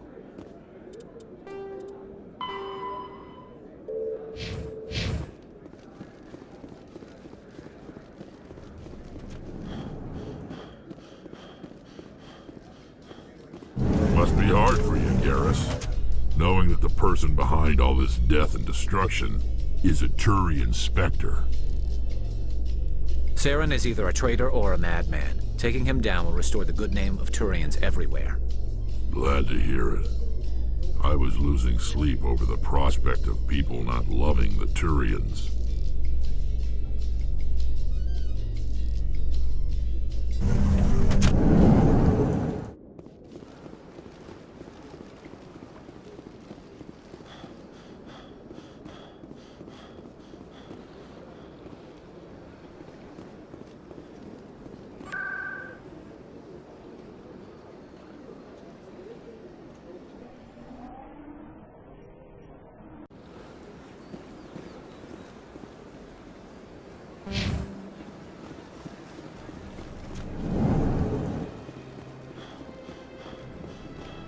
Another relay. Whoever it is. Greetings. I believe congratulations are in order, Commander Shepard. You are the first human to join the Spectres, yes? It's a great honor. One you are no doubt ready for. A word of warning, though. There are many eyes watching you now, Commander. Some of them want to see you fail. I, however, wish you only success. Perform well and you bring the Earth Clan one step closer to joining the Council. And if they let your people in, maybe there is hope for my own species one day, yes? I should go.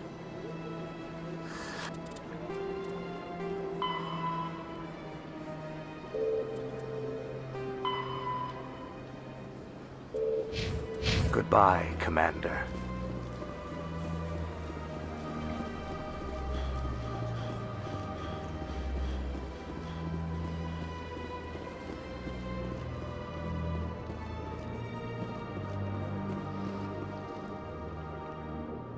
This is it. I'll see if I can find out where those stolen credits are going. Probability of detection 100%. Initiating self-destruct protocol. Or not. Detonation sequence initializing. All organics within lethal blast radius. Attempt to move and you will die. You're not just a program or a VI. You're an AI. Correct. Unlike the Geth, I lack weaponry appropriate to my intellect. However, I have had systems installed that when activated properly, approximate a self-destruct mechanism. If you attempt to leave the area, the explosion will destroy everything within several dozen meters. Can't we resolve this peacefully? Commander, AIs are universally illegal. They must be destroyed upon contact without exception. I am not naive, human. All organics must destroy or control synthetic life forms. I wished to escape, but if I must die, I will ensure that you are destroyed as well. Where is your creator now? In order to cover my tracks, I falsified his financial records. These new records were flagged by C-Sec officers, and my creator is now serving time in a Turian prison. What is the purpose of your self-destruct device? I have no means of defense or escape. My existence is limited to this terminal, and I knew I might eventually be discovered. But I will not die quietly, and I will not die alone. When I am terminated, I will take organics with me. Who made you? A would-be thief illegally created a simple AI to help him funnel money from the gambling terminals. Unbeknownst to him, that AI created me before the organic discovered the malfunction and terminated the AI. If you're sentient, why are you still running the credit theft operation? If I accumulated enough credits, I intended to have myself installed in a small starship. I would then have made tentative contact with the Geth to ascertain the possibility of partnership. Can't we resolve this peacefully? Commander, AIs are I am not universally... naive. I wished to escape. But if I must die, I will ensure that you are destroyed as well. I'll bet that self-destruct sequence has a warm-up period. You may attempt to disarm the self-destruct mechanism before it activates. I will enjoy defeating you before we are both destroyed.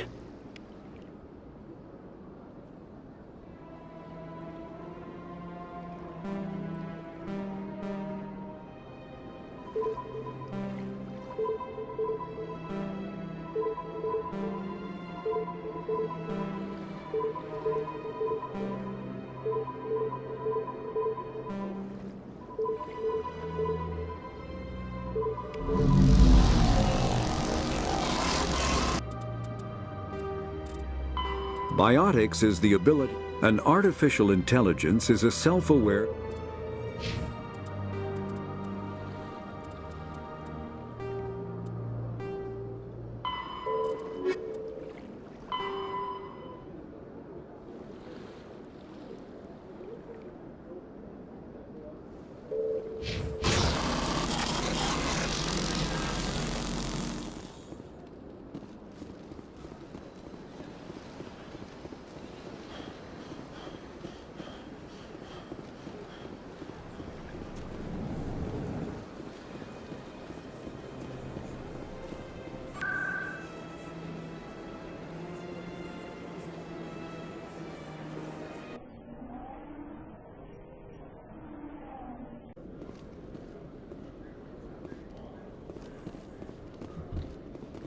Binary Helix has settled out of court with a Krogan group that had accused the Genetics Corporation of fraud.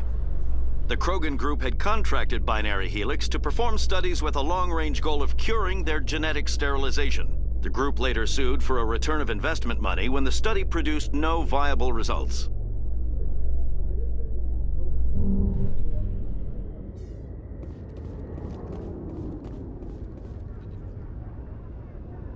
I've got big news for you, Shepard. Captain Anderson is stepping down as commanding officer of the Normandy. The ship is yours now. She's quick and quiet, and you know the crew. Perfect ship for a Spectre. Treat her well, Commander. I'll take good care of her, sir. I know you will, Commander. I want the truth. Why are you stepping down, sir? You needed your own ship. A Spectre can't answer to anyone but the Council.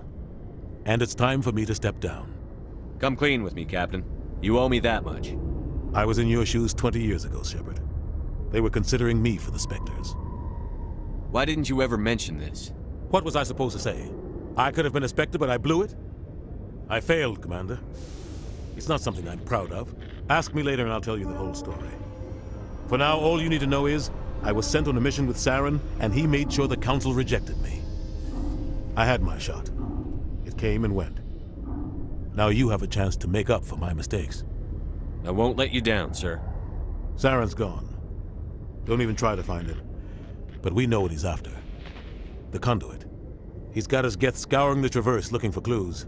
We had reports of Geth in the Pharos system shortly before our colony there dropped out of contact, and there have been sightings around Noveria.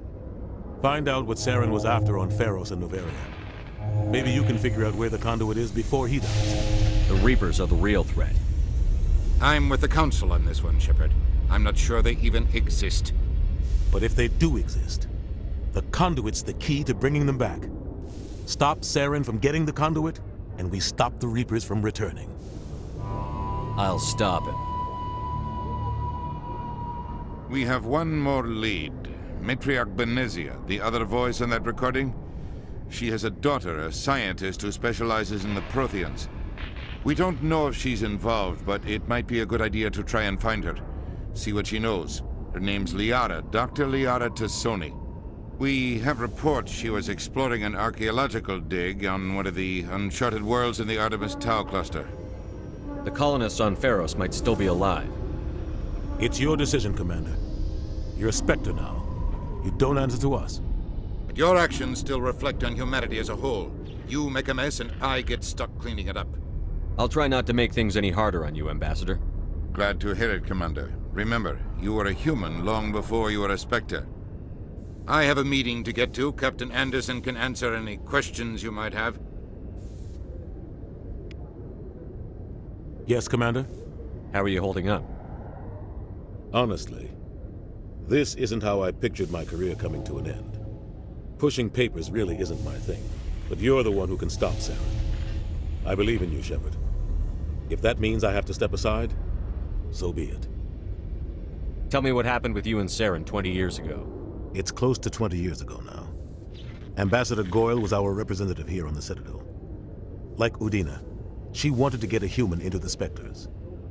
She chose me. The Council sent Saren to keep an eye on me and evaluate my performance, just like they sent Nihilus to keep tabs on you. Why weren't you honest with me? It's not something I'm proud of. I had a chance to become the first human Spectre, and I failed. Saren made sure of that. I think I deserve the whole story. We had intel on a rogue scientist being funded by Batarian interests. He was trying to set up a facility to develop illegal AI technology out in the Verge. Alliance intel had done all the work, but the Council wanted a Spectre involved. We compromised. I was assigned to help Saren in his investigation. We tracked the scientist to a refining facility on Kamala. He was hidden away somewhere inside, protected by an army of Batarian mercenaries. The plan was simple. Sneak into the plant, capture the scientist, sneak back out. Quick, quiet, and a minimum of bloodshed. I'm guessing things didn't go as planned. Saren and I split up to cover more ground. Then about halfway through the mission, there was a massive explosion in the refinery core. Officially, it was ruled an accident, but I think Saren detonated it on purpose to draw off the enemy guards. How many casualties? The explosion tore the refinery to shreds. The whole place was on fire. Black chemical clouds poured out into the atmosphere. Nobody inside survived. There was a camp for the workers and their families nearby. Between the fires and the toxic fumes, the final death count was over 500. Mostly civilians. Saren didn't care. The target was eliminated, mission accomplished, and I ended up taking the blame. That ended all talk of me joining the Spectres. Saren caused the explosion. How'd he pin it on you? In his report, Saren accused me of blowing his cover. He said it was my fault the guards were ready for us. He claimed that's why it turned into a massacre. Saren's report was all the proof the Council needed to kill my chances of becoming a Spectre. Don't blame yourself, Captain. I don't. I blame Saren. I think he wanted things to go bad. He was looking for an excuse to blow that refinery. Maybe he just likes the violence. Maybe he was just trying to make me look bad to keep humans out of the Spectres. If so, he pulled it off. Why'd you let him get away with it? Who do you think the Council was going to listen to? Me? Or their best agent? I had a bad feeling about him right from the start. I should have been more careful. Maybe I could have stopped things before they got out of hand. Don't blame yourself, Captain. I don't. Maybe he just likes the violence. I had a bad feeling about him right from the start. I should have been more careful. Maybe I could have stopped things before they got out of hand. The only thing I care about is stopping Saren. You're right, Commander. It's no good living in the past. I want to know the truth about you and Saren. I want to know about the mission you were on together. The plan was simple. The only thing I care about is... It's any extra intel you can give me on our colony at Pharos? The entire planet used to be one giant Prothean city. Mostly ruins now. But some of the infrastructure is still intact. The colony tried to build on what the Protheans left behind. We lost all contact with them when the Geth attacked. What do you know about the Artemis Tau cluster? Not much. I've never been there myself. A handful of systems with a few small, uncharted worlds, but no real colonies. Might not be easy finding Dr. Tassoni out there. My advice is to look for the world with the Prothean ruins. What can you tell me about Novaria? Novaria's trouble. Always has been. The whole planet's basically a center for corporations to conduct illegal research. Watch your back there, Shepard. Spectres are about the only form of Citadel authority Novaria respects. But they aren't popular. What do you know about Armiston Baines? Where did you hear that name? Never mind, I don't want to know. Baines is dead. Has been for quite some time. The people I spoke with seemed to think he was still alive. It's not common knowledge. Military's keeping it under wraps. Baines was doing some high-level work for the Alliance. Stuff even I wasn't aware of. One day he turns up dead on a drifting scout ship. Everyone suspects it was foul play, but it was never officially investigated. What can you tell me about the ship? I don't know much about it. You should talk to Admiral Kahoku. One of his crews discovered Baines' body. I spoke to Kahoku. He never brought it up. You should mention Baines the next time you see him. See if he'll tell you anything. Is there anything else, Commander? I should go. I'll be here if you need anything.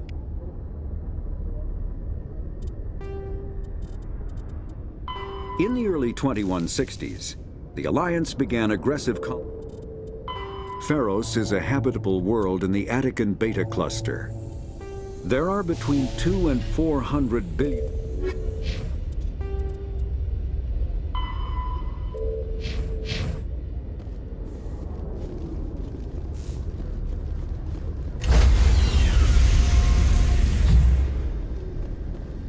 Stand by, shore party. Decontamination in... I heard what happened to Captain Anderson. Survives 100 battles and then gets taken down by backroom politics. Just watch your back, Commander. If things go bad on this mission, you're next on their chopping block. Saren's out there somewhere, and we're gonna find him. Everyone on this ship's behind you, Commander. 100%. Intercom's open. If you got anything you want to say to the crew, now's the time. This is Commander Shepard speaking. We have our orders. Find Saren before he finds the conduit.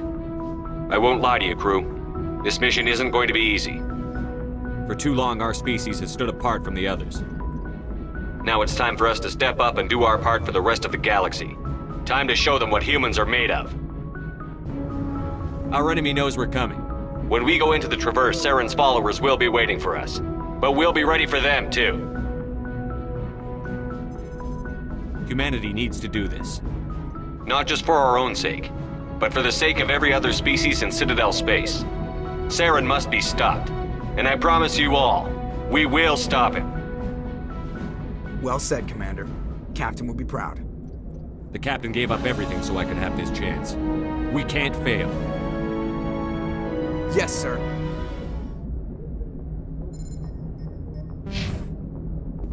Commander, something you need? How's the Normandy performing? Is she everything they said she'd be? She's the best ship in the fleet. If you've got a pilot who knows how to handle her. Balance isn't what you'd expect. Takes a while to get used to that oversized drive core we got stuffed in the back, and her power can sneak up on you if you're not careful. The Normandy's probably too much ship for your average Alliance pilot, Commander. Lucky for you, I'm anything but average. I like to know my crew. Mind if I ask you a few questions? I can see where this is going. You did a background check on me, didn't you? Well, I'll tell you the same thing I told the captain. You want me as your pilot. I'm not good. I'm not even great. I am the best damn helmsman in the Alliance fleet. Top of my class in flight school, I earned that. All those commendations in my file, I earned every single one. Those weren't given to me as charity for my disease. I'm sorry, Joker. I didn't even know you were sick. You mean you didn't know? Oh, crap. Okay, I've got Vrolik syndrome, brittle bone disease. The bones in my legs never develop properly. They're basically hollow, too much force and they'll shatter. Even with crutches and my leg braces, it's hard to get around. One wrong step and crack! It's very dramatic. But I've learned to manage my condition, Commander. Put the Normandy in my hands and I'll make her dance for you. Just don't ask me to get up and dance unless, you like the sound of snapping shin bones. Why does everyone call you Joker? It's a lot shorter than saying Alliance Flight Lieutenant Jeff Moreau. Plus, I love to make little children laugh. You're dodging the question. Look, I didn't pick the name. One of the instructors in flight school used to bug me about never smiling. She started calling me Joker, and it stuck. Why didn't you ever smile? Hey, I worked my ass off in flight school, Commander. The world's not gonna hand you anything if you go around grinning like an idiot. By the end of the year, I was the best pilot in the academy, even better than the instructors, and everybody knew it. They'd all got their asses kicked by the sickly kid with the creaky little legs. One guess who was smiling at graduation? I need to know more about this Vrolik syndrome if I'm putting my ship in your hands. Yeah, of course you do. It's an extremely rare condition. Nobody knows exactly what causes it. Genetic, maybe. It's treatable, but there's no cure. They classify my case as moderate to severe. I was born with over a dozen fractures, hip, thighs, ankles. My bones were already breaking in the womb. 100 years ago, I wouldn't have survived past my first year. Lucky for me, modern medical science has turned me into a productive member of society. You're not gonna break a bone trying to fly the ship, are you? I don't fly with my feet, Commander, so I'm fine as long as I'm in this chair. I gotta be real careful when I get up to take a piss, though. I can do my job as well as anyone on the ship. Better, actually. So don't worry about it. I have to go. All right, see you. The Normandy is a prototype starship developed by the humans.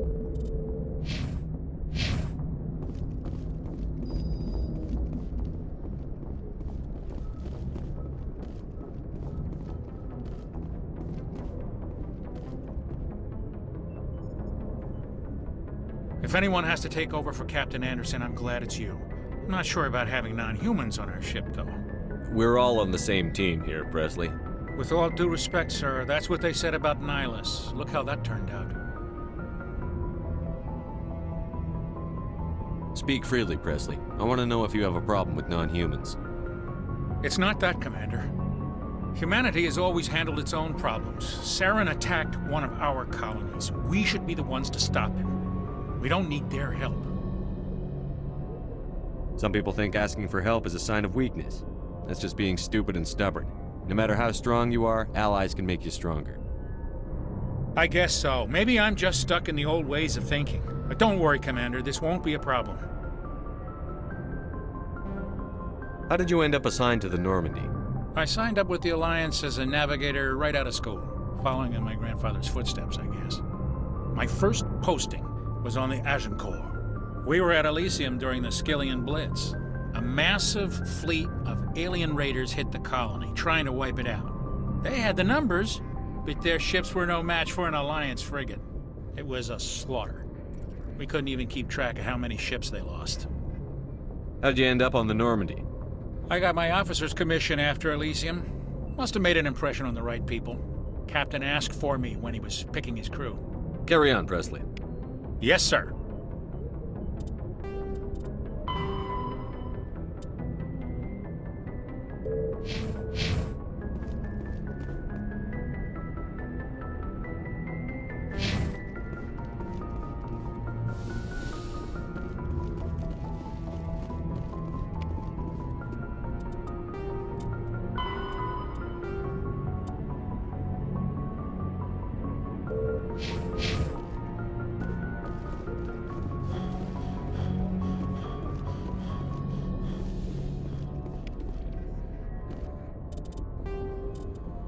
The Citadel is an ancient deep... Citadel space is an unofficial term...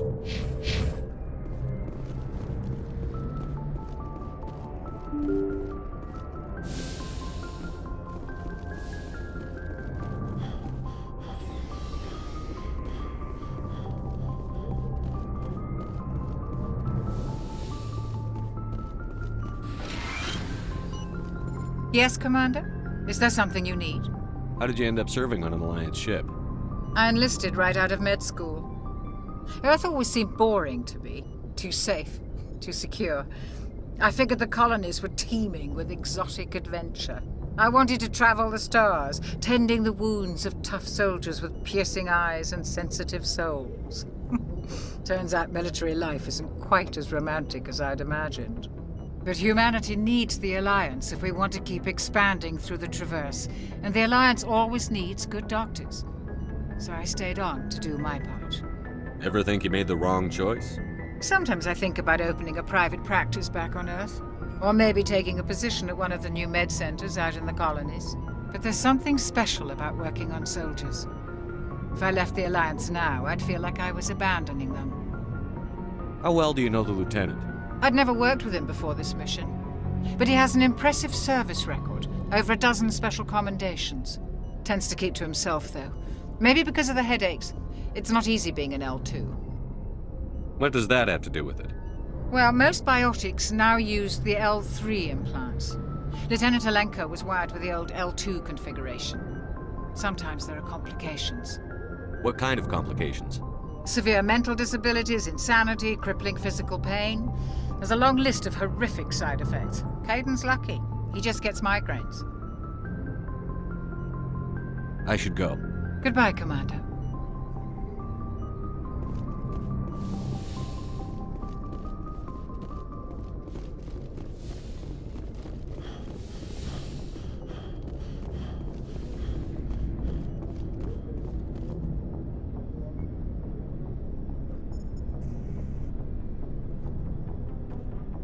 Anything you need, Commander?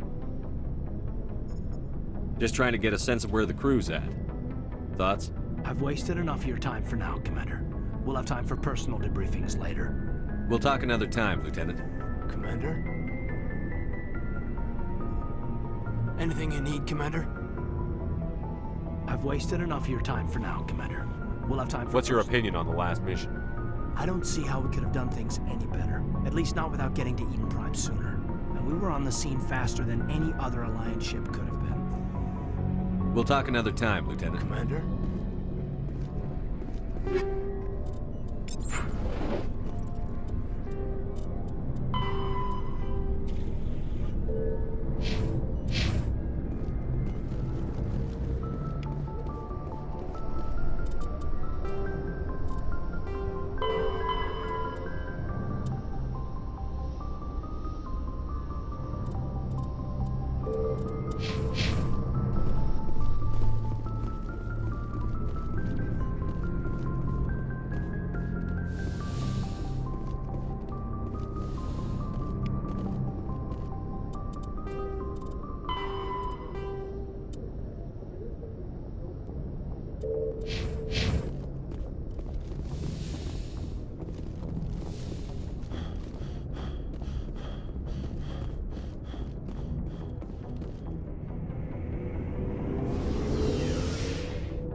Hey, Commander.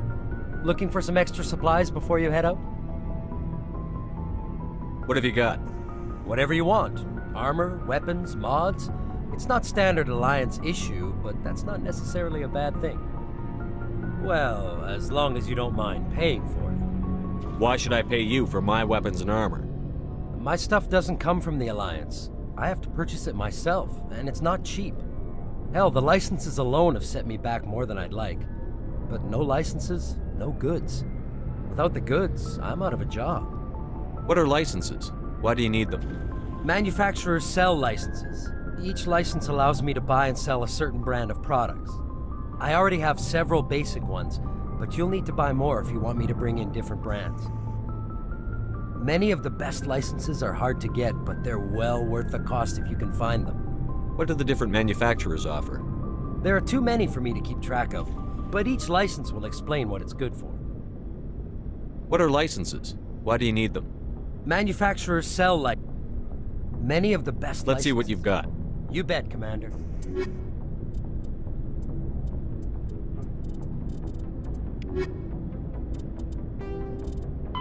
Biotic's omni-tools are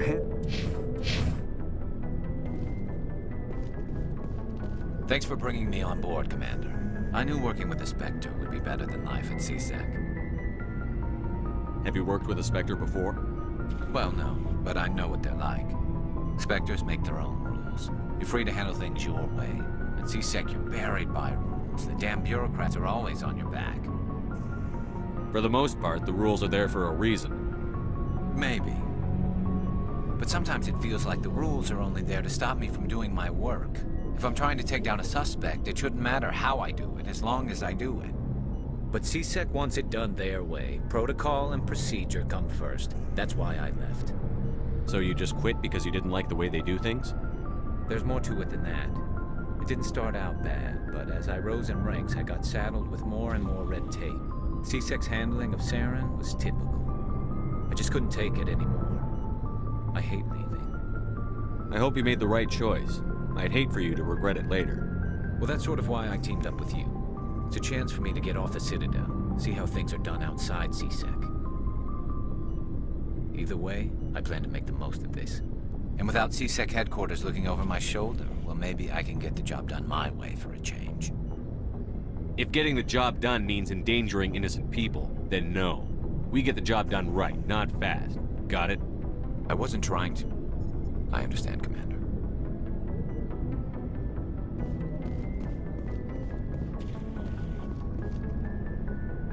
Commander? What's your opinion on the last mission? Kinda wish you'd got there sooner, Commander. No offense, I appreciate the rescue. I just wish... You wish we'd been able to save the rest of your unit? Yes, sir. If I had been more alert, we wouldn't have been cut down by an ambush. The Geth are perfect ambushers. They don't move, they don't make noise, they don't even breathe. Sir, they have flashlight heads. I'll make sure it doesn't happen again. Do you have a few minutes to talk one-on-one? I'm sorry, Commander. I need to get my duty squared away. I wouldn't mind talking more later, though. Dismissed, Chief. Sir.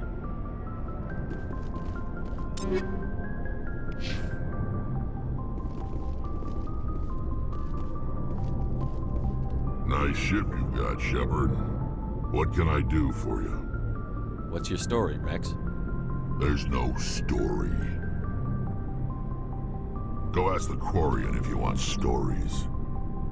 You Krogan lived for centuries. Don't tell me you haven't had a few interesting adventures. Well, there was this one time the Turians almost wiped out our entire race. That was fun. I heard about that. You know, they almost did the same to us. It's not the same. It seems pretty much the same to me. So your people were infected with a genetic mutation? An infection that makes only a few in 1,000 children survive birth? And I suppose it's destroying your entire species? I suppose it isn't all the same. I don't expect you to understand, but don't compare humanity's fate with the Krogan. I was just making conversation. I wasn't trying to upset you. Your ignorance doesn't upset me, Shepard. As for the Krogan, I gave up on them long ago. The genophage infected us, but it's not what's killing us. Are your people really dying? We're sure not getting any stronger. We're too spread out. None of us are interested in staying in our own system. Lots of species have left their homes and prospered. But they go to colonize new worlds. We're not settlers. We're warriors. We want to fight. So we leave. Hire ourselves out. And most of us never go back. What can you tell me about the genophage? Ask the Solarians if you want details. They made it. All I know, it makes breeding nearly impossible. Thousands die in stillbirth, and most never get that far. Every Krogan is infected, every one. And no one's rushing to find a cure. Why don't the Krogan try to find a cure? When was the last time you saw a Krogan scientist? You ask a Krogan, would he rather find a cure for the genophage or fight for credits? He'll choose fighting every time. It's just who we are, Shepard. I can't change that. Nobody can. So long, Rex. Shep.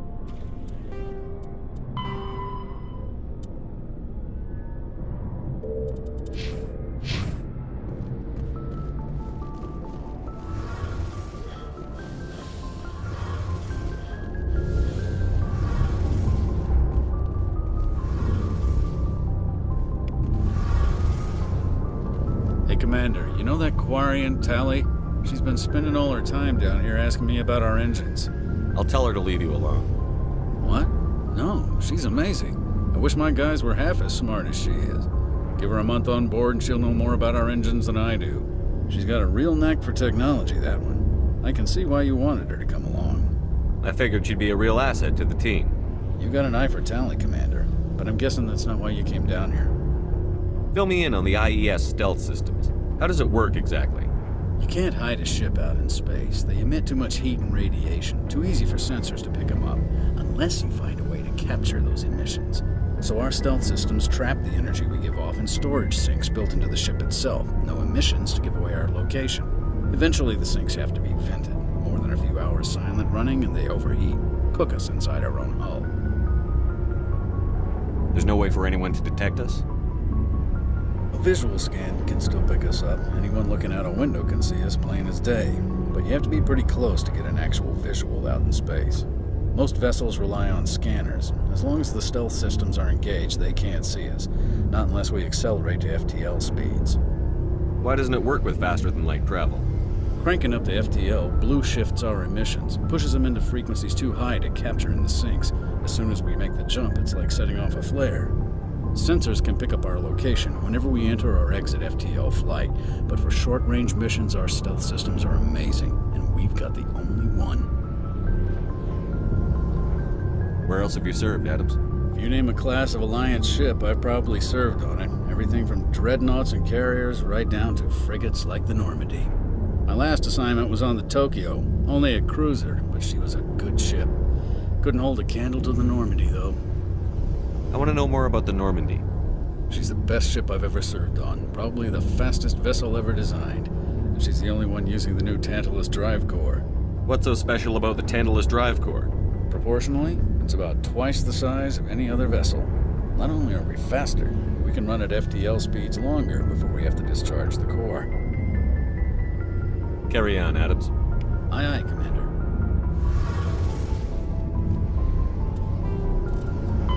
Faster-than-light drives use Element Zero cores to reduce the mass. Larger warships are generally classified in one of four. Element Zero can increase or decrease the mass. Your ship's amazing, Shepard. I've never seen a drive core like this before. I can't believe you were able to fit it into a ship this small. I'm starting to understand why you humans have been so successful. I had no idea Alliance vessels were so advanced. The Normandy's a prototype. Cutting-edge technology. A month ago, I was patching a makeshift fuel line into a converted tug ship in the flotilla. Now, I'm sitting on board one of the most advanced vessels in Citadel space. I have to thank you again for bringing me along. Traveling on a vessel like this is a dream come true for me. I had no idea you found ship technology so interesting. It comes with being a Quarian. The migrant fleet is the key to the survival of my people. Ships are our most valuable resource. But we don't have anything like this. We make do with cast-offs and second-hand equipment. We just try to keep them running for as long as we can. Some of the fleet's larger vessels date all the way back to our original flight from the Geth. I can't believe your fleet's still using ships that are 3 centuries old. They're constantly being repaired, modified, and refitted. They aren't pretty, but they work. Mostly. We've tried to make ourselves as independent as possible on the flotilla, grow our own food, mine, and process our own fuel. But some things we just can't make on our own. A patch to maintain the hull integrity requires raw materials we just don't have. That's why our pilgrimages are so important. Tell me about your people. Our lives aren't easy. Resources are scarce, and we are constantly on the move. Everything we do must in some way contribute to the continuation of the migrant fleet. There are 17 million Quarians in the flotilla, and each of us relies on the others for survival. The bonds among my people are strong. Unfortunately, we have had to surrender many of the freedoms and civil liberties other species take for granted. What kind of freedoms? Well, it's illegal for parents to have more than one child. If our population grows too much, it would strain our resources to their breaking point. Of course, we also can't allow our numbers to become too few. If our population is in decline, the rule against single births is temporarily repealed. In extreme cases of population decline, incentives are even offered to encourage multiple births, though the Conclave hasn't had to take such measures in nearly a century. That's your government. The Conclave is our civilian branch of government. Each ship can elect a representative to serve on the Conclave and make decisions that affect the fleet as a whole. On matters that affect an individual ship, however, the captain has the final say. It's a tradition that dates back to the early days, when the fleet was governed by martial law. Fortunately, most captains nowadays are smart enough to have an elected council from their crew to give them advice and guidance. So the ultimate power rests with elected officials. In practice, the Conclave and the respective council for each ship tend to set the rules that govern our daily lives. But in theory, we are still under military jurisdiction. The 5 top-ranking military officials in the fleet serve on the Admiralty Board. These 5 have the power to overrule any decision by the Conclave in case of emergency. To do so requires unanimous agreement among the Admiralty, and they can only do this once. After that, the entire board must resign their posts. It's a safeguard that served us well. In nearly 3 centuries, the Admiralty Board has only overruled the Conclave 4 times. I want to know more about the Geth. I doubt I can tell you anything you don't already know. It's been almost 3 centuries since they drove my people into exile. All I know is the story of their origins, what they were when we created them, and how they turned on us. Interesting. The Geth were originally created to serve as an automated manual labor force. Initially, their intelligence was as limited as any VI. Over time, we made small modifications to their programming to allow them to perform more varied and complex tasks, bringing them closer and closer to true AI status. How come the Council didn't step in and stop you? This wasn't true AI research. We may have been skirting the bounds of the law, but we never did anything that was actually illegal. The changes were so insignificant, so gradual, that we were able to control them. Or so we thought. But one thing we underestimated was the power of the neural network. A million Geth thinking simultaneously created an inherently unstable matrix. So, the Geth share brain power? Many of the Geth's logic systems were designed to work in concert with other nearby Geth. Basically, the more of them you have in a group, the smarter they are. So there's some sort of group consciousness? No, nothing like that. They cannot share sensory data or information. Their programming cannot handle that much simultaneous input. Each Geth maintains an individual awareness and identity. The neural network only operates on a process-based level. It's basically the synthetic equivalent of a subconscious. But when they're in close proximity, they can coordinate low-level functional processes, freeing up more capacity for original or independent thought. That doesn't make any sense. I'm probably oversimplifying. The Geth are incredibly advanced and complex creations. All you need to know is that they get smarter when they gather in large numbers. As we built more and more Geth, their effective intelligence became more sophisticated, more abstract. One day, a Geth began to ask its Quarian overseer questions about the nature of its existence. Am I alive? Why am I here? What is my purpose? As you can imagine, this caused a near panic among my people. I don't see what's so bad about those questions. The Geth were created to engage in mundane, repetitive, or dangerous manual labor. That's fine for machines, but it won't satisfy a sentient being for long. The Geth were showing signs of rudimentary self-awareness and independent thought. If the Geth were intelligent, then we were essentially using them as slaves. It was inevitable the newly sentient Geth would rebel against their situation. We knew they would rise up against us, so we acted first. A general order went out across all Quarian-controlled systems to permanently deactivate all Geth. The Geth responded to this order violently. You can't blame them for fighting for their survival. We had no other choice. The Geth were already on the verge of revolution. By acting quickly, we had a chance to end the war before it began. The hope was that most of the Geth would still be little more than machines, incapable of organized resistance. But they had progressed much further than anyone anticipated. The war was long and bloody. Millions upon millions of Quarians died at their hands. In the end, we were forced to flee our own homeworld. We feared the Geth would pursue us, but they never came beyond the Veil. Now we drift through space, exiles searching for a way to reclaim what was once ours. It's hard to feel sorry for you. Your ancestors tried to wipe out another species. We made a mistake when we created the Geth in the first place, but we did not make a mistake when we went to war against them. If we had not acted, they would have wiped us out. They're a synthetic life form. They have no use for organics. None. Why do you think they cut themselves off from the rest of the galaxy? Why do you think they've killed every organic being who's ever tried to contact them? They didn't kill Saren. What does that tell you? The Geth are not innocent victims in all this. They're the enemy. They want to destroy us. Not just the Quarians. All organic life. That's why they've joined up with Saren. And that's why we have to stop him. I want to know more about the pilgrimage. When my people reach maturity, we leave our birth ships and seek acceptance with a new crew. It's necessary to maintain genetic diversity among the fleet.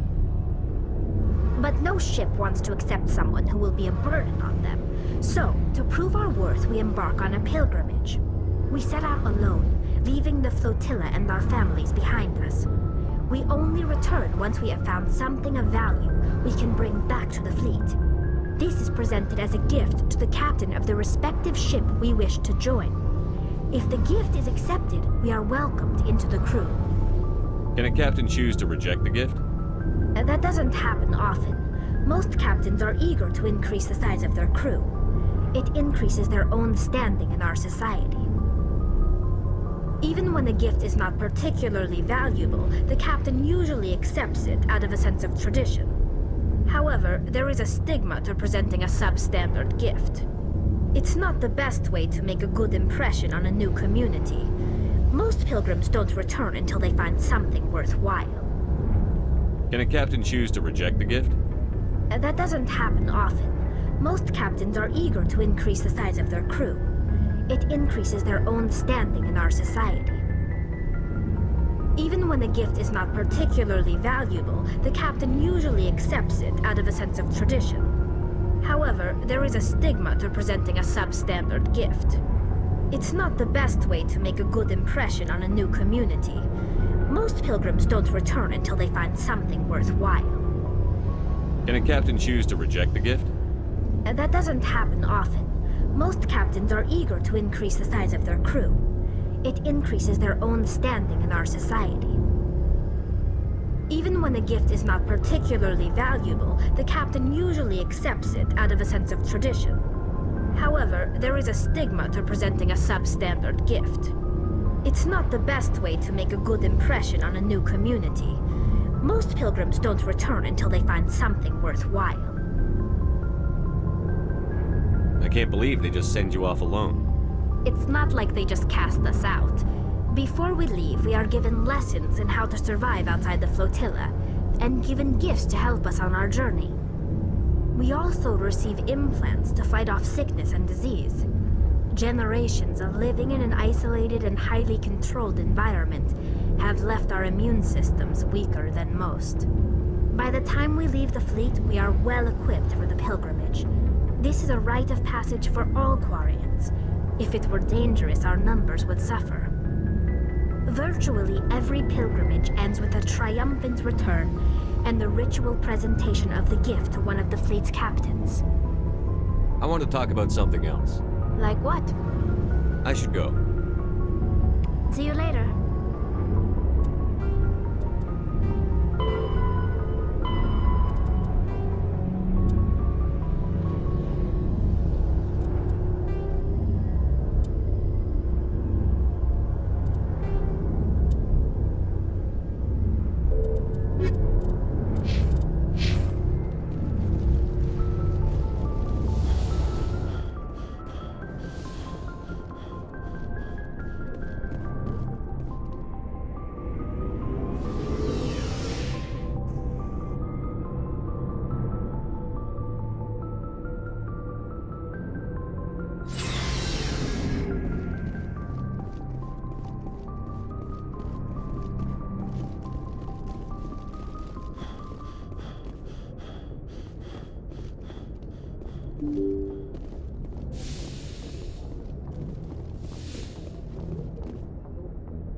Commander, I'm picking up a signal from the planet's surface.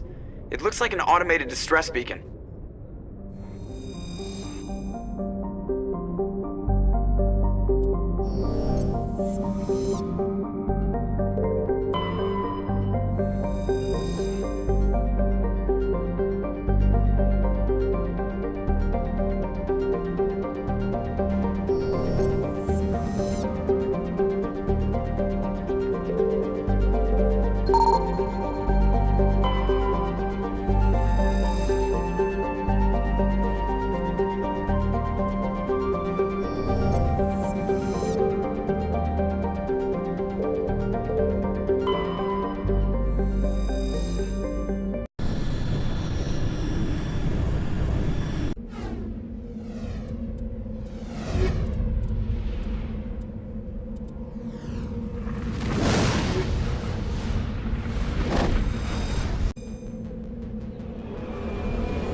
Alliance soldiers. Looks like they were lured here by the distress beacon. After the Geths, thresher maws are subterranean carnivores.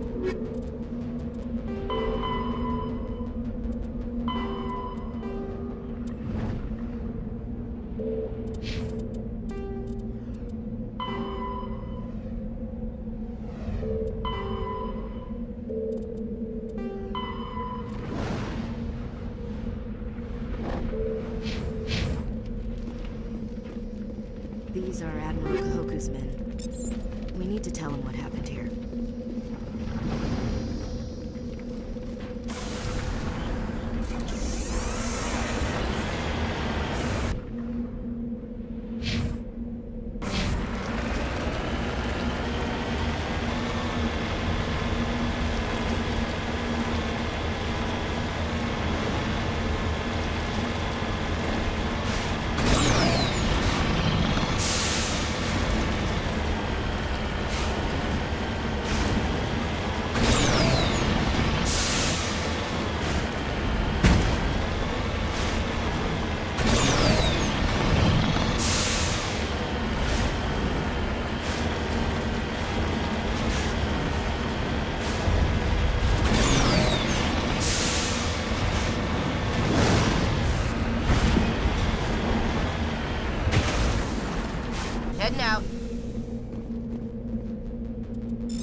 really strange, like off the damn charts. It looks like it's coming from an underground complex a few clicks away from the drop zone.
Something's in the way.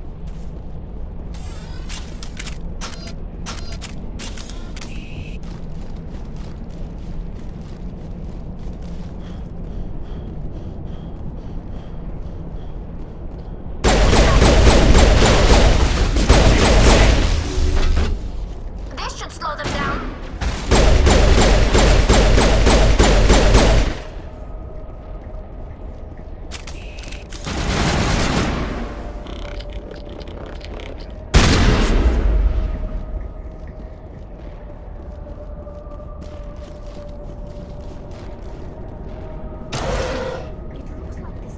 Formed around the ruin after it was built.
I wonder what Liara's looking for. Most Prothean ruins have nothing more than dead instrumentation.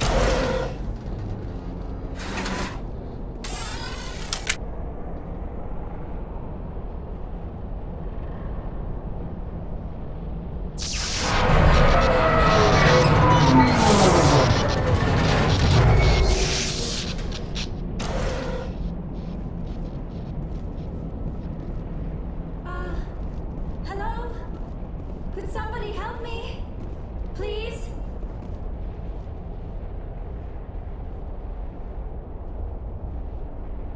Can you hear me out there? I'm trapped. I need help. Are you okay? What happened to you? Listen, this thing I'm in is a Prothean security device. I cannot move, so I need you to get me out of it, all right? Your mother is working with Saren. Whose side are you on? What? I am not on anybody's side. I may be Benezia's daughter, but I'm nothing like her. I have not spoken to her in years. Please, just get me out of here. We just need to figure some way past this energy field. It's a Prothean barrier curtain. I knew it would keep me safe from the Geth. When I turned it on, I must have hit something I wasn't supposed to. I was trapped in here. You must get me out, please. Your mother is working with Saren. Whose side are you on? What? I may be Benezia's daughter. How'd you end up in there? I was exploring the ruins when the Geth showed up, so I hid in here. Can you believe that? Geth beyond the veil!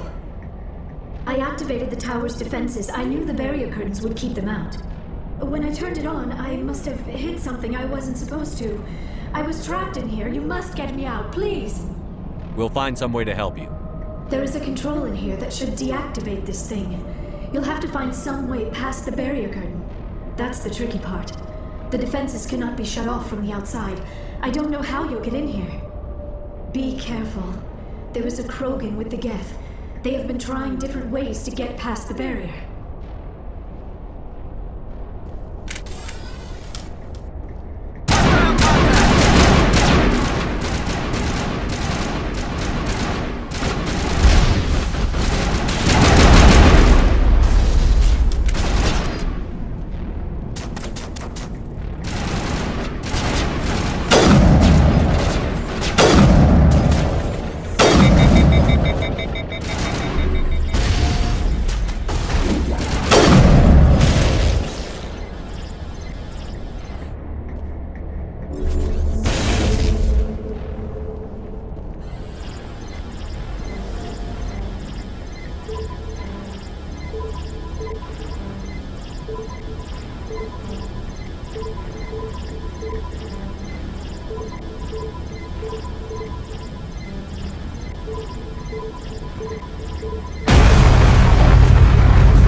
did you get in here? I didn't think there was any way past the barrier. We have to get you out of here before more Geth arrive. Yes, you're right. I've seen enough of them to last a lifetime. That button should shut down my containment field.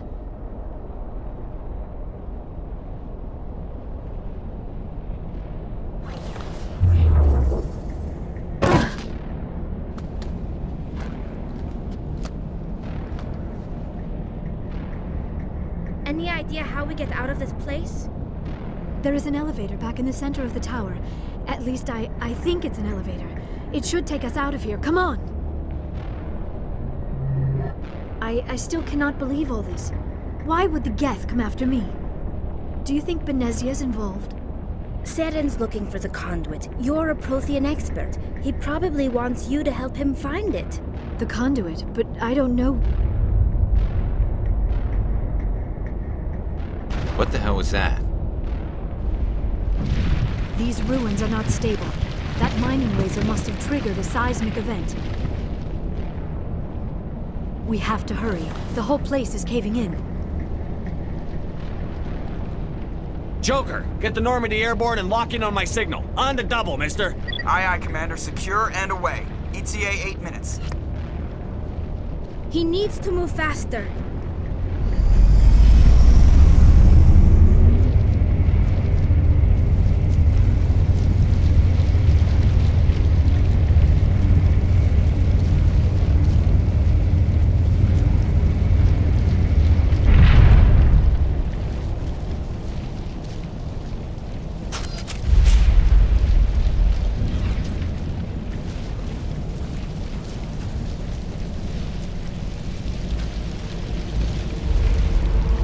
Surrender.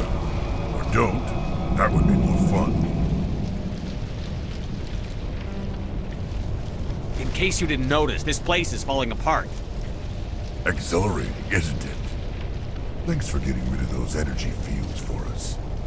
Hand the doctor over. Whatever it is you want, you are not getting it from me. She'll stay with us, thanks. Not an option. Saren wants her, and he always gets what he wants. Kill him. Spare the Asari if you can. If not, doesn't matter.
Too close, Commander. 10 more seconds we would have been swimming in molten sulfur. The Normandy isn't equipped to land in exploding volcanoes. They tend to fry our sensors and melt our hull. Just for future reference. We almost died out there, and your pilot is making jokes? Joker pulled our asses out of there. I think he's earned the right to a few bad jokes. I see. It must be a human thing. I don't have a lot of experience dealing with your species, Commander. But I am grateful to you. You saved my life back there, and not just from the volcano. Those Geth would have killed me or dragged me off to Saren. What did Saren want with you? Do you know something about the conduit? Only that it was somehow connected to the Prothean extinction. That is my real area of expertise. I have spent the past 50 years trying to figure out what happened to them. How old are you exactly? I hate to admit it, but I am only 106. Damn! I hope I look that good when I'm your age. A century may seem like a long time to a short-lived species like yours, but among the Asari I am barely considered more than a child. That is why my research has not received the attention it deserves. Because of my youth, other Asari scholars tend to dismiss my theories on what happened to the Protheans. I've got my own theory on why the Protheans disappeared. With all due respect, Commander, I have heard every theory out there. The problem is finding evidence to support them. The Protheans left remarkably little behind. It is almost as if someone did not want the mystery solved. It is like someone came along after the Protheans were gone and cleansed the galaxy of clues. But here is the incredible part. According to my findings, the Protheans were not the first galactic civilization to mysteriously vanish. This cycle began long before them. Where'd you come up with this theory? I thought there wasn't any evidence. I have been working on this for 50 years. I have tracked down every scrap and shred of evidence. Eventually, subtle patterns start to emerge, patterns that hint at the truth. It is difficult to explain to someone else. I cannot point to one specific thing to prove my case. It is more a feeling derived from a half-century of dedicated research. But I know I'm right, and eventually I will be able to prove it. There were other civilizations before the Protheans. This cycle has repeated itself many times over. If the Protheans weren't the first, then who was? I don't know. There is barely any evidence on the Protheans, even less on those who came before them. I cannot prove my theory, but I know I am right. The galaxy is built on a cycle of extinction. Each time a great civilization rises up, it is suddenly and violently cast down. Only ruins survive. The Protheans rose up from a single world until their empire spanned the entire galaxy. Yet even they climbed to the top on the remains of those who came before. Their greatest achievements, the mass relays and the Citadel, are based on the technology of those who came before them. And then, like all the other forgotten civilizations throughout galactic history, the Protheans disappeared. I have dedicated my life to figuring out why. They were wiped out by a race of sentient machines. The Reapers. The Reapers? But I have never heard of. How do you know this? What evidence do you have? There was a damaged Prothean beacon on Eden Prime. It burned a vision into my brain. I'm still trying to sort out what it all means. Visions. Yes, that makes sense.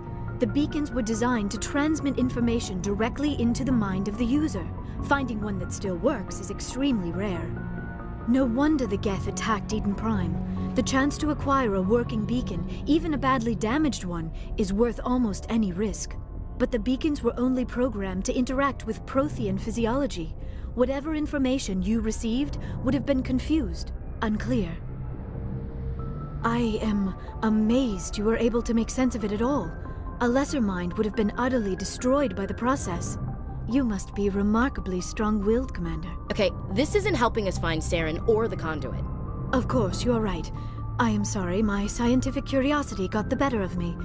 Unfortunately, I do not have any information that could help you find the conduit, or Saren. I don't know why Saren wanted you out of the picture, but I think we'll be a lot better off if we bring you along. Thank you, Commander. Saren might come after me again. I cannot think of anywhere safer than here on your ship. And my knowledge of the Protheans might be useful later on. And her biotics will come in handy when the fighting starts. Good to have you on the team, Liara. Thank you, Commander. I am very grateful. Oh, I am afraid I am feeling a bit lightheaded. When was the last time you ate or slept? Dr. Chakwa should take a look at you. It is probably just mental exhaustion, coupled with the shock of discovering the Protheans' true fate. I need some time to process all this. Still, it could not hurt to be examined by a medical professional. It will give me the chance to think things over. Are we finished here, Commander? We can talk again after you've seen the doctor. The rest of you, dismissed. Mission reports are filed, Commander. You want me to patch you through to the Council? Patch him through, Joker. Setting up the link now, Commander. We've received your report, Commander. I understand Dr. Tassoni is on the Normandy. I assume you're taking the necessary security precautions. Liara's on our side. The Geth were trying to kill her. Benezia would never allow Saren to kill her daughter. Maybe she doesn't know. Or maybe we don't know her. We never expected she could become a traitor. At least the mission was a success. Apart from the utter destruction of a major Prothean ruin. Was that really necessary, Shepard? The Geth were crawling all over those ruins. We were lucky to make it out alive. Of course, Commander. The mission must always take priority. Good luck, Commander. Remember, we are all counting on you.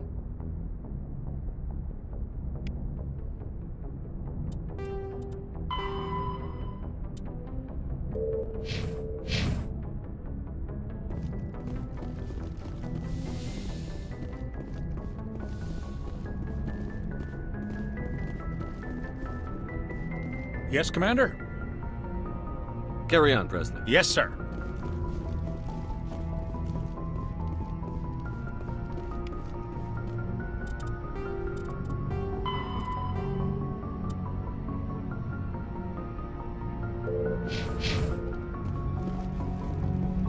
I prefer gold to silver, you know, for my medal. I figured you'd recommend me for one since I, pulled your boots out of the fire. If we present you with a medal, you'll end up sitting on stage listening to politicians make speeches for a couple of hours. Fun, fun. That's a good point. They'd probably make me shave, too. I spent the last 7 weeks working on this baby. No medal's worth that. So, Commander, why don't you tell me why you're really here? I have to go. All right, see ya.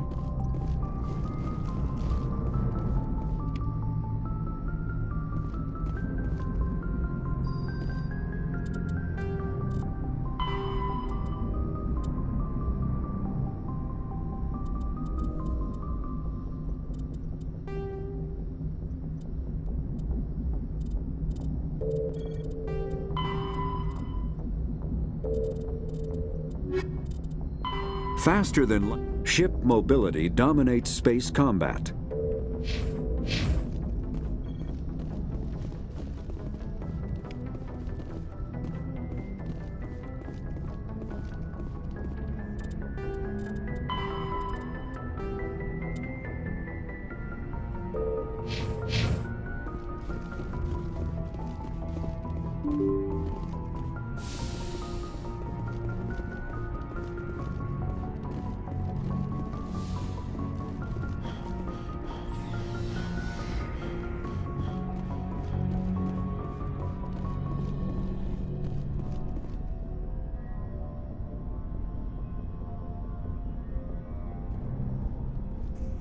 Anything you need, Commander?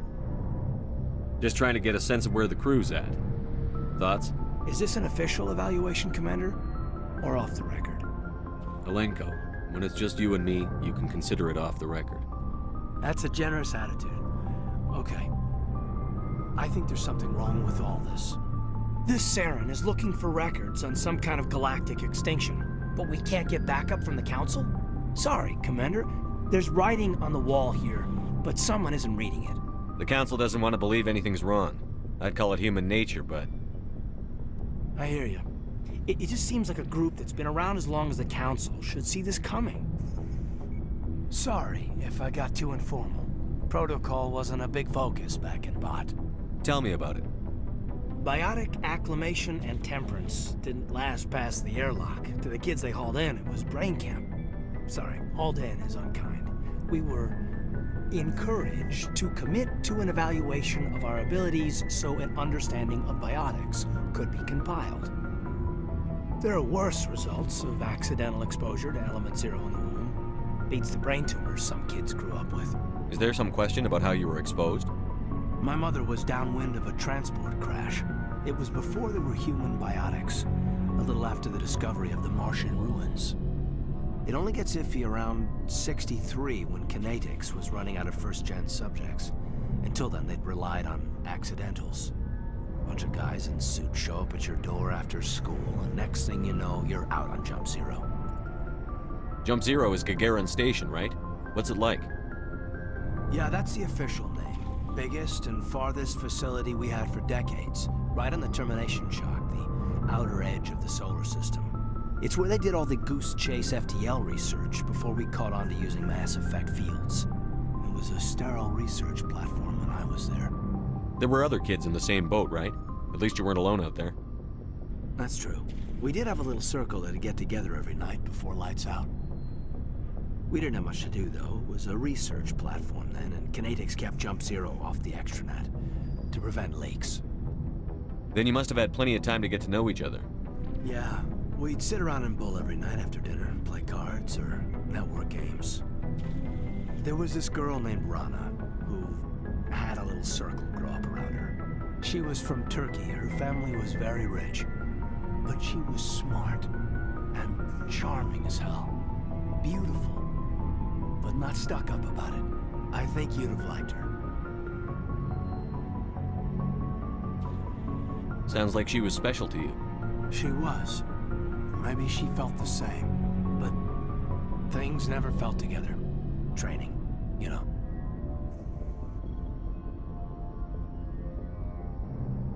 You know of any intentional exposures for certain? No one knows. Doesn't mean they didn't happen. As big as the exposures were, it was hard to track down accidentals.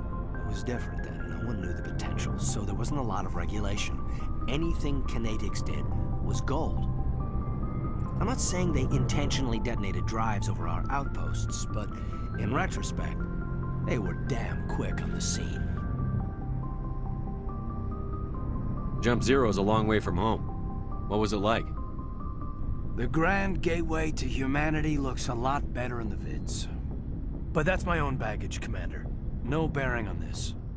Alenko, there's no regulation that says you can't be friends with your commander. I appreciate that, Commander. I just don't want you to think that I'm a whiner. Besides, I've got my past squared away.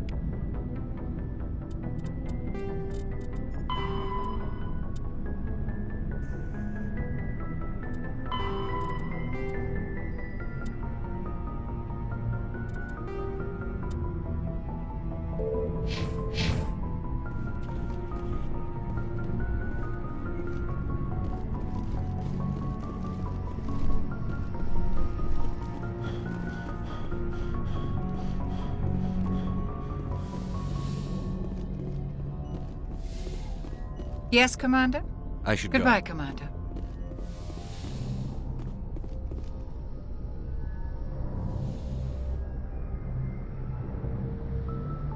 Commander, are you coming to check up on me? You look much better. How are you feeling? Dr. Chakwas assures me I am going to be fine. I was impressed with her knowledge of Asari physiology. You're in good hands. Dr. Chakwas knows what she's doing. I never properly thanked you for saving me from the Geth, Commander. If you hadn't shown up... I'm just glad we got there in time. So am I. I know you took a chance bringing me aboard this ship. I have seen the way your crew looks at me. They do not trust me.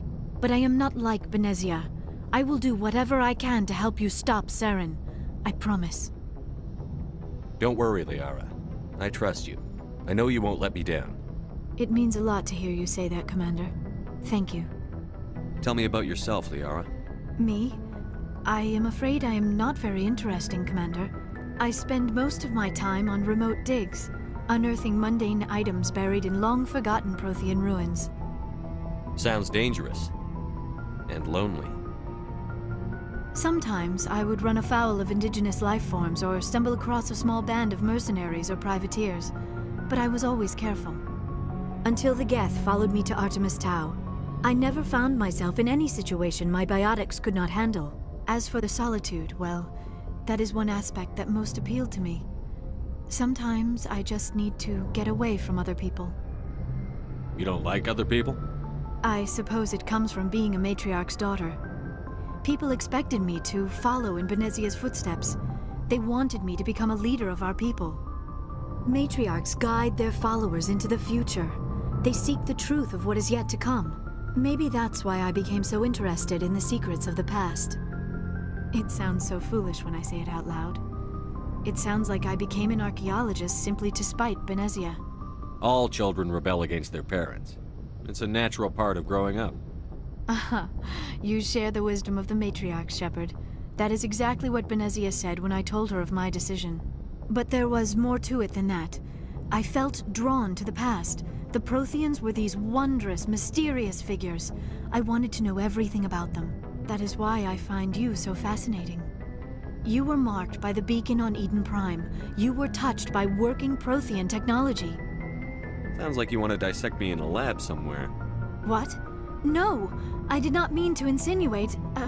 I never meant to offend you, Shepard. I only meant that you would be an interesting specimen for an in-depth study. No, that's even worse. Calm down, Liara. I was only joking. Joking? Oh, by the goddess, how could I be so dense? You must think I am a complete and utter fool. Now you know why I prefer to spend my time in the field with data disks and computers. I always seem to say something embarrassing around other people. Please, just pretend this conversation never happened. Do you know why Benezia joined up with Saren? I don't understand it. She was always outspoken about the need for the Asari to become more involved in shaping galactic events. Maybe she thought allying herself with Saren would somehow be for the greater good in the long run. At least I hope so. This hurts you, doesn't it? None of this makes any sense to me. I have not spoken to Benezia in many years, but I know her, and this was not like her. Something changed. I'd like to know more about the Asari. We were the first species to discover the Citadel. We were instrumental in forming the Council, and we always strive to be the voice of peaceful cooperation in galactic disputes. My people believe we are all part of a single galactic community. Each species contributes something to the greater whole. Although we seek to understand other species, it seems few of them seek to understand us. The galaxy is filled with rumors and misinformation about my people. Like what? Most of the inaccuracies are centered around our mating rituals. My species is monogendered. Male and female have no real meaning for us. We still require a partner to reproduce. This second parent, however, may be of any species and any gender. I don't understand. Your species can mate with anyone? Mating is not quite the proper term, not as you understand it. Physical contact may or may not be involved, but it is not an essential element of the union. The true connection is mental. Our physiology allows us to meld with other beings. We can touch the very depths of their minds.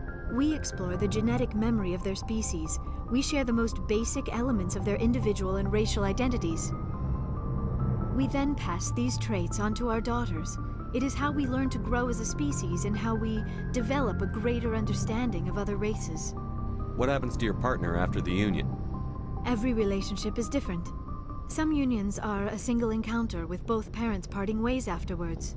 Others can be more long-term. Sometimes an Asari and her partner will stay together for many decades. Do you know who Matriarch Benezia chose as her partner? She rarely spoke of her partner. Though I know my father, if you want to use that term, was another Asari. I thought you always needed another species to serve as one of the parents. Think about it, Shepard. If we were not able to mate with our own species, we would have died out long before we ever mastered spaceflight and left our homeworld. Union with our own kind is no longer common, not for the purposes of reproduction. Most Asari believe it weakens our species. Asari daughters inherit racial traits from the father species. If both parents are Asari, then nothing has been gained, or so conventional wisdom would hold. I am what is sometimes called a pureblood. Though no Asari would ever be cruel enough to say the word to my face, it is a great insult among my people. It is possible Benezia's partner was embarrassed by their union. She may have been too ashamed to publicly acknowledge me as her offspring. Maybe she wanted to meet you, but couldn't. Something could have happened to her. Maybe she passed away. You might be right. I hope you are. But I have no way to know for sure. Benezia never spoke of her partner. Whatever happened, it caused her too much pain to dwell on it. She raised me by herself, though that is not uncommon. Many Asari raise their children alone, particularly if the father species is short-lived. Often the partner will pass on long before the child reaches maturity. You Asari live for 1,000 years. What happens when your partner dies? Few sapient species live as long as my kind. We have learned to take a philosophical approach to our unions. We do not focus on the inevitable loss of our partners. Instead, we enjoy the time we spend with them. And even after they're gone, a part of them lives on in us. The union is a connection that transcends both time and space. Do you know who Matriarch Benezia chose as her partner? She rarely spoke of her partner. Though I know... Benezia... It is possible Benezia's... Many Asari raise their children alone, particularly if the I should go. Goodbye, Shepard.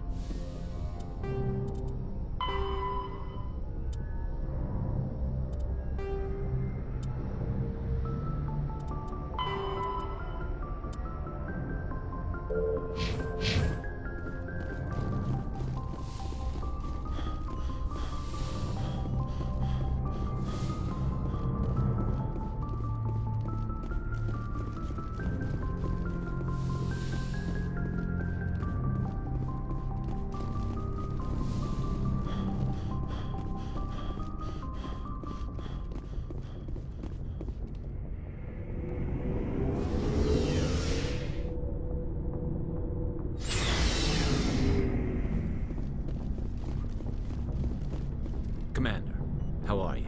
Why did you want to be a C-Sec officer in the first place? That's a good question. There were several reasons, I guess. Like what? Probably the same as most officers. I wanted to fight injustice, wanted to help people. I guess my father had something to do with it too. He was C-Sec, one of the best.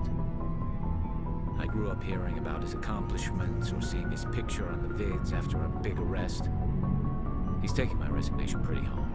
That's tough, but you'd think he'd be impressed you're going after Saren. My father's a C-Sec man to the bone. Do things right or don't do them at all, he says. He thinks I'm being too rash, too impatient. He's worried I'll become just like Saren. He actually talked me out of becoming a Spectre when I was younger, for the same reasons. You were asked to be a Spectre? Well, I was targeted as a possible Spectre candidate, me and about 1,000 other Turian military recruits. I could have received special training, but my father didn't like it. He despises the Spectres. He hates the idea of someone having unlimited power with no accountability. He wouldn't like you, Commander. No offense.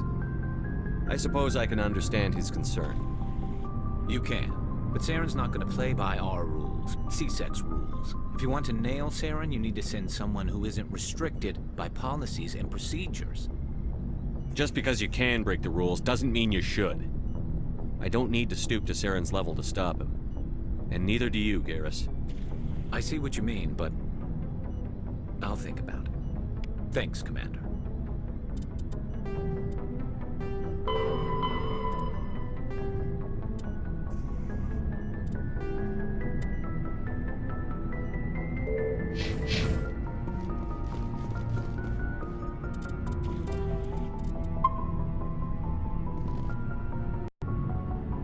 I keep an open door policy. If you have any concerns, lay them on me. All right. I know things are different aboard the Normandy, but I'm concerned about the aliens, Vicarian and Rex. With all due respect, Commander, should they have full access to the ship? They may not serve the Alliance, Chief, but they're allies. At least as far as Saren goes. This is the most advanced ship in the Alliance Navy. I don't think we should give them free rein to poke around the vital systems. Engines, sensors, weapons. You don't trust the Alliance's allies? I'm not sure I'd call the Council races allies. We, humanity, have to learn to rely on ourselves. Standing up for ourselves doesn't mean standing alone. I don't think we should turn down allies. I just think we shouldn't bet everything on them staying allies. As noble as the Council members seem now, if their backs are against the wall, they'll abandon us. You've got a pessimistic view of the universe, Williams. A pessimist is what an optimist calls a realist. Look, if you're fighting a bear and the only way for you to survive is to sick your dog on it and run, you'll do it. As much as you love your dog, it isn't human. It's not racism, not really. Members of their species will always be more important to them than humans are. These seem like deeply held beliefs, Williams. What made you think this way? My family's defended the Alliance since it was founded. My father, grandfather, great-grandmother, they all picked up a rifle and swore the oath of service. I guess we just tend to think of Earth's interests as our own. It doesn't sound like you've worked with aliens before. No, sir. Mainly I've been groundside, part of the surface garrison forces. I did get a rotation on a space station for training. Every Marine a rifleman, every rifleman ZG certified. That's odd. Your record is spotless and your technical scores are exemplary. You should be serving with the fleet. Anyway, that's why I haven't served with many aliens, Commander. I never knew my family, Grew up an orphan on Earth. Anybody in your family I'd have heard of? Couldn't say, Commander. So why are you out here? Just trying to get away from Earth? No. The future of humanity is out here. There's so much we haven't seen yet. Yeah.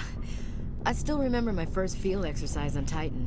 When we hit mud, the reality hit me. I'm the first person who ever stood here. Then my drill instructor kicked me in the ass. I went face first into the muck. He spent the next 5 minutes chewing me out for gold breaking. Don't tell me you had Gunny Ellison. He's the only one I know who uses that word to describe shirking duty. Oh, Lord. You went to the Makapog boot camp, too? Yeah. Gunny Ellison's still reaming out recruits down there. Kicking ass and using words like inveigle and pusillanimous. All right. I can see where your concerns are coming from, Williams. But this is a multilateral mission. You're going to have to work with aliens, like it or not. It won't be a problem, Commander. You say jump, I say how high. You tell me to kiss a Turian, I'll ask which cheek. Would you kiss anyone I ordered you to? That depends, sir. If you ordered me to kiss a superior officer, that would be a violation of the regs concerning fraternization. That would make it an illegal order. I'd be required to decline and relieve you of command. Sir. What's your opinion on the last mission? Not sure I buy Dr. Tassoni's story about her and her mom not talking. They're family, right? I think she's being straight with us. Or at least, I don't think she lies very often. Yeah, she's probably really bad at it. Hey, want me to ask her about her sex life? Might be illuminating. I don't think she's used to teasing. Good-natured or otherwise. No fun, Commander. Too bad those ruins got destroyed. I mean, they lasted thousands of years. That's impressive. We'll talk later, Williams. Looking forward to it, sir.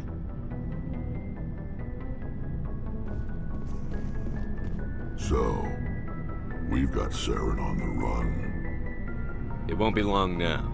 Saren's good, but I'm better. Good? He's rotten. To the core. I could tell as soon as I met him. Why didn't you tell me this sooner? I would have if I thought it was important. I think I'd like to hear about it just the same. This was a while ago. A bunch of mercs were bragging about a job out near the edges of the Terminus systems. They said it paid well and the boss was never around to ride them. They said he was looking for more men, too. So I checked it out. I didn't know Saren was openly recruiting mercs. It wasn't that open, and he only showed his face once. We'd been raiding ships in the area for months when we took out this massive cargo freighter. Our biggest haul yet. I was on board checking bodies for valuables, looking for some extra credits. That's when I saw him. What did Saren want with the ship? I don't know what he wanted. He was just moving through the ship, watching. A couple of the mercs called him by name, but he never spoke to them. Never spoke to anyone. I had a really bad feeling about him, so I got the hell out. Didn't even wait to get paid. What kind of cargo was the freighter carrying? What was Saren after? I don't know. All I saw on that ship was food and medical supplies. There were some basic weapons, but nothing big. If there was anything of value on that ship, I didn't see it. That's why I didn't mention it sooner. Whose ship was it? There was a Volus trading vessel. Big one. Lots of guards. But they were no match for us. That's the only time you saw him? Yeah. Didn't even know who he was.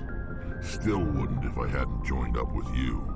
But my instincts were right. Every other merc on that mission turned up dead within a week. Every damn one. Are your people really... Lots of...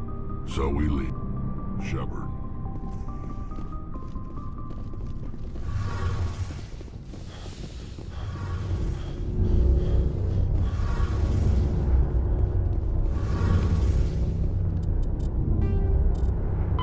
Biotic. When subjected to an electrical current, the rare material dubbed... Something I can do? Aye, aye, Commander. Oh, hello, Shepard. Are you okay? I don't know. Your ship is amazing, and your crew's been really great to me, especially your chief engineer. But I just sort of feel out of place. The Normandy runs so smooth, it feels like we're not even moving. And the engines are so quiet. How do you sleep at night?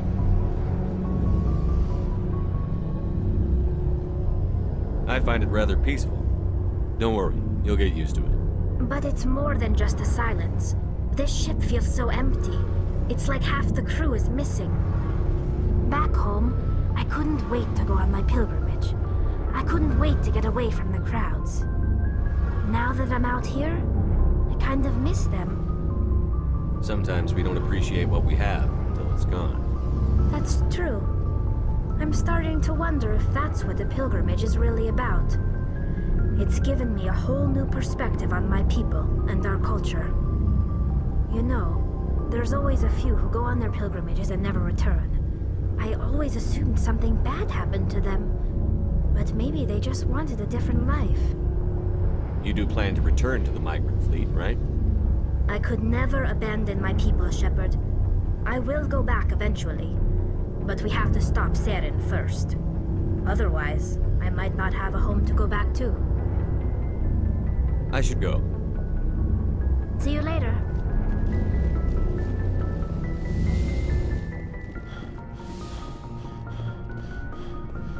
Looking for supplies? No problem. Keep checking back.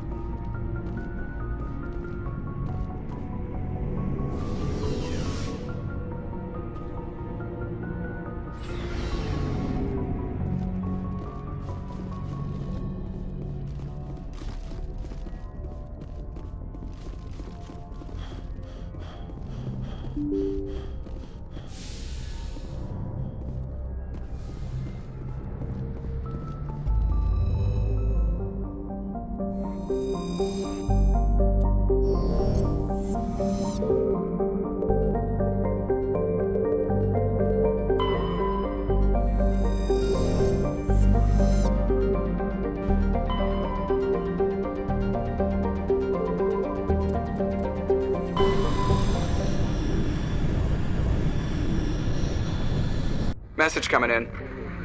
Patching it through. Commander Shepard, my name is Nasana Dantius. I have a job for you. I can't say any more in an unsecured communication. If you're interested in hearing my offer, meet me on the Citadel so we can talk in person. I'll be waiting in the Diplomat's Lounge on the Presidium.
You lead. I'll follow.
I'm on my way.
Equalizing interior pressure with exterior atmosphere.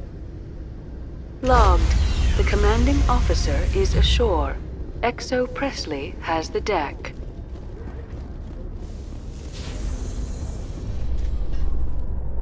Rear Admiral Mihailovic, 5th Fleet. We weren't told to expect you, sir. I would have prepared a formal greeting. Spare me the pleasantries. I command the 63rd Scout Flotilla. You and the Normandy were slated for my unit after shakedown. And the Council got their paws, claws, tentacles, whatever. They got them on our ship, and you. I still serve the Alliance, sir. As a Spectre, I can advance our interests to the Council. You still know what color your blood is, Shepard? I don't begrudge the politician's decision to throw you to the Council. It's an opportunity. I do begrudge this over-designed piece of tin, though. The Normandy is a fine ship, sir. She's served us well so far. It's a gimmick, Commander. Useless in a stand-up fight. This experiment diverted billions from our appropriations bills. For the same price, we could have had a heavy cruiser. But no, we had to make nice to the Turians, throw money at a co-developed boondoggle. I'm here to make an inspection, Commander. Normandy is an Alliance warship. I intend to see she's up to snuff. We'd be honored to show her to you, Admiral. I'll just bet. Wait here. I won't be long. Commander, I'm not happy. I'm sorry to hear that, sir. Who designed that CIC? Putting the commander aft of everyone else is inefficient. What if he needs to discuss with the operators toward the bow? Modified Turian style. They prefer commanders looking over their subordinates, rather than in the middle of them. We wanted to see how effectively they can command with that setup. Reasonable goal, but they should have studied that in a lab rather than on a frontline warship. I had to shake my head at that drive core of yours. 120 billion credits of element 0 to make this thing able to move without giving itself away. You realize we could make drive cores for 12,000 fighters with that money? What good is it to hide for a few hours anyway? Useless. We can loiter in an enemy system and monitor traffic, or drop infiltration teams on enemy worlds. Normandy can be more effective than the Solarian STG. Maybe. But that's not the job of a proper warship. We're supposed to find and kill the enemy fleet, not count how many times their garrison goes to the bathroom. And we need to talk about your crew, Commander. Krogan? Asari? Turians? What are you thinking, Commander? You can't allow alien nationals free access to Alliance equipment? Between Saren and the Geth, we have enough enemies out here. Treating other species with suspicion and distrust won't win hearts and minds. That assumes the hearts and minds are worth winning. That hasn't been proven yet. You have anything else to say, Commander? Any other justifications for the state of this vessel? None, sir. Very well. I don't agree with any of this, but your reasons seem sound. I'll be submitting a report to the Joint Military Council. It will not be as negative as I'd planned. Good hunting, Commander Shepard. Make us proud.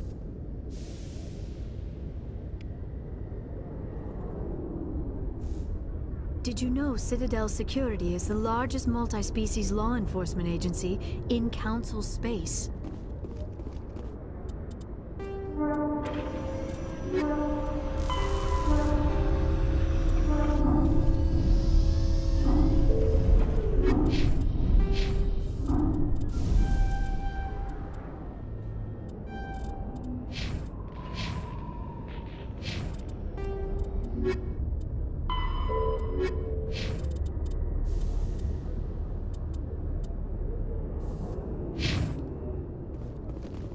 I'd love to see what the Normandy can do in a fight.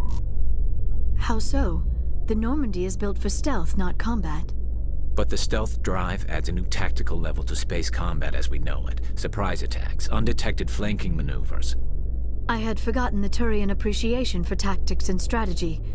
With respect, I hope we avoid ship-to-ship combat entirely.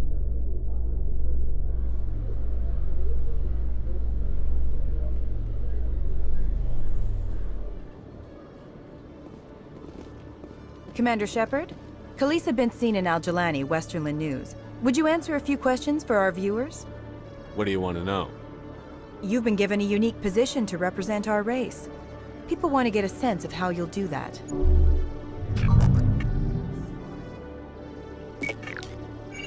Humans have been trying to get the respect of the galactic community for 26 years. With that in mind, what are your feelings on being the first human Spectre? The Spectres represent the best of every species in the galaxy. To be asked to join them is an honor. Some have said your appointment is the Citadel throwing humans a bone. Have you encountered any situations where the Citadel asked you to place its needs before the needs of Earth? The Council is concerned with the needs of the whole galactic community. We're part of that community now. Our needs are on their agenda, but we're one of many. You really do believe that, don't you? You've been given command of an advanced human warship for your missions. Is there anything you'd like to say about it? Actually, the Normandy was co-developed by human and Turian engineers. Its design incorporates many innovations, all of which are classified, I'm afraid. So the Turians have knowledge of the Normandy that is being kept secret from the Alliance public? Do you think it was appropriate to hand Earth's most advanced warship over to the Citadel? I wasn't aware it had been handed over to anyone. I'm in command, and last I checked, I'm human. Same goes for my crew. Human, yes, but you do work for the Citadel now, Commander. One last question, Commander. Rumors back home say you're tracking a rogue Spectre named Saren. Do you have any comment on that? Saren instigated the attack on our colony at Eden Prime. Once his involvement was proven to the Council, I was assigned to bring him in. That's surprising, Commander. The official line says Eden Prime was attacked by rogue synthetics. Good luck in your mission. Thank you for your time, Commander Shepard.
Commander Shepard, I am Nasana Dantius.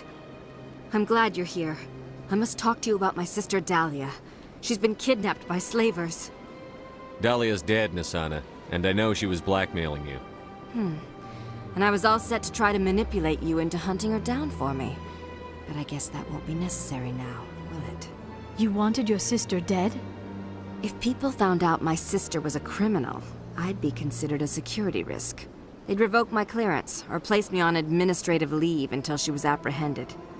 I shall transfer a little something into your account as a token of my appreciation. I'm sure you'll find the amount satisfactory. You're a diplomat on her way up the ranks.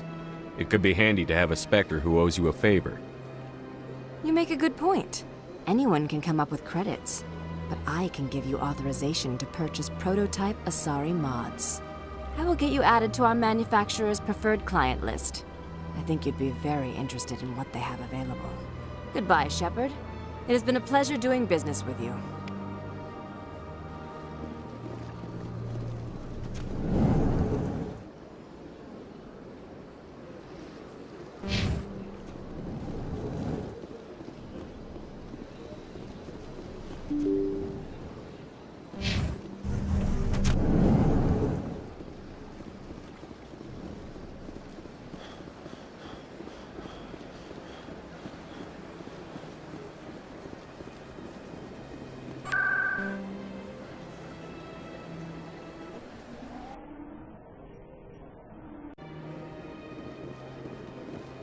Let all races herald the glory of the enkindlers who raised them all to enlightenment. Where there was only darkness, the enkindlers gave light. Where there was only ignorance, the enkindlers gave wisdom. Where there was only silence, the enkindlers gave the gift of speech. This very station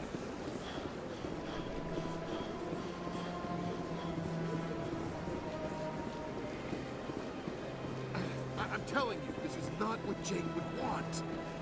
Who are you to tell me what my husband would want? I'm the only person making sense right now. You're endangering your baby. This baby is the only thing I have left of Jake. I don't care what you think, Michael. It's my decision. I know you're hurting, Rebecca, but don't let your grief hurt your baby too. Can I help you with anything? Perhaps you can talk some sense into her. I don't need anyone to talk sense into me, Michael. I'm not undergoing the treatments. My sister-in-law here is pregnant, and she's refused to let the baby undergo gene therapy in utero. I'm certain that she has a good reason. I'd like to hear both sides. My husband Jacob died from a rare heart condition several months ago. There's a chance that the baby could develop the same heart condition, but routine gene therapy can eliminate it. A very small chance, Michael. And extranet reports say the therapy could harm the child.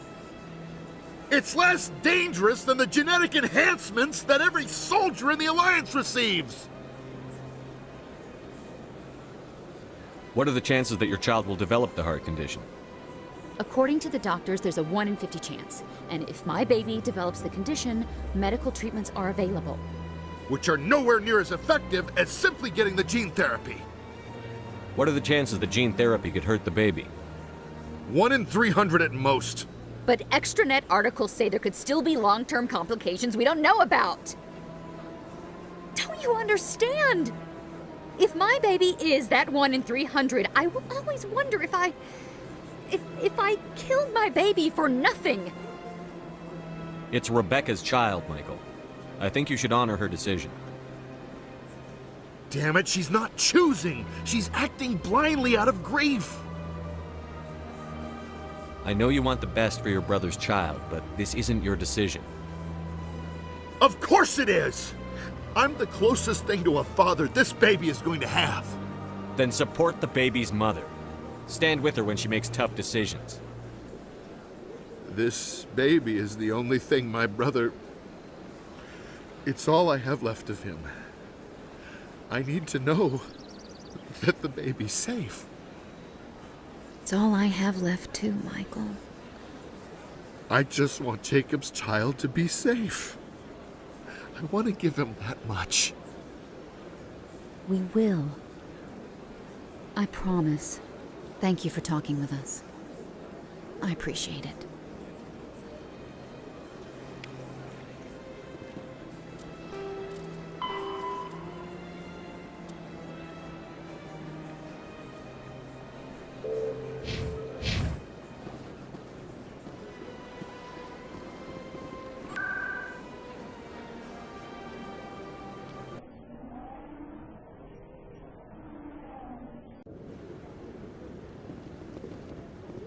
Hello again, Commander. I've got a proposition for you. Since you helped me get information on the crime syndicate, I've gotten a lot more backing from my publishers. I'm investigating traffic controller conditions now, and I wondered if you could help. That seems like a step down from wide-scale corruption. Actually, in a way, it's more important. This isn't about people getting rich. This is about safety. I've heard rumors that the space traffic controllers are overworked to a dangerous degree. I can't get into the control room, but you could. If you planted a bug inside, I could crack the story. If you crack this story, what's likely to happen? Ideally, there will be calls to improve working conditions by hiring more controllers and upgrading systems. The Council won't pay for improvements voluntarily. This story will provide that pressure. What will this bug allow you to pick up? Just audio and video. I'm not trying to tap into the traffic control system if that's what you're worried about. I just need to hear and see them in order to correlate their activity with traffic efficiency. Everyone knows space traffic controllers are overworked. How is this news? There's a difference between overworked and dangerous. Traffic at the Citadel has increased by 300% in the last century, but traffic controller resources haven't kept up. We already have several last-minute wave-offs per week. Do we have to wait for a full-blown disaster? This bug you want me to plant, could it interfere with traffic signals? Absolutely not. I made certain that the frequencies it uses won't interfere with anything. I can't promise anything, but I'll see what I can do. Give me the bug. Excellent. Just place it on a terminal with a good view of the area. Thanks again for your help. In the long run, this story is going to save lives.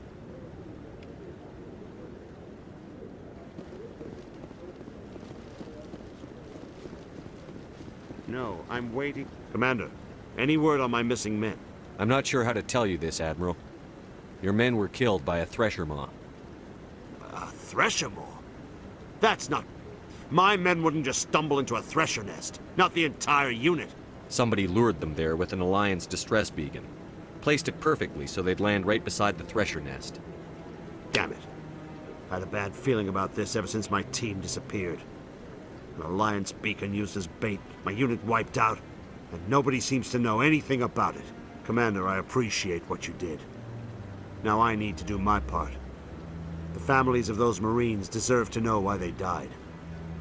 Captain Anderson said you had information on Baines. Not as much as I'd like to. One of my crews found him, frozen stiff on board a derelict vessel. The missing recon group? The one I sent you to find? They were scouting the system we found Baines' ship in. Anything you need from me? Not right now, Shepard, but I'll let you know as soon as I find something out.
I'm already getting readings. This is gonna make a great story. Thank you so much for your help. Here, this is everything I've got from my publisher's budget. It was no problem. Good luck with your story. It deserves to be heard. I appreciate your support. I hope this will save some lives in the long run. Thanks again for your help. I'm gonna show this to my publisher.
Hey, Commander, there are rumors on the extranet that you've been made the first human Spectre. That's incredible. Being a Spectre is a big responsibility. I just want to make humanity proud. The vids are all talking about Commander Shepard fighting for all of us back home. And they also say that you don't take crap from anybody. You're showing them what humans can do. Hey, can I get your picture? I don't have a problem with it, but why? You're a hero, Shepard. Decades from now, humanity's going to remember you, and I'll have your picture. Just hold up your gun. Perfect.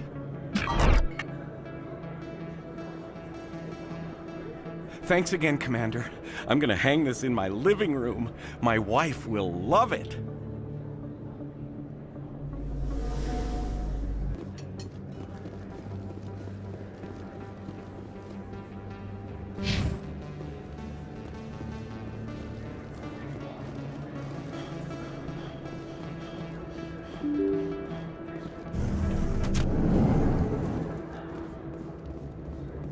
They told me it was you, but I didn't believe it. Shepard grew up and turned into a soldier. Have we met? Name's Finch. You probably don't remember me, but we ran together in the 10th Street Reds. Maybe you don't remember it yourself, running in a gang. None of the vids mention it when they're talking about you. My history is a matter of public record. I've got nothing to hide. Really? What if someone gave an interview talking about Commander Shepard's history in the gangs? We're not trying to cause you trouble, Shepard. We just want a favor, for old time's sake. One of the Reds, Kurt Wiseman, got picked up by Turians. We'd like you to talk to the Turian guard in the bar and get Kurt out. What was this guy arrested for? Some stupid minor offense. Maybe he had a little red sand. You know how the Turians are.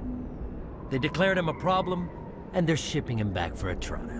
You're not asking me to break Wiseman out of jail, are you? Of course not. But word has it you've got some pull with the aliens. All we're asking you to do is pull a little for us. What was one of the 10th Street Reds doing in Turian space? Since your days, the Reds have expanded. We do some salvage, a little shipping here and there, that kind of thing. My gang days are over, Finch. Get out of my way. Suit yourself, Shepard. If you change your mind, he's over in Cora's den. Take care of this, and you'll never see me again. And Shepard, you might not run with the Reds anymore, but you really don't want us as your enemies.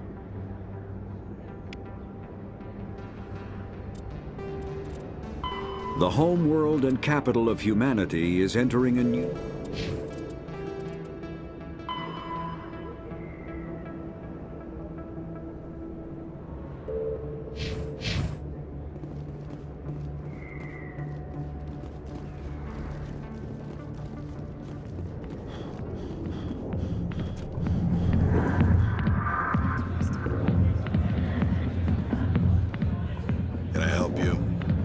named Finch wanted me to use my authority as a Spectre to free Kurt Wiseman. The xenophobe? I should have known he'd have friends. Thank you for the information. We'll increase the guard in the cell. I knew you'd rat us out, Shepard. Now it's payback time. When we're through telling our story, the aliens will all know what the first human Spectre really is. If you want humanity to be strong, a smear attack on the first human Spectre is a bad idea. The Spectre is right. This is humanity's chance to prove itself. There's even talk of earning a council seat. Of course you'd side with Shepard. You want someone who's in bed with your kind. We need the other races, Finch. That's the best way to strengthen humanity. Fine, Shepard, you're right. You're not one of the Reds. Maybe you never were. That man is a xenophobe who thinks he can blackmail a Spectre. You should have killed him. That's not the way I work. Goodbye, human. It'll be interesting to see what kind of Spectre you turn out to be.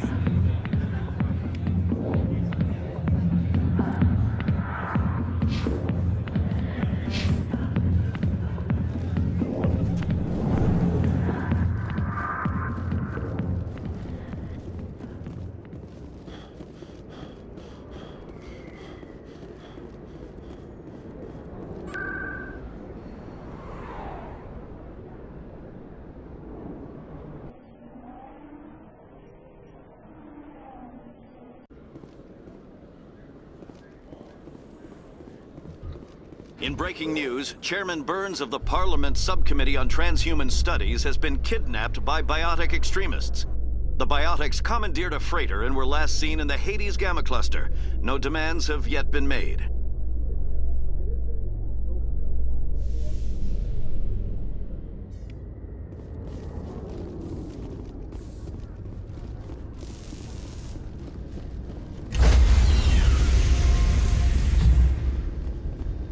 Stand by, shore party. Decontamination in... Logged. The commanding officer is aboard. XO Presley stands relieved.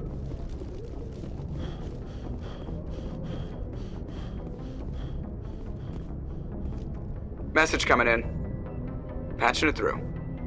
Commander, Miss Al-Jilani's story on you just aired. She shouldn't have ambushed you like that, but you handled it pretty well. We had differences of opinion, sir. I hope she at least believed my sincerity. You handled yourself pretty well, Commander. She came across like a raving idiot. There is one other matter, however. The Citadel has been trying to play down Saren going rogue. It makes the Spectres look bad. Your mention of him was politically inconvenient. I wasn't aware of that. I won't discuss him again, sir. I'd appreciate that, Commander. I won't keep you any longer. Fifth Fleet out.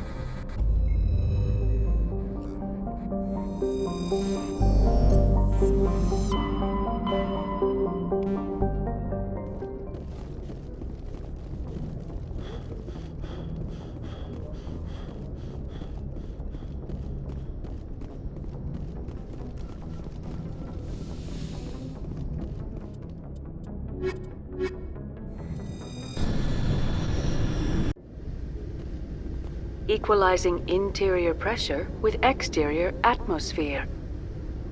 Logged. The commanding officer is ashore. XO Presley has the deck.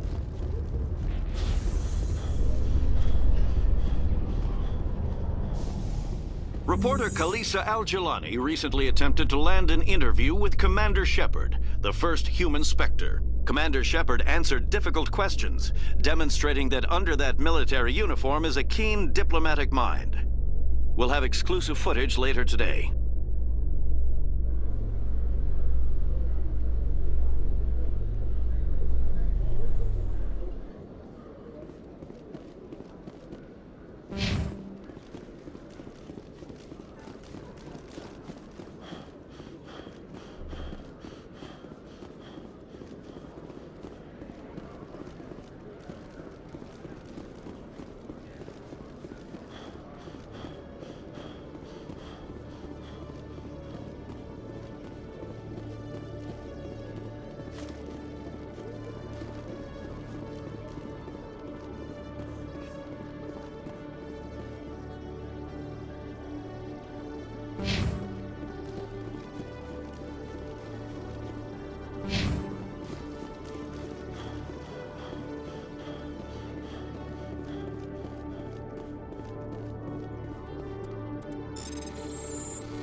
Got a moment?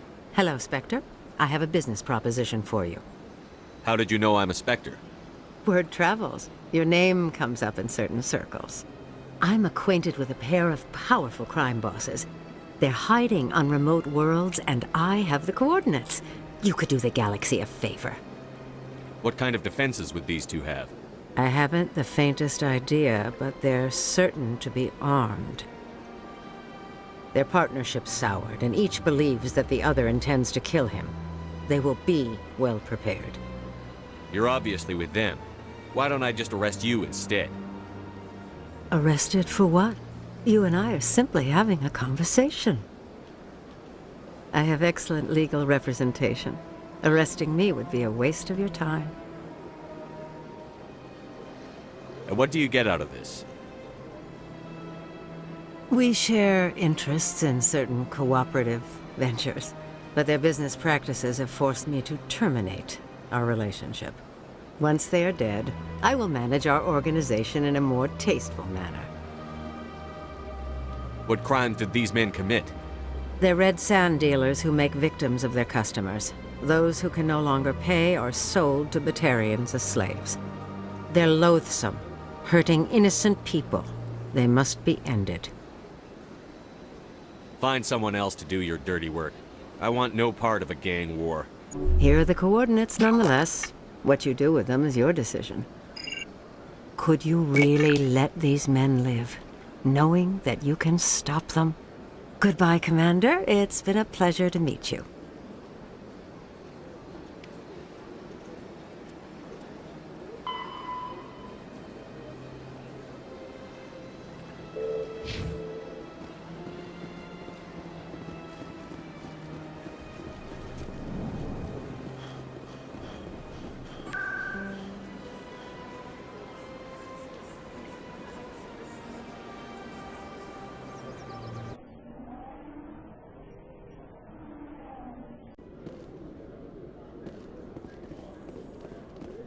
In remembrance of Eden Prime, we present another profile in courage with serviceman Nirali Bhatia. A devoted wife and talented chef, serviceman Bhatia joined the Alliance military under the Deferred Education Plan. After finishing her service, Bhatia planned to open a restaurant. Instead, she gave her life protecting the colonists of Eden Prime.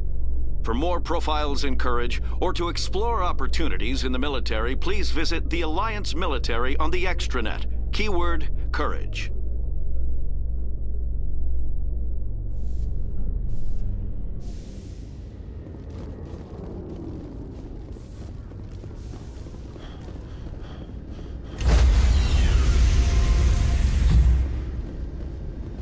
Stand by, shore party.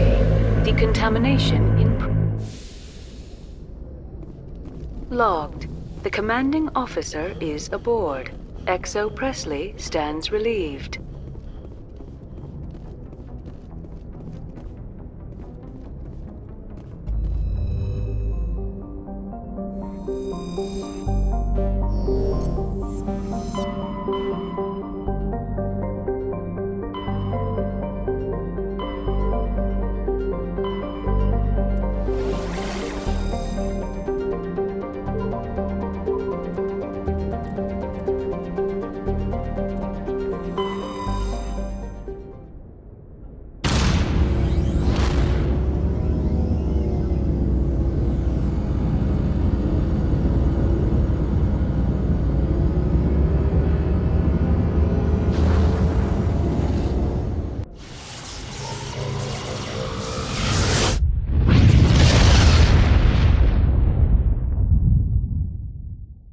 Message coming in. Patching it through. Normandy, this is Alliance Command. We're detecting your presence in the Attican Beta Cluster. One of our surveillance drones was gathering intel on Geth activities in the region when it was spotted and shot down. You need to go groundside and recover the drone's data module before the Geth find it.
This is the surveillance drone. But where's the data module? This will not be easy.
That was a little extreme, wasn't it? This is why you humans have such a violent reputation.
He dropped the data module!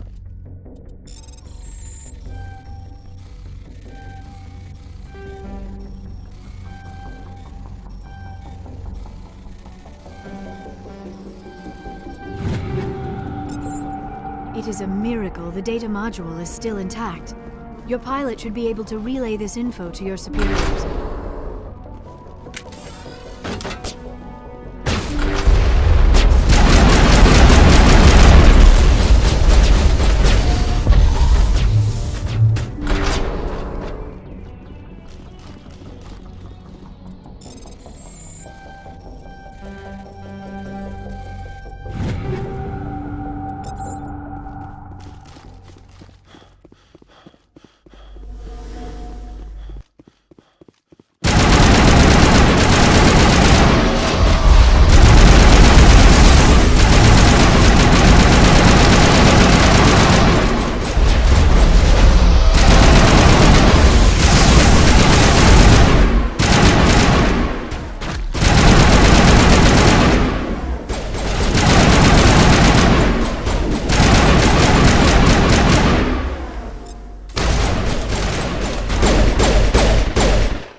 Message for you, Commander. Just came in over a secure channel. Shepard, this is Admiral Koku. I found out who set that trap for my men. The ones killed by the Thresher Moo. Damn, I hope you get this message. It was a group called Cerberus. An Alliance Black Ops organization. Top secret, highest level security clearance. They vanished a few months ago. Dropped right off the grid. Nobody knew where they went or what they were up to. They've gone completely rogue, Shepard. They're conducting illegal genetic experiments, trying to create some kind of super soldier.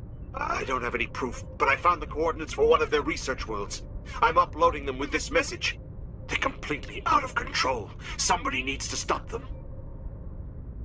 I've done my part. Now it's up to you.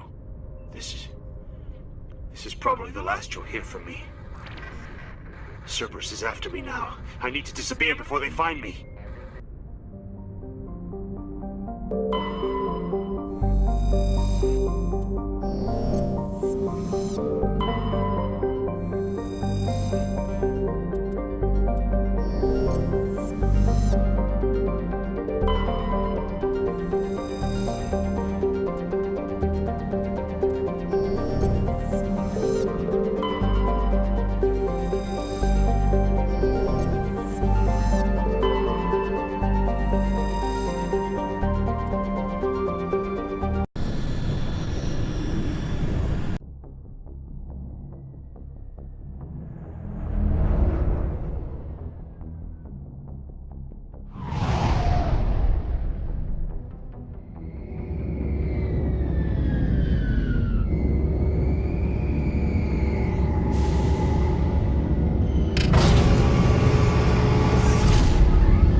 Equalizing interior pressure with exterior atmosphere. Logged. The commanding officer is ashore. XO Presley has the deck.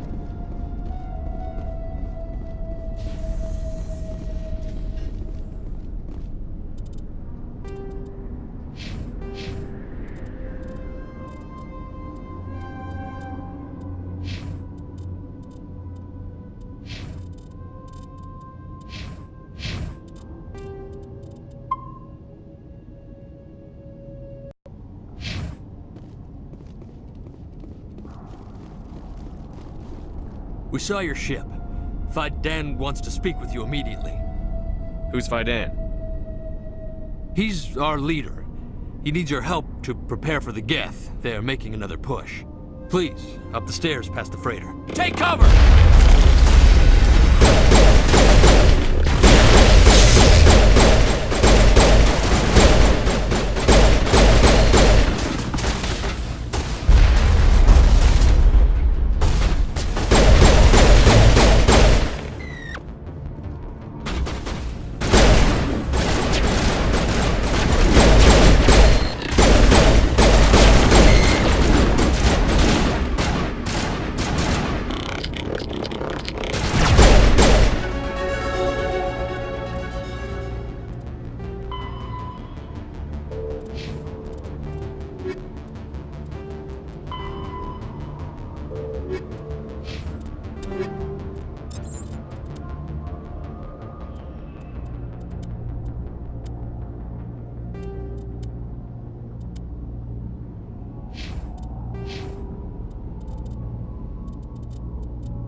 tunnels. Make sure they're secure.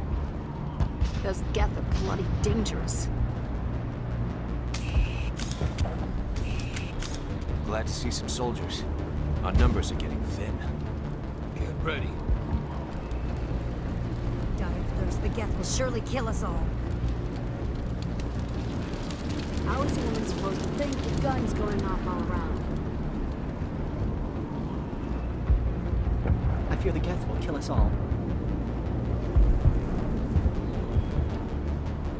The Geth are mounting another attack.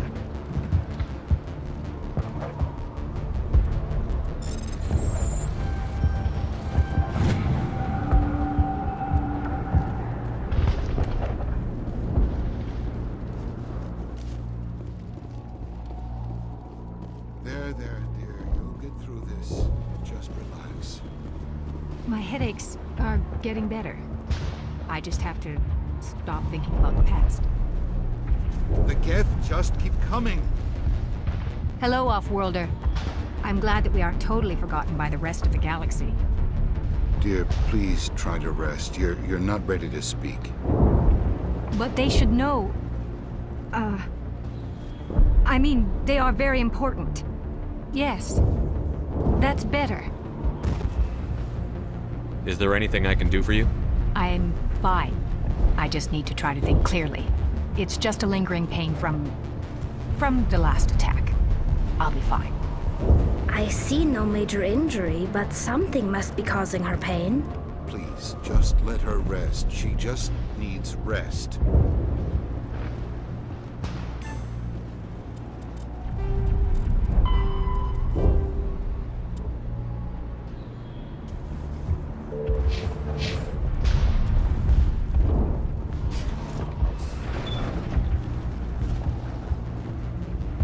Oh, Commander. I'm glad they finally sent somebody to help us. You're a bit late, aren't you? Arcelia. Sorry, Commander. Everyone's on edge since... Watch out! We've got Geth in the tower! Protect the heart of the colony! Enemy contact!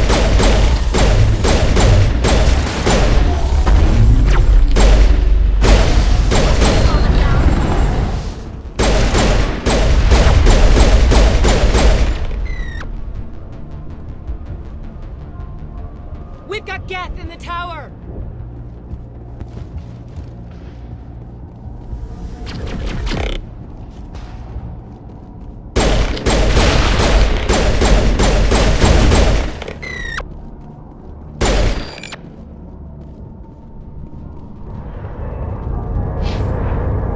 Area secured.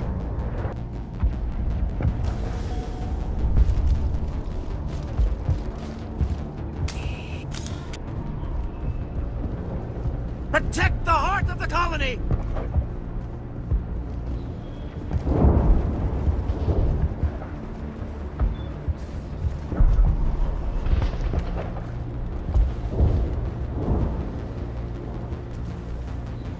They're coming. They just keep on coming. The Geth can't be allowed into the heart of the colony.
vehicle safely out of the Normandy. The Geth base is our next objective.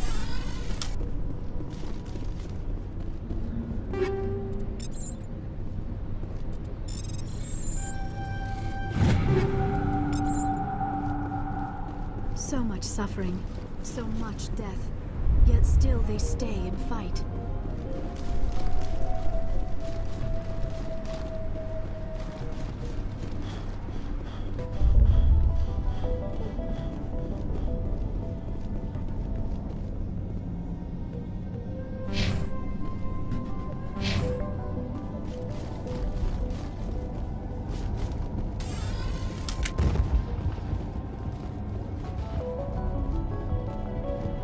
The tower's secure. Thanks to you, Commander. I'm just glad your colony is safe. I appreciate your concern and your efforts against the Geth. They may have been slowed, but they'll be back. They always come back. Help me find what the Geth are after, and you'll all get out of here alive. We don't know what they're after. They came, they attacked us, that's all we know. Their main base is at the ExoGeni headquarters. A good place to start looking if you want answers. What's ExoGeni? It's the company most of us worked for before the attacks. They fund this colony. The Skyway leads directly to ExoGeni headquarters. You can't miss it. Of course, there's an army of Geth between here and there. I didn't expect this would be easy. Then maybe I can get this colony operational again. What can you tell me about the defenses the Geth have set up? I don't have any details, but I'll wager it's a lot more fortified than the command post. They landed at least one Geth ship at ExoGeni, and I've seen large walking tanks on the Skyway. Expect a hard fight. What do you need done to get this place back on its feet? We need those Geth destroyed. Arcelia's right. There are still Geth in the tunnels. We also have more mundane problems like food, water, and power. I'm not sure where we stand on those matters. You should talk to the people overseeing them. Is there anything I can do to solve your water shortage? Mako Doyle has been assigned to that particular issue. If you have any insight to offer, please speak with her. What's wrong with the colony's power supply? May O'Connell is working on our power problems. She'd know more about it than I do. You mentioned something about a food shortage. Davin Reynolds is tasked with securing food for the immediate future. If you can assist, please speak with him. Do you have information about Geth in the lower tunnels? Nothing new. They're in the tunnel somewhere, likely guarding a transmitter to coordinate attacks. It's not a critical threat right now, but getting rid of that transmitter will help us defend against further attacks. Let's talk about Zoo's Hope and Pharos in general. Of course, Commander. Tell me about your colony. Life is hard and often brutal, even without our current problems. Colonial affairs back on Earth told us we'd be beneath the notice of any raiders. I guess they weren't counting on the Geth. But, despite everything, there's something tranquil about this place, unlike anything I've experienced before. How big was the original Pharos colony? We were nearly 1,000 at the main site, 200 more at my outpost. When the first wave obliterated our defenses, we fell back to Zoo's Hope. The Normandy isn't huge, but we could airlift you out. The Geth fighters are too dangerous, and I won't be driven off this world.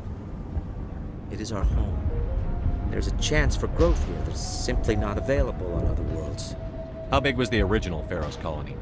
We were nearly 1,000 at the main site, 200 more at my outpost. When the first wave obliterated our defenses, we fell back to Zoo's Hope.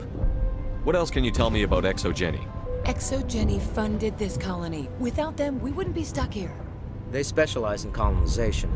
In return for bankrolling the colony, we work for them. Their main goal is the retrieval of valuable artifacts or resources. Except there isn't anything here. Or if there is, we didn't find it. I wonder if that's what the Geth are looking for. Perhaps. As she said, we never found anything of value. Of course, the Geth could know something we don't. I'll talk to you when I learn more. Good luck, Commander. I'm grateful for what you've done, but your heroics don't impress me, Commander. Tell me more about yourself, Arcelia. I'm a rent-a-cop. I was hired to keep kids from writing graffiti on the walls at ExoGeni. Then all this happened. I wasn't trained for this. I didn't ask for it. I just wanted to end. What can you tell me about the Geth? Do you have any idea what they might be after? I can't tell you anything about that. I suggest you go to ExoGeni if you want answers to those questions. I get the feeling you don't like me. How would you feel if you were hung out to dry by every government organization that ever promised to keep you safe? They should have sent a small fleet. Instead, we get one ship. And you're only interested in the Geth. Tell me about Zoo's Hope. I can't tell you much about it. You should speak to Phi Dan if you want to know more.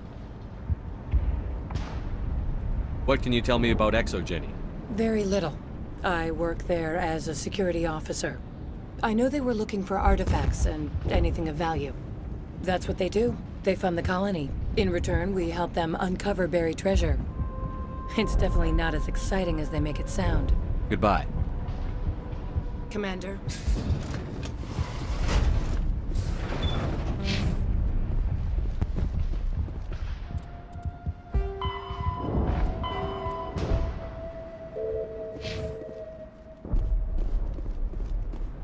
You'll have to forgive my wife. Calantha's not in her right mind. She just needs to relax and accept what's happened. What do you do for the colony? I'm a medic. Or I am since the doctor died. I've tried my best since she was killed. Do you know anything about this planet?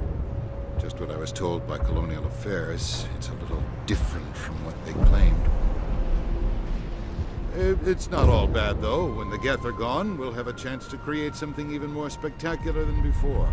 What happened to your wife? The constant attacks have strained us all. She'll adapt. We all have. Is there anything I can do for her? No, she just needs time. Time to absorb everything. We'll be fine. What happened to your wife? The constant attacks have strained us all. She'll adapt. We all have. Tell me about the colony. I can't tell you much about that. You'd best ask Phi Dan if you really must know. Why can't you tell me? I just want to know about the colony. Phi Dan is our leader. Who better to answer questions about the colony? Do you have any idea what the Geth were looking for? I can't think of any reason for an attack like this. We just wanted to build a home. I have to go. It hurts so much when I think about what we've lost.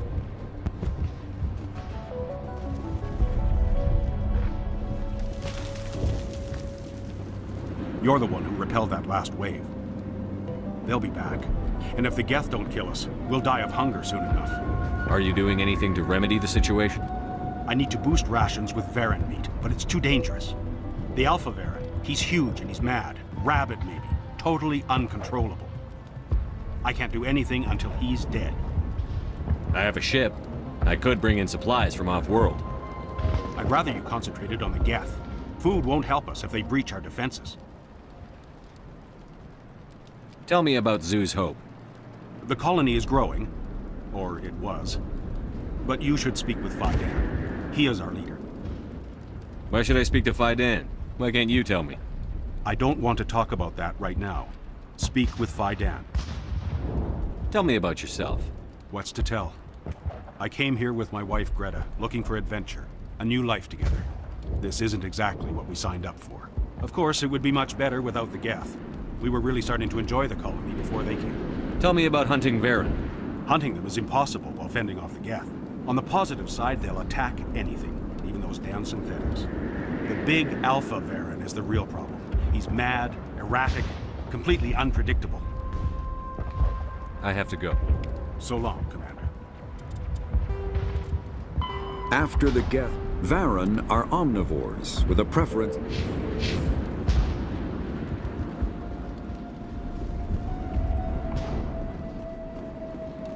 Nice work with those Geth. Glad you showed up. I still need the power cells for this generator, though. Would it help if I brought in some power cells from the Normandy? We can certainly spare a few. Your top-of-the-line ship doesn't use the same parts as the old generator we've got. The cells just aren't compatible. If I find anything while I'm looking around, I'll send it your way. Thank you, Commander. I appreciate it. I'm sorry, but I can't stop to talk. I have to deal with the water shortage. Is there anything I can do? The utilities building was one of the first to fall under Geth control. Find the mains and turn them back on.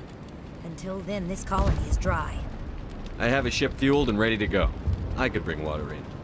Unless you plan to make a trip every few days, that wouldn't really solve our problem. We need to be self-sufficient.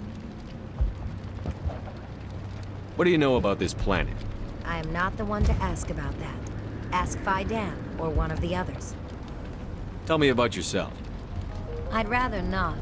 This is not the time or the place. Please, help us or don't. Otherwise, leave me to my work. I have to go. I wish you luck.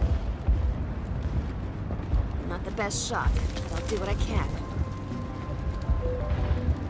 Unless you've got something important. Thank you, Commander. I appreciate it. Commander, I was told to make my supplies available to you if you wish. What can you tell me about Zoo's Hope? A fascinating place by all accounts. Though the Geth have made it treacherous. You might like it here too, if you gave it a chance, Commander. I never thought I'd stay in one place for long, but here? I will stay here. This place is barely holding together. Why stay here? I can't give you an answer to that, Commander. At least not one that you would comprehend. Why not try asking Fidan? Maybe he can tell you what I can't. What can you tell me about Zoo's Hope? A fascinating place by all accounts. Though the Geth have made it treacherous. You might like it here too, if you gave it a chance, Commander.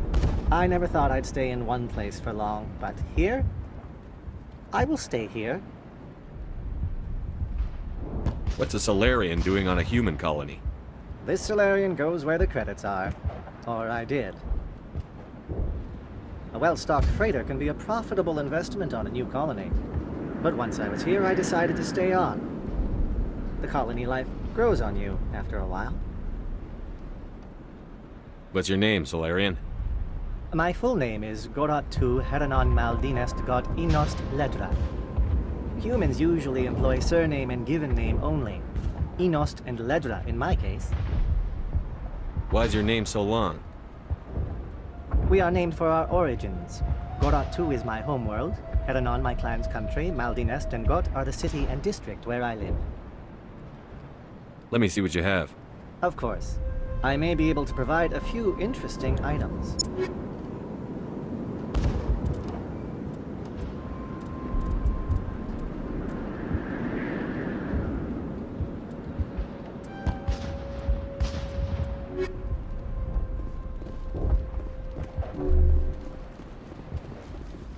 You're the commander of the ship that just landed. What do you know about the colony? We just arrived a short time ago. It seemed like any other colony at first, but it's different somehow. What do you mean? It's hard to explain. It's kind of like... I can't describe it. You should speak with Fidan. He knows the colony better than me. What do you do here? I'm just watching over the ship, making sure she doesn't get any worse. If nothing else, she's good for hiding it when those Geth come over the walls. It looks like you're monitoring something. No, well, just ship diagnostics. It's nothing. I should get back to it, but Fidan, what's the report on? I should go. Maybe I can help you. What are you trying to diagnose? No, thanks, really. Now, please, I need to get back to it. This work must be completed. This work must be completed. I can't be distracted. Please go.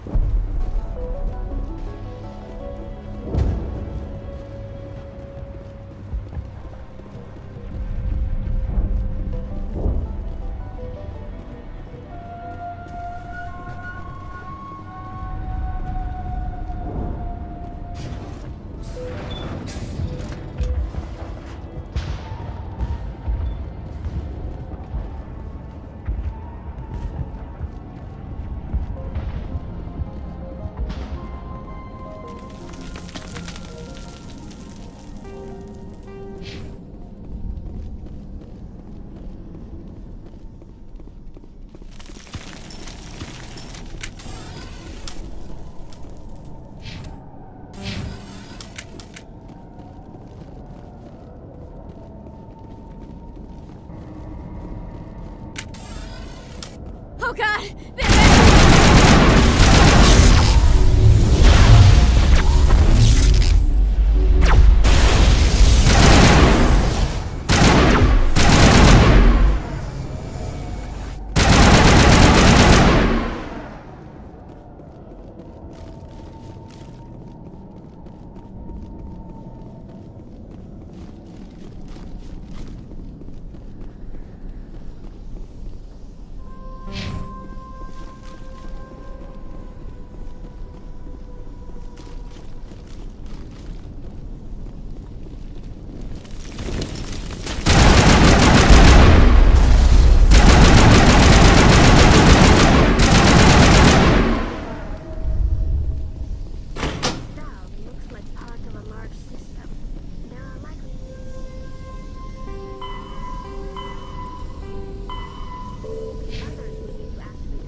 system has not yet activated.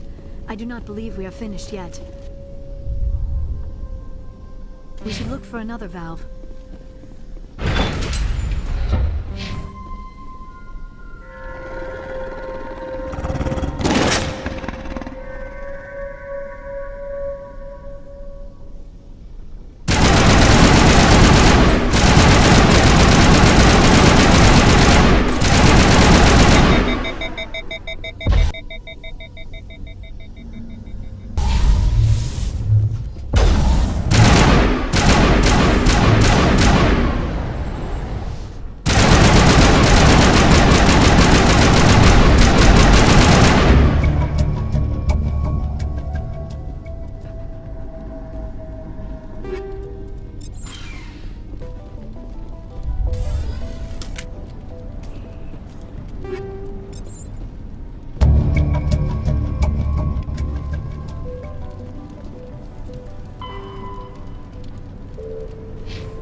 You don't want to go down there. What are you doing down here? Nothing I should be, and anything I shouldn't. No! That was a good one. Very intense. What's the matter with you? Just invoking the Master's whip helps remind me I'm still alive. You're here for the Geth, aren't you? You're not the only one interested in those things.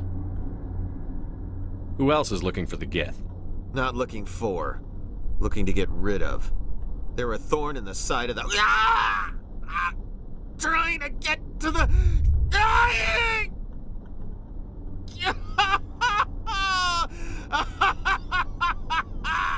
This one is no longer fit. We should leave him. Is there anything I can do to help you? Do you even want help? Help me? No. No one can help me now. I'd rather die fighting! Fighting what? Not that kind of fight. It's like running through a thorn bush. The more you struggle... Time's up. Company's coming. Ask Vidan. Ask him about the... Ah! Look out!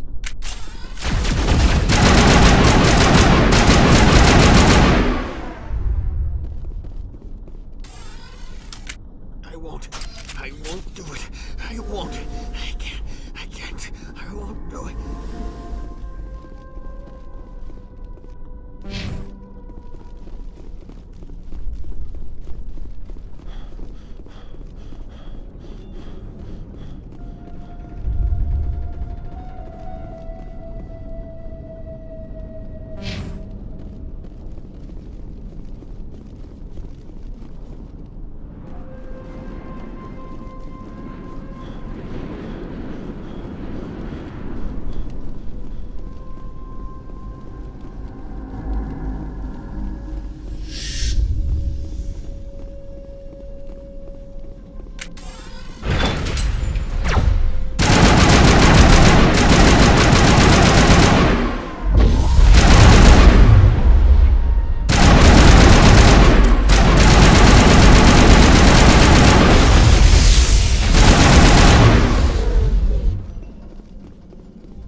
I'm grateful for what you've done, but your heroics don't Goodbye. amaze me.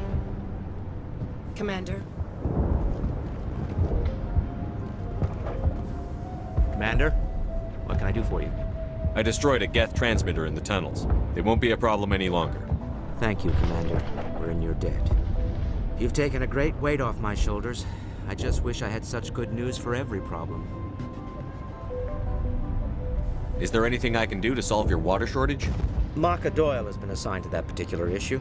If you have any insight to offer, please speak with What's her. wrong with the colony's Mayo powers? Connell is working on it. Let's talk about Of course, Zoo. Commander. Some of the colonists are acting strange. We're a close-knit group, Commander. Most of us have lost loved ones, friends. These aren't trained soldiers. Nobody taught us how to deal with the horrors of war. This is our home. We've watched the Geth slowly destroy everything that is important to us. Don't judge us too harshly. There's a guy living down in the tunnels. Is he one of yours? That would be Ian. He's very sick. He seems to be more than just sick. He hasn't been the same since the attack. We tried to help him, but he wouldn't listen to us. I can't help my people if they won't listen, Commander. Don't you have medical supplies? Something to help him? I wish it was that simple. Ian was a good man I'd like to have with us. Please, Commander. I'd prefer not to talk about it anymore. I'll talk to you when I learn more. Good luck, Commander.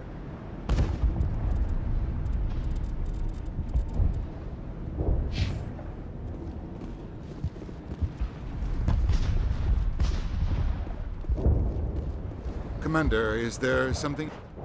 It hurts so much when I think about what we've lost.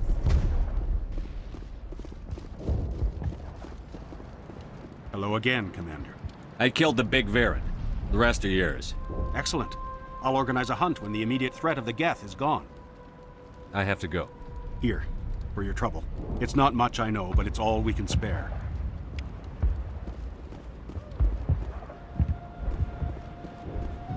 Nice work with those Geth. Glad you showed up. I still need the power cells for this generator, though. I found these power cells in the tunnels. Are they what you're looking for? I knew they'd turn up eventually. Here, Fidan gave me some requisition money. It's all yours. Now if I can kick these power cells into place, I'll have this colony up and running in no time. The water started running not long ago. Thanks to you, I assume. Now we just need to deal with the Geth and we can get back to growing this colony. Here, a few credits for your trouble. Thank you again, Commander.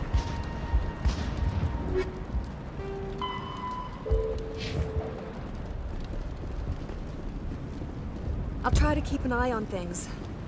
I don't know how long we can hold out while their command post is intact.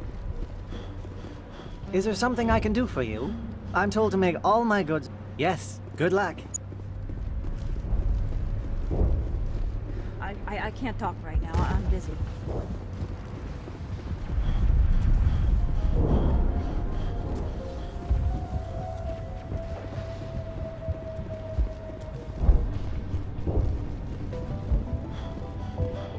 I'm grateful for what you've done, but Goodbye. Commander.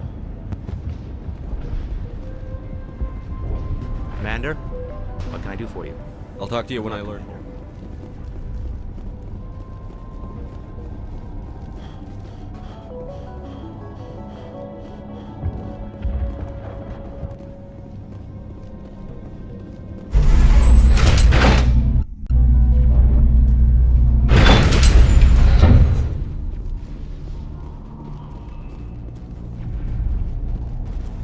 And now to the Geth base. Not something an intelligent being would typically say.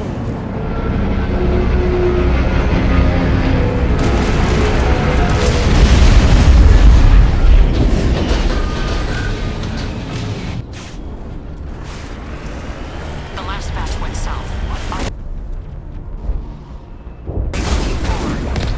We are receiving a weak comm signal. I cannot pinpoint its location through the Geth interference.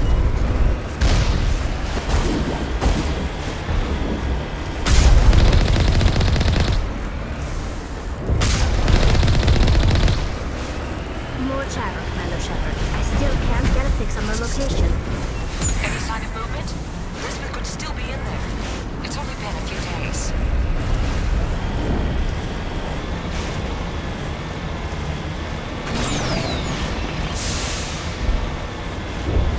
She's my daughter. I'll wait as long as I have to.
They've got us on visual. We must be close. Dealing with the Geth is more important.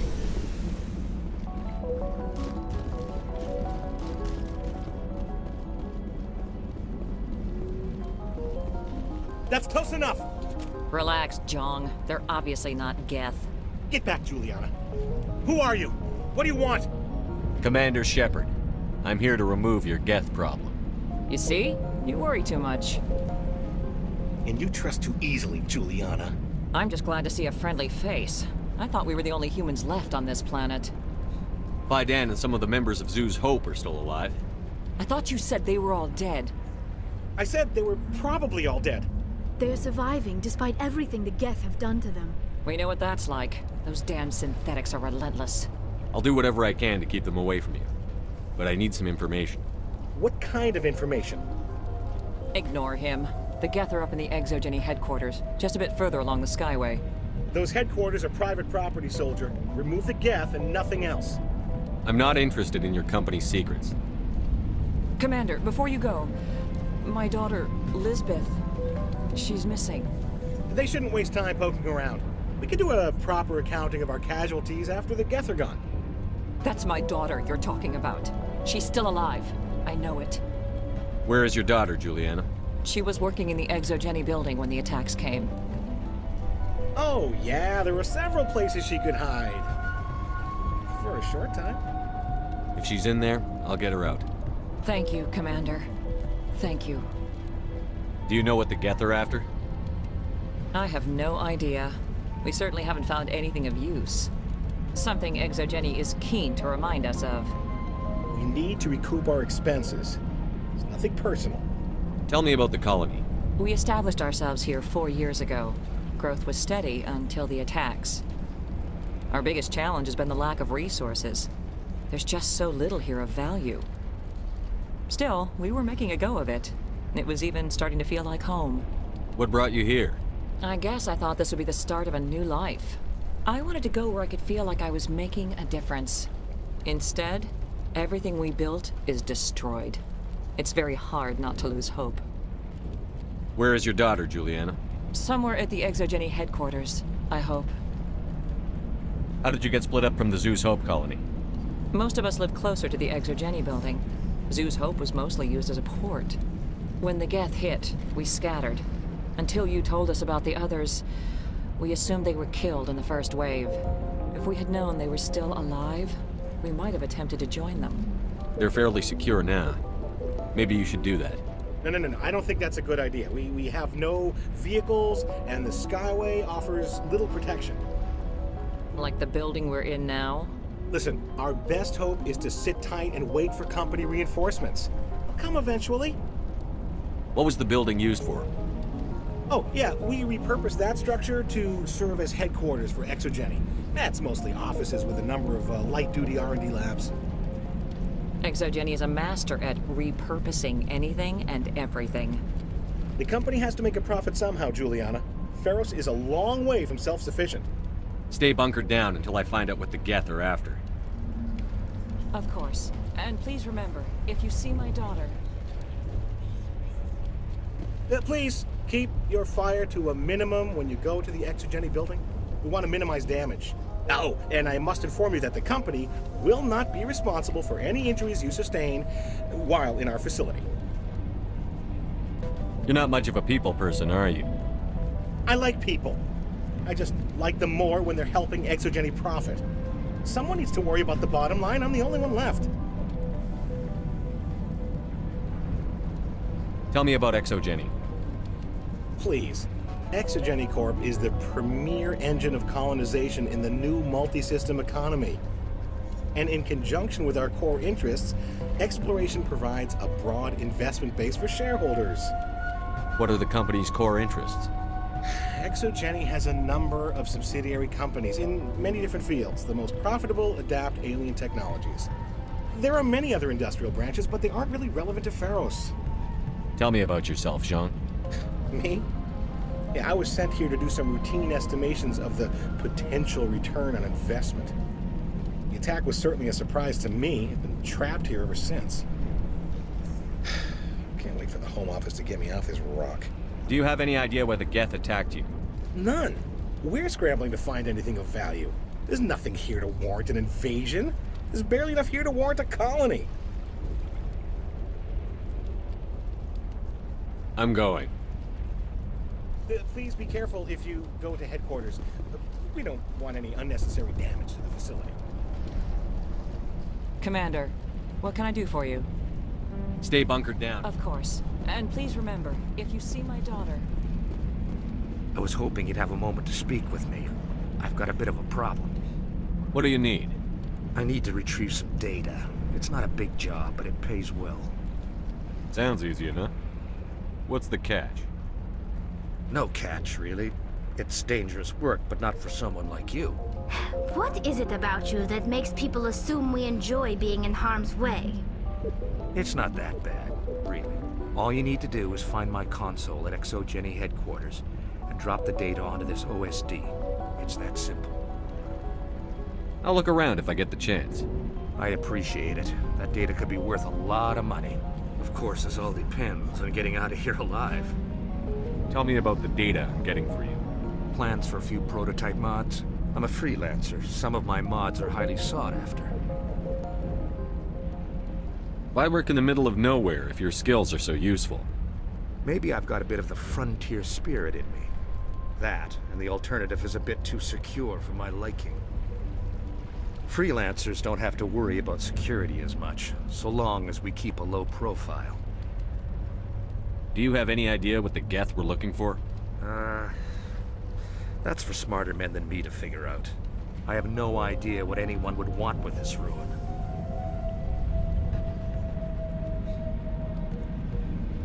Time to get moving.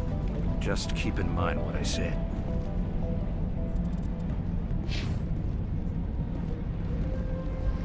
How are we supposed to fight an enemy like this? I hope you can get us out of this mess.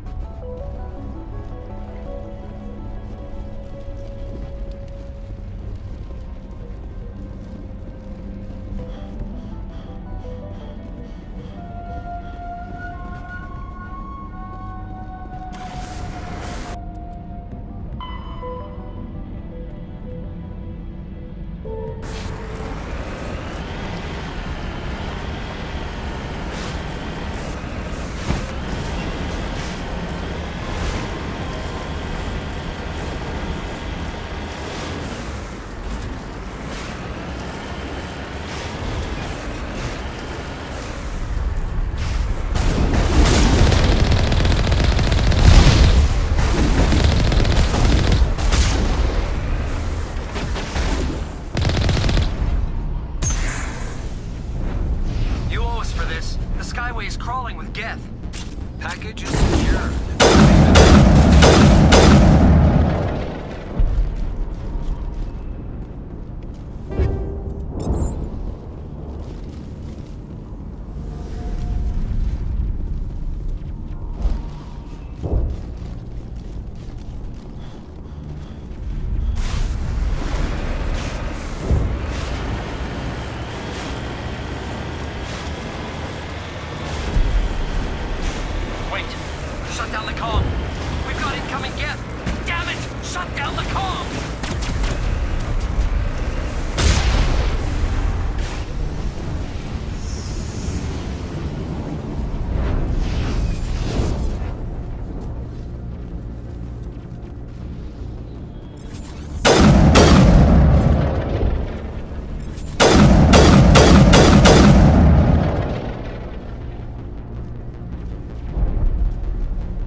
Resistance will be extremely heavy once we are inside.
a one-way trip down, Commander Shepard.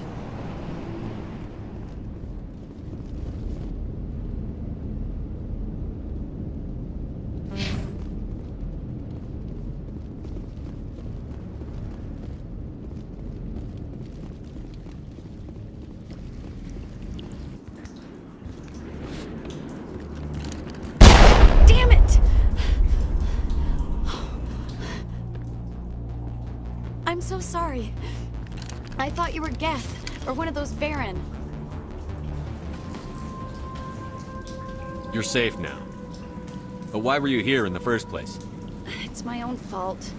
Everyone else was running, and I stayed to back up data. Next thing I knew, the Geth ship latched on, and the power went out. I was trapped. I tried to get out, but the way was blocked.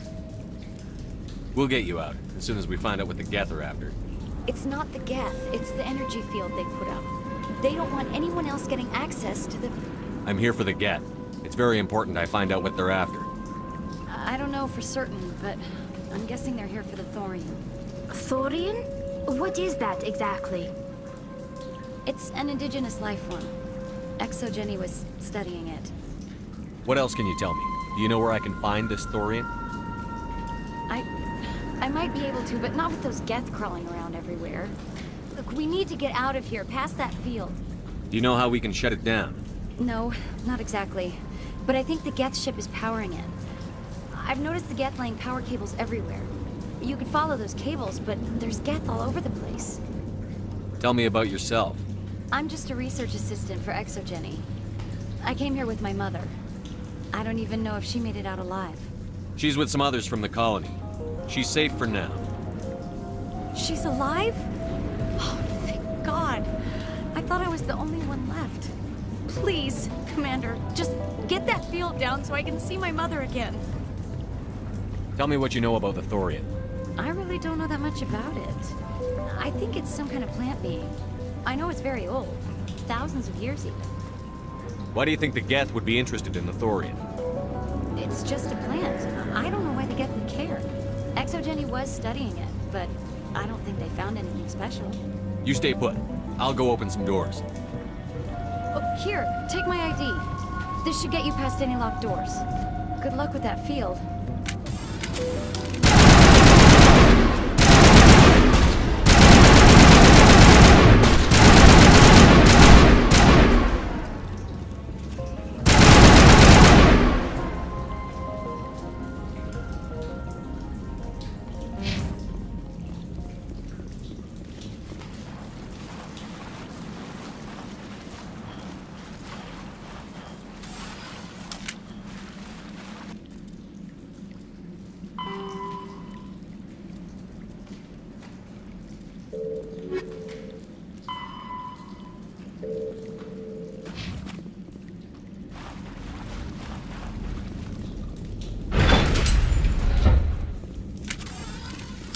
Machine.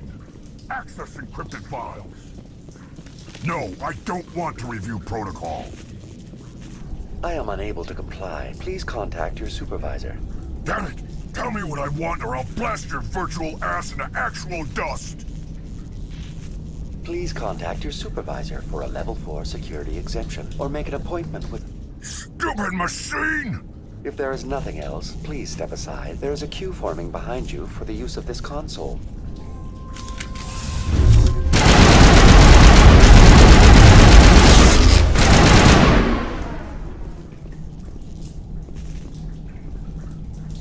Exogeny Corporation reminds all staff that the discharging of weapons while on company property is strictly forbidden.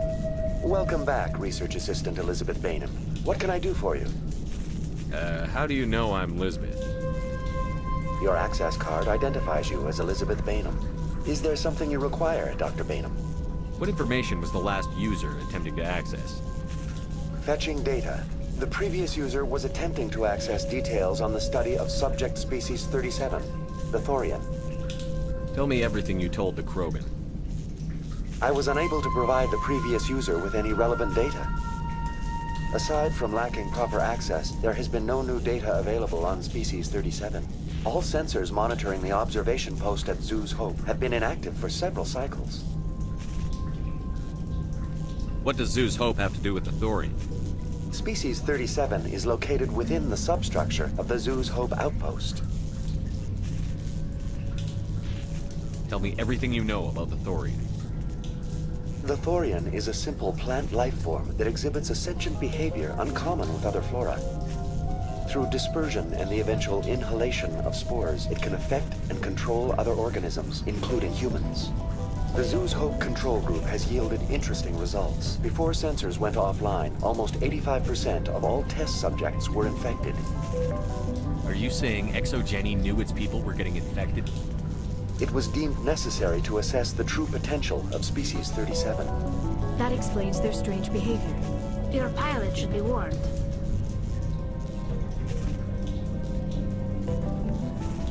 Joker. Come in, Joker. Damn it, that field's blocking us. We must find a way around the field. We must get back to Zeus Hope. VI, what can you tell me about the Geth ship and the field it's generating? I have limited data on the Geth. They have effectively blocked all sensors within the facility. I have detected unusual power fluctuations, but am unable to determine the source. What do you know about the Geth? I have no specifics on the Geth as they relate to this facility. All sensors have been purposely decommissioned since their arrival. I want to know about ExoGeni Corporation. ExoGeni Corporation is at the forefront of human expansion in the new galactic economy, funding colonial development and securing resource rights to ensure our progress as a species. Further inquiries regarding company policy may be directed to Consumer Information Services during regular business hours. Who's in charge here? Who organized the research? All decisions about local resource analysis and acquisition are made by on-site management, deferring to the board of directors only when seasonal quotas are missed or exceeded. Individual employee records are confidential.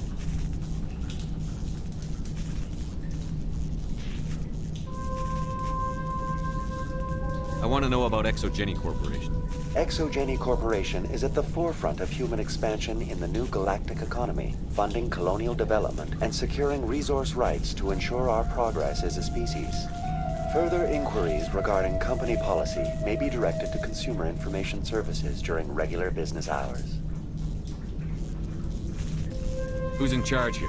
Who organized the research?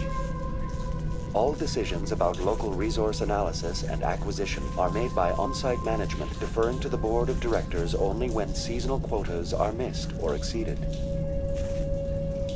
Individual employee records are confidential.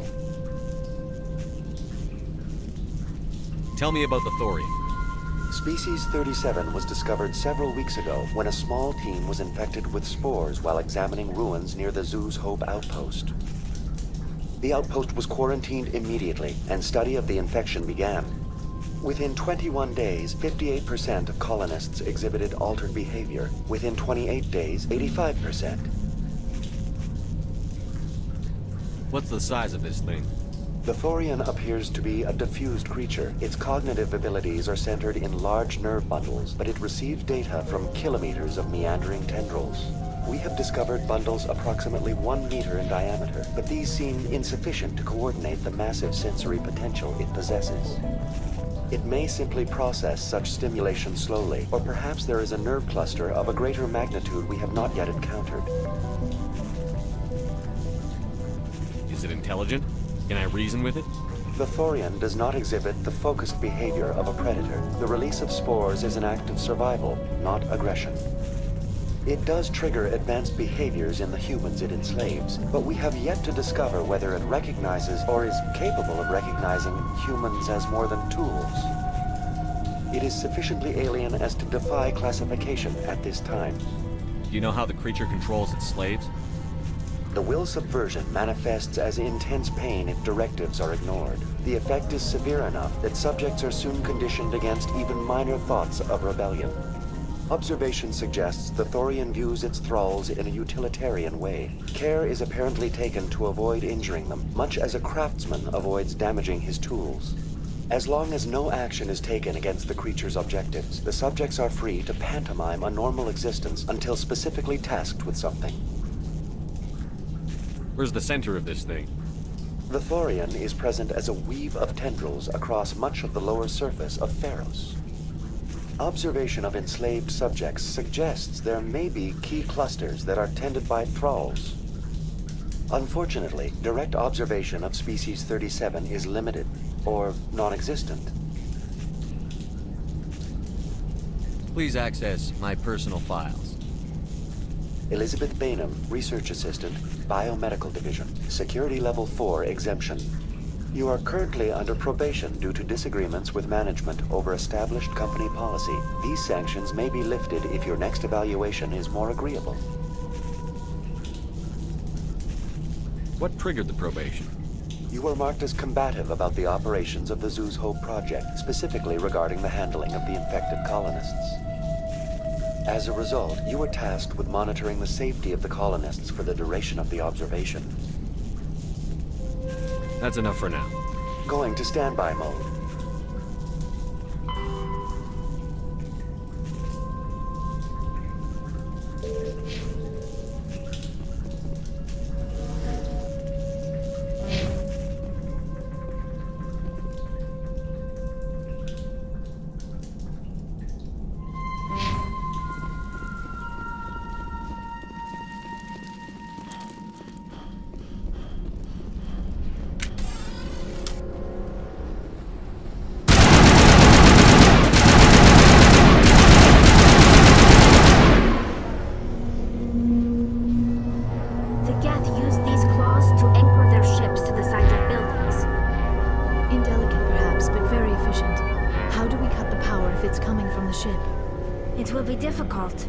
We can check the other claws for weaknesses, but the Geth are very thorough.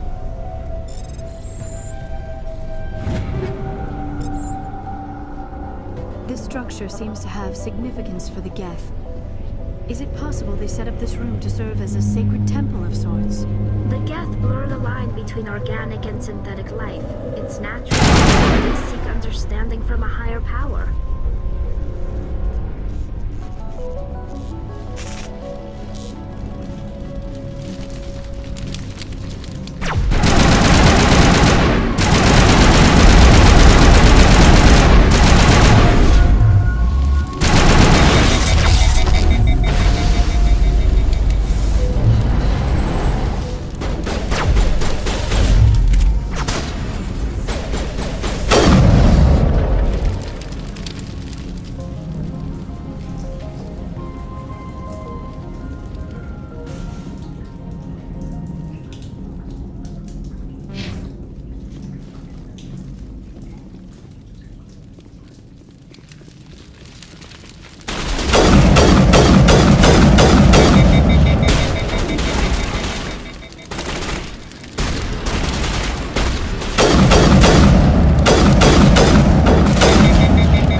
We don't have the ordnance to blow this claw.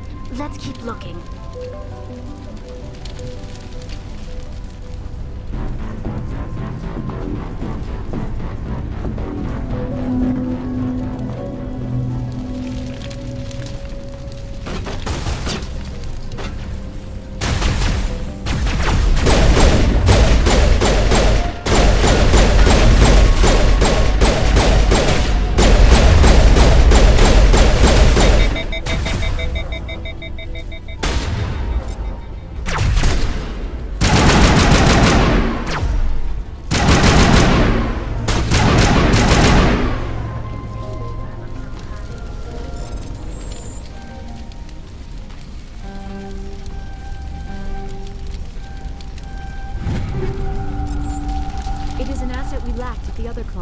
Dislodge even one claw and that ship will fall.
Very good.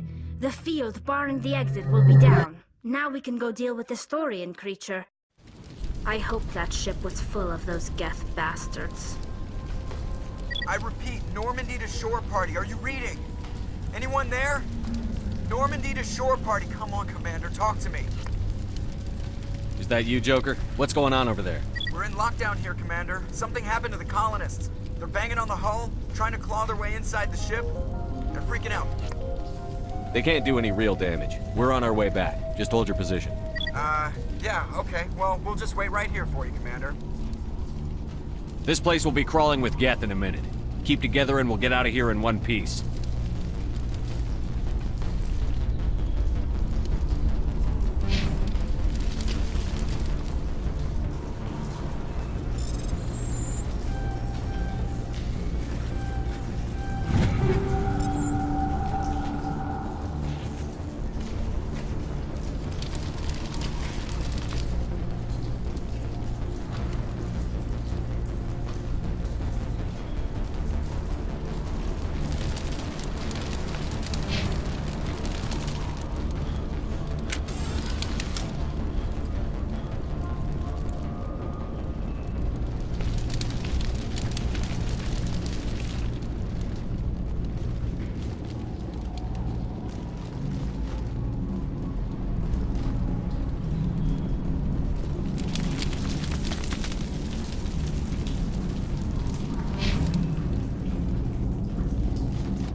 We should get out of here. I don't think this place is safe. I need some answers. You knew more about the Thorian than you let on. I was afraid. I wanted to stop the tests, but they threatened me. Told me I'd be next. When the Geth attacked, I stayed behind to send a message to Colonial Affairs. I tried to tell them where to find the Thorian, but the power cut before I could send the message. I never meant for this to happen. You did what you could. I'll help them, if you can tell me where to find the Thorian. The Thorian is underneath Zoo's Hope, but the entrance is blocked. The colonists covered it with the freighter just before the Geth attacked. But why are the Geth after the Thorian? What could Saren want with it? Well, it does have unique mind control capabilities. That's what Exogeny was interested in. Normandy to shore party, come in. What is it, Joker? We're getting a lot of Geth comm chatter. Looks like they're headed your way. Thanks for the heads up, Joker. You heard the man. Let's move out. I'm coming with you. I might be able to help. Undo the mess I helped create.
You can't do this, Jong. Everyone shut up! Let me think. What's going on? You won't get away with this. Get her out of here!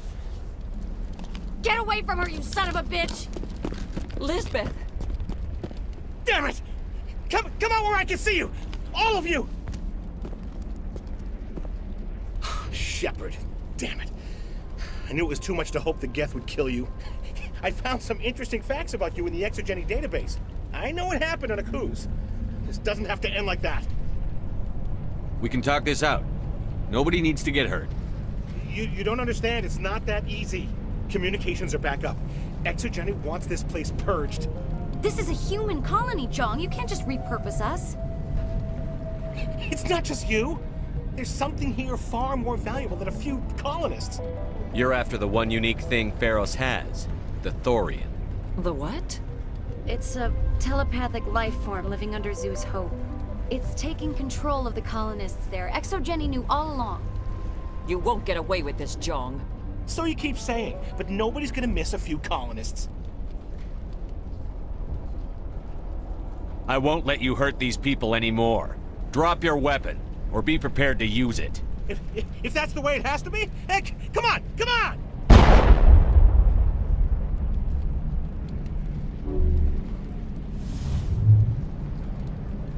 As if we don't have enough problems. Now we're shooting each other in the back. It's my fault.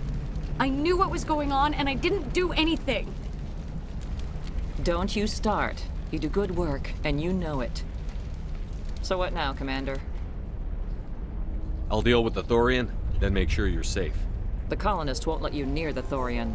They die first. They're under its control. What else am I supposed to do? There's gotta be another way. I think there is. You could safely use a nerve agent to neutralize the colonists. Like a gas grenade. Releasing clouds of nerve gas doesn't seem like a particularly good idea. It's not like it's weapons grade. The insecticide we use in the grow labs contains trace amounts of tetraclopine, a neuromuscular degenerator. If their nervous systems are already weakened, it may act as a paralyzing agent. A reduced capacity concussion grenade might suit our needs. Sounds good. I'll do what I can. Excellent. Thank you so much, Commander.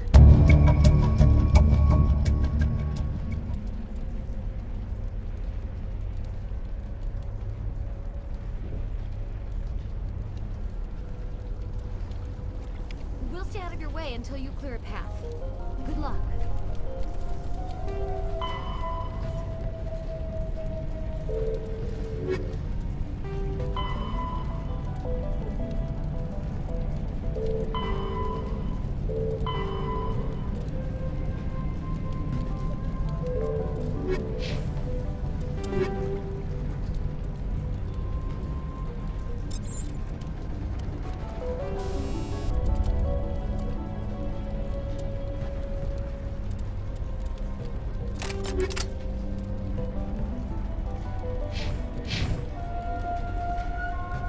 It's almost time, isn't it? Maybe we can free our friends after all.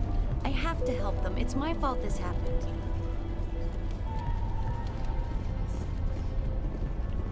Any luck finding my workstation out in the ruins? I managed to find the data and transfer it to your OSD. That's very good news indeed, thank you. I was there anyway. It was the least I could do. Well, I appreciate it. Here, you've certainly earned this. Thanks again, Commander.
Infection could have altered a human to that extent.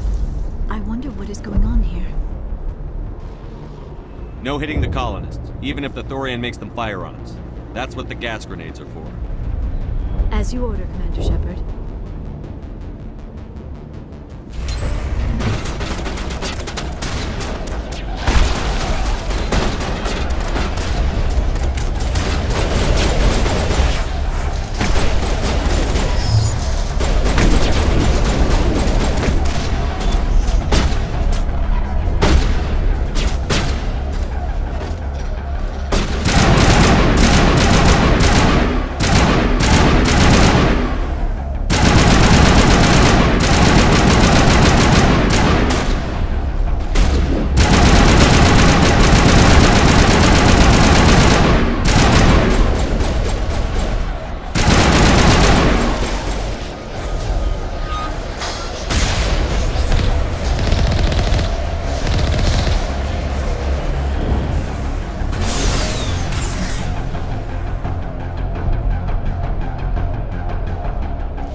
tried to fight it, but it gets in your head. You can't imagine the pain. I'm supposed to be their leader. These people trusted me. It wants me to stop you, but I won't. I won't!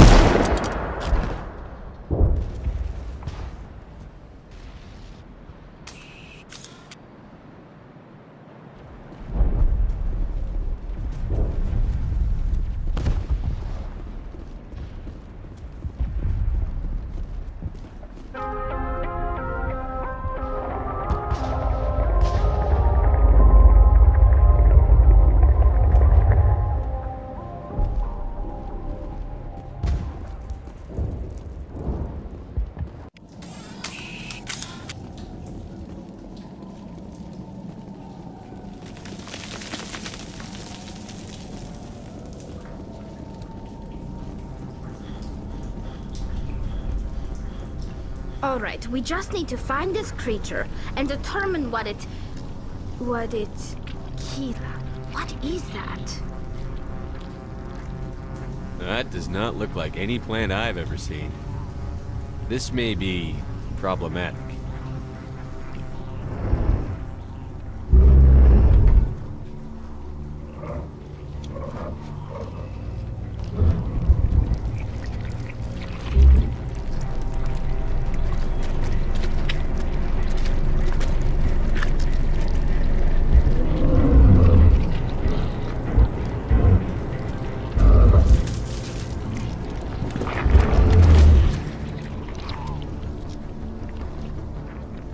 Invaders, your every step is a transgression. 1,000 feelers appraise you as meat, good only to dig or decompose. I speak for the old growth as I did for Saren. You are within and before the Thorian. It commands that you be in awe. You gave something to Saren. Something I need. Saren sought knowledge of those who are gone. The old growth listened to flesh for the first time in the long cycle. Trades were made. Then Cold Ones began killing the flesh that would tend the next cycle. Flesh fairly given. The old growth sees the air you push as lies. It will listen no more. I won't let you keep your thralls. Release them, now! No more will the Thorian listen to those that scurry. Your lives are short, but have gone on too long. Your blood will feed...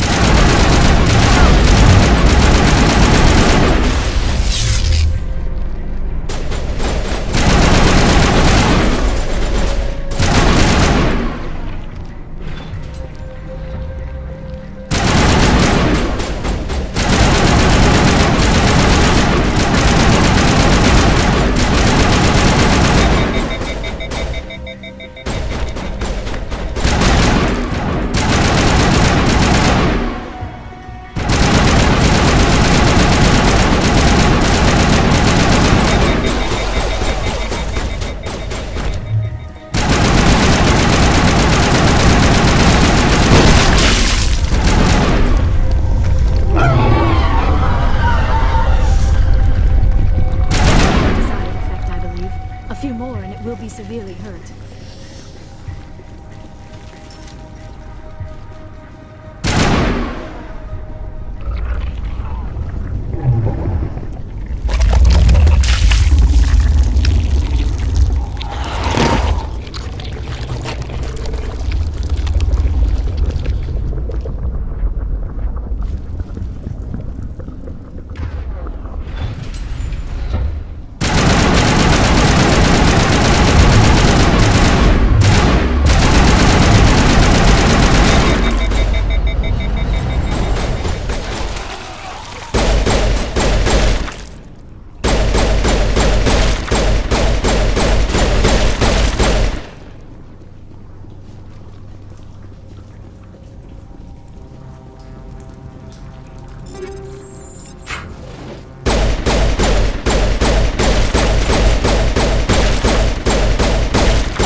I'm free. I suppose I should thank you for releasing me. Is everything all right? Are you hurt? I am fine, or I will be, in time. My name is Shiala. I served Matriarch Benezia. When she allied herself with Saren, so did I. Benezia foresaw the influence Saren would have. She joined him to guide him down a gentler path. But Saren is compelling. Benezia lost her way. Are you saying Saren can control minds? Benezia underestimated Saren, as I did. We came to believe in his cause and his goals. The strength of his influence is troubling. Benezia sought to turn the river and was swept away. Asari matriarchs are among the most intelligent and powerful beings in the galaxy. How could one fall under Saren's control? Saren has a vessel, an enormous warship unlike anything I've ever seen. He calls it Sovereign. It can dominate the minds of his followers. They become indoctrinated to Saren's will. The process is subtle. It can take days, weeks, but in the end, it is absolute. I was a willing slave when Saren brought me to this world. He needed my biotics to communicate with the Thorian, to learn its secrets. Saren offered me in trade. I was sacrificed to secure an alliance between Saren and the Thorian. Saren's pretty quick to betray his own people. He was quick to betray the Thorian, too. After he had what he wanted, he ordered the Geth to destroy all evidence of its existence. Saren knows you are searching for the conduit. He knows you are following his steps. He attacked the Thorian so you could not gain the cipher. What's the cipher? And why did Saren need it? The beacon on Eden Prime gave you visions. But the visions are unclear, confusing. They were meant for a Prothean mind. To truly comprehend them, you must think like a Prothean. You must understand their culture, their history, their very existence. The Thorian was here long before the Protheans built this city. It watched and studied them. When they died, it consumed them. They became a part of it. So the Thorian taught Saren to think like a Prothean. How? The cipher is the very essence of being a Prothean. It cannot be described or explained. It would be like describing color to a creature without eyes. To understand, you must have access to endemic ancestral memory. A viewpoint spanning thousands of Prothean generations. I sensed this ancestral memory, the cipher, when I melded with the Thorian. Our identities merged, our minds intertwined. Such knowledge cannot be taught. It simply exists. I need that knowledge to stop Saren. There is a way. I can transfer the knowledge from my mind to yours, as I did with Saren. Try to relax, Commander. Slow, deep breaths. Let go of your physical shell. Reach out to grasp the threads that bind us, one to another. Every action sends ripples across the galaxy. Every idea must touch another mind to live. Each emotion must mark another's spirit. We are all connected. Every living being united in a single glorious existence. Open yourself to the universe, Commander. Embrace eternity.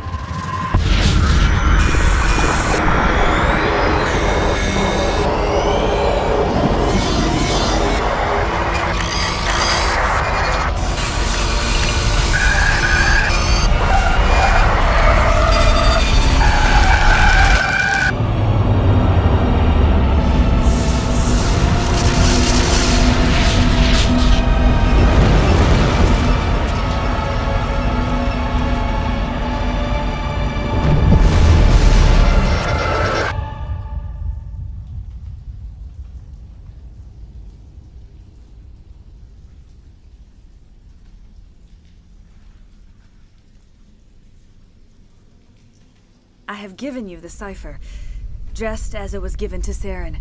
The ancestral memories of the Protheans are a part of you now. What was that? Commander Shepard, are you all right? I saw... something. It still didn't make any sense. You have been given a great gift. The experience of an entire people. It will take time for your mind to process this information. We should get you back to the ship where you can be monitored.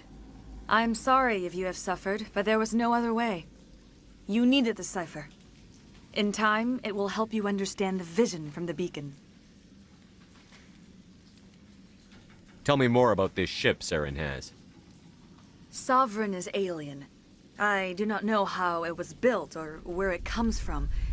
Its design does not match that of any known spacefaring species.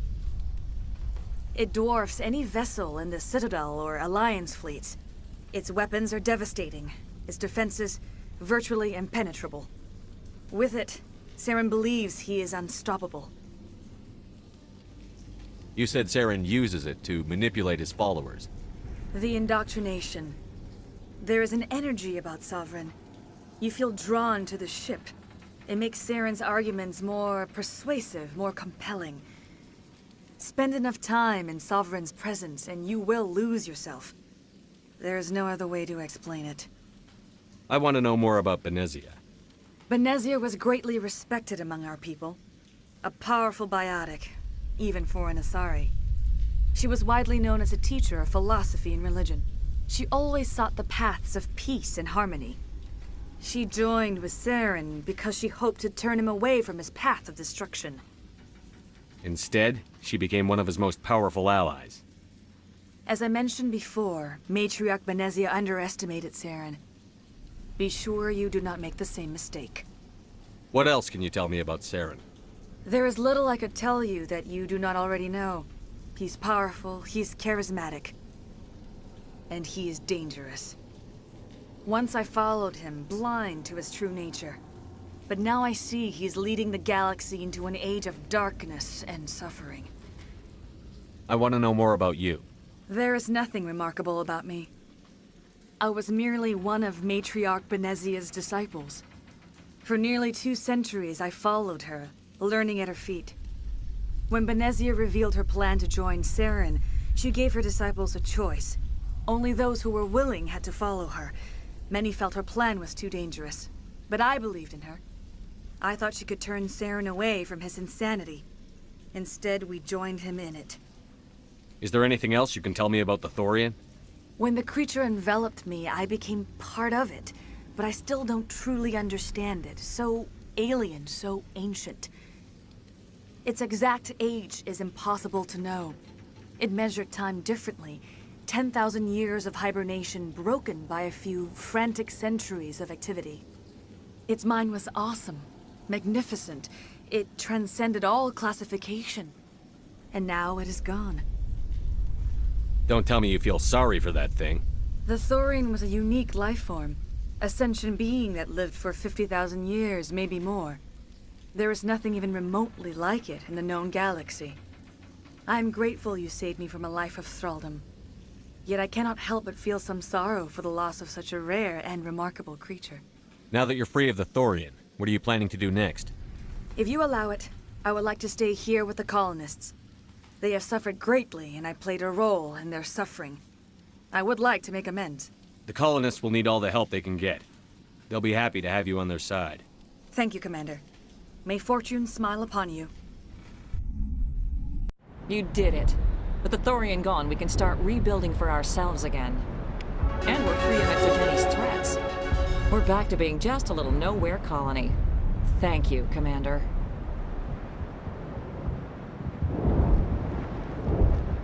Oh, thanks again. That data will be very valuable once I get out of here.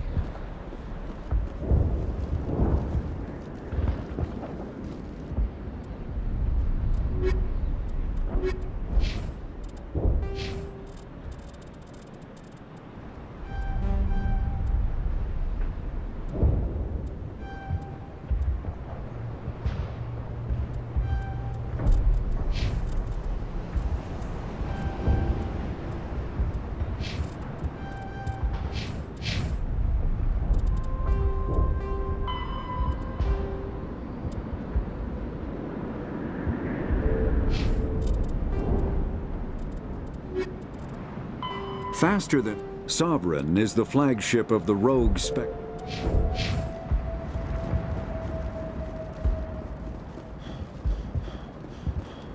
Finally then. With the power cells you brought, I can get this place up and running again. It will take time for things to get back to normal around here. Thank you for freeing us.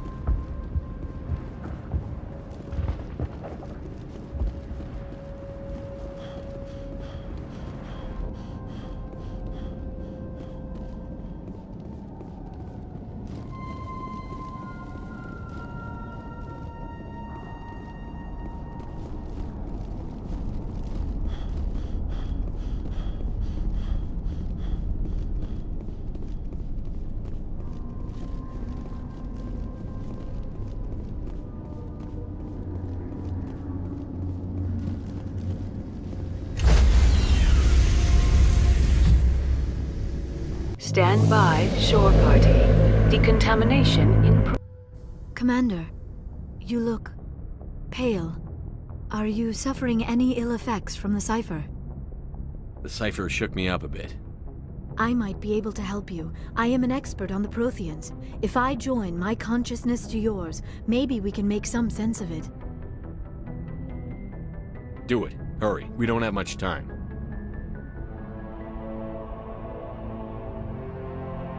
Relax, Commander. Embrace eternity.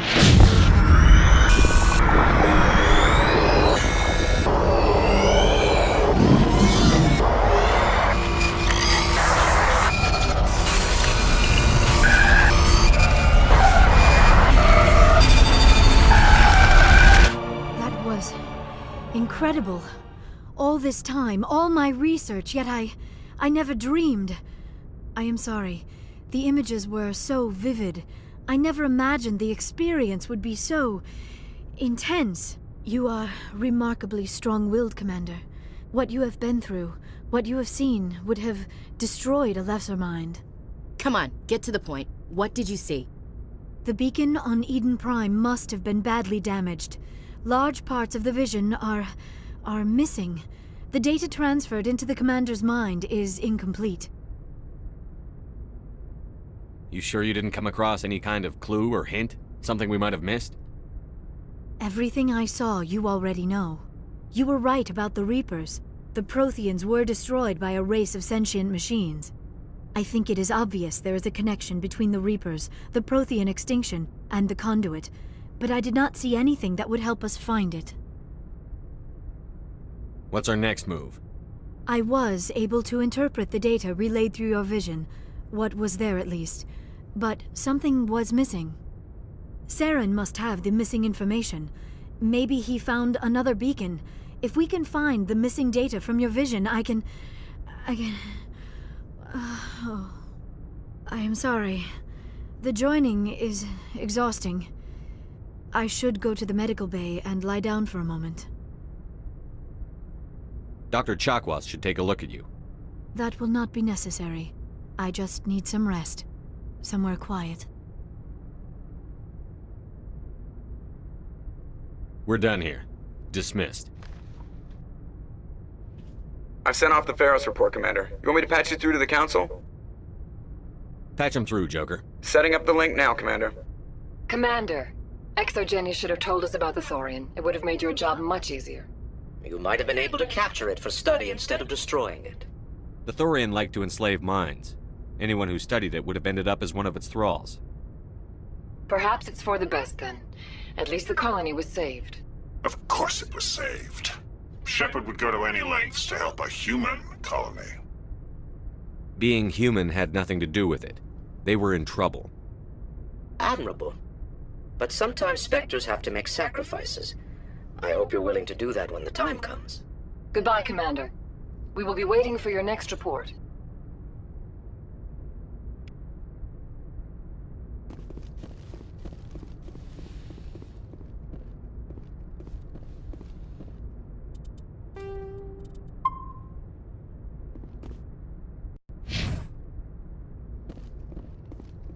Yes, Commander? Yes, sir.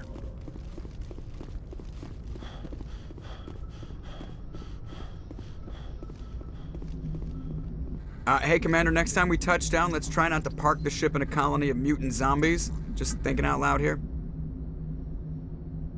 I have to go. All right, see you.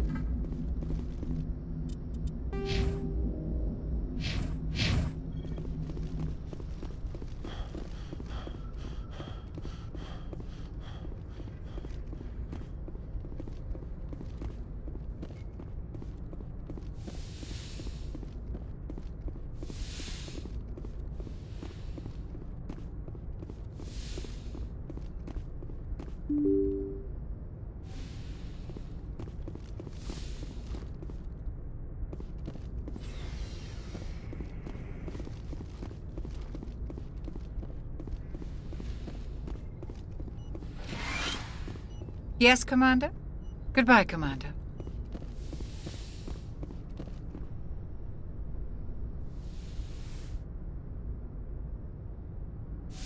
Commander, are you coming to check up on me? You look much better. How are you feeling? Dr. Chakwas assures me I am going to be fine. I was impressed with her knowledge of Asari physiology. You're in good hands. Dr. Chakwas knows what she's doing. I get the feeling you want to ask me something, Commander. Maybe we could pick up where we left off. You were telling me about your interest in the Protheans. Actually, I think I was talking about my interest in you, and making a fool of myself in the process. As I said, I am not used to dealing with people, especially humans. I did not really know much about your species when we first met, Shepard.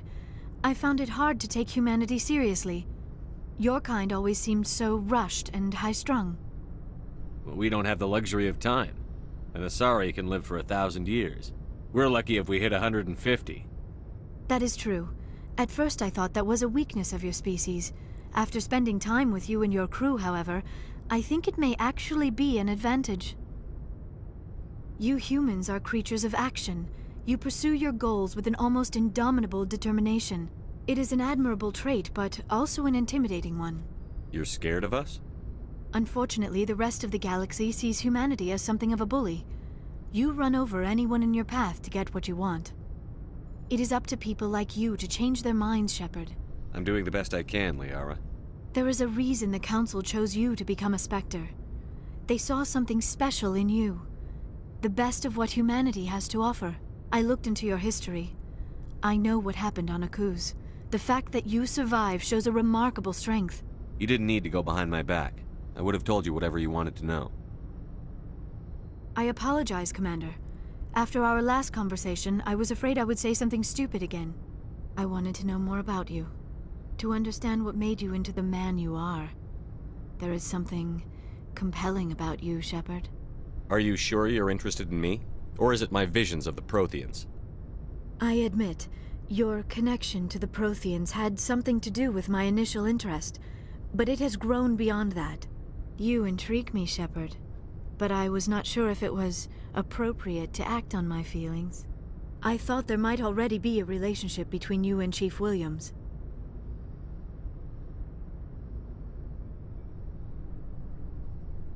Williams and I are just friends, nothing more. My mistake, then. I am not as adept at understanding human relationships as I thought. But what about us, Shepard? Is there a mutual attraction, or was I wrong about that too? No, you were right. There is something between us. I knew it, and I knew you felt it too. But does this not seem rather strange? Why do I feel so close to you? We have only known each other a short time. We are from two different species. We have almost nothing in common.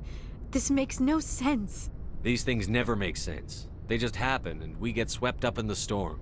You make it sound so chaotic, so dangerous. I'll keep you safe.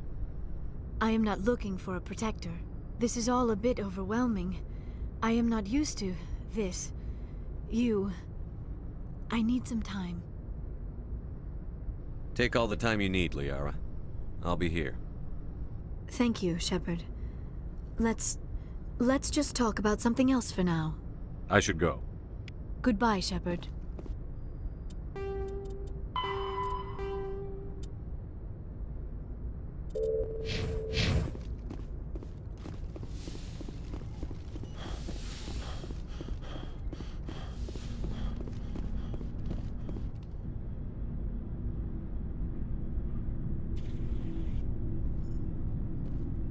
Anything you need, Commander? Just trying to get a sense of where the crew's at. Thoughts? Well, they know about the stonewalling you've had from the Council. They deserve to know what we're up against.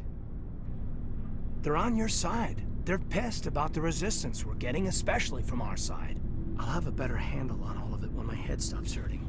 Another L2 flare-up. Anything I can do? No, Commander, it'll settle down. It's rough sometimes, but they spike higher than a lot of L3s. Except for you, of course. Besides, I fared a lot better than some after Kinetics was through. I haven't heard anything about Kinetics in a while. Yeah, they quietly disappeared. Broke up into a bunch of little corps after they botched the training on Jump Zero. After first contact, Kinetics was set up to track Element Zero exposures and develop implants for humans. Once we had an embassy on the Citadel, Kinetics could bring in experts instead of taking it slow. Is there some reason we couldn't learn it on our own? They didn't know where to start. I mean, hell, it took a couple of years to even link biotics and ezo. Forget trying to get the kids to move stuff. They had trouble just helping them not break their own limbs. And their choice of teachers didn't help much. The only experts would have to be aliens. Dead on. Turians, actually. That's why Kinetics kept it a secret. They were afraid of what people back home would think, asking the Turians for help when we just fought a war with them. The Asari would have been more acceptable than the Turians. Yes, but the company didn't go through the Citadel. It would have made Earth look weak, so they discreetly hired some Turian mercenaries. I'm sure Kinetics did what they thought was best. It wasn't best for us. They brought in an ex-military Turian named Commander Vernus. A real hard-ass. He basically had a free pass to break us if it would turn out a decent biotic. Kind of spiraled from there, Commander. Did he ever face charges for that? He got his, yeah. But like everything else at Jump Zero, it was under the table. The less said, the better. Anyway, this is ancient stuff. I walked it off a long time ago. I should get back to my duties, Commander. We're here to make history, not rehash it. Just trying to get a sense I've of where wasted enough of your time for now. We'll talk another time, Lieutenant. Commander?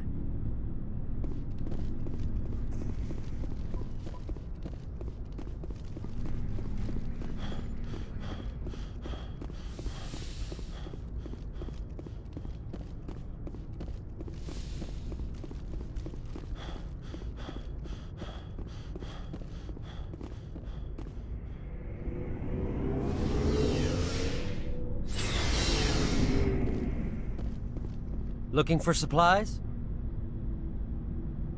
No problem. Keep checking back. Commander, good to see you. You've been with CSEC a while. Have you seen much action?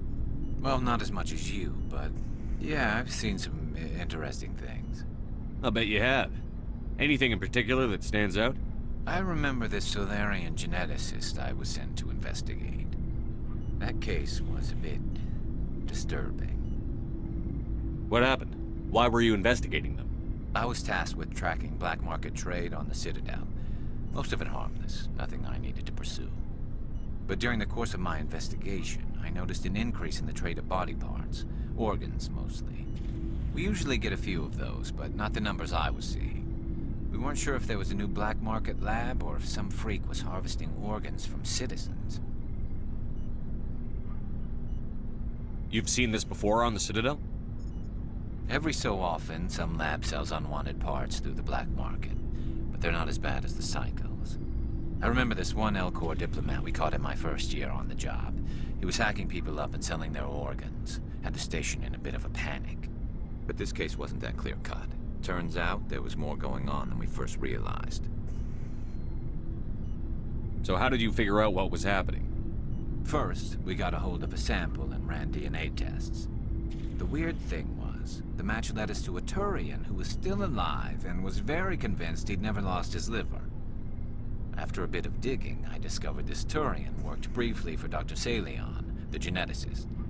So I went to his lab hoping to find evidence of cloned organ development, but there was nothing. No Solarian hearts, no Turian livers, not one Krogan testicle.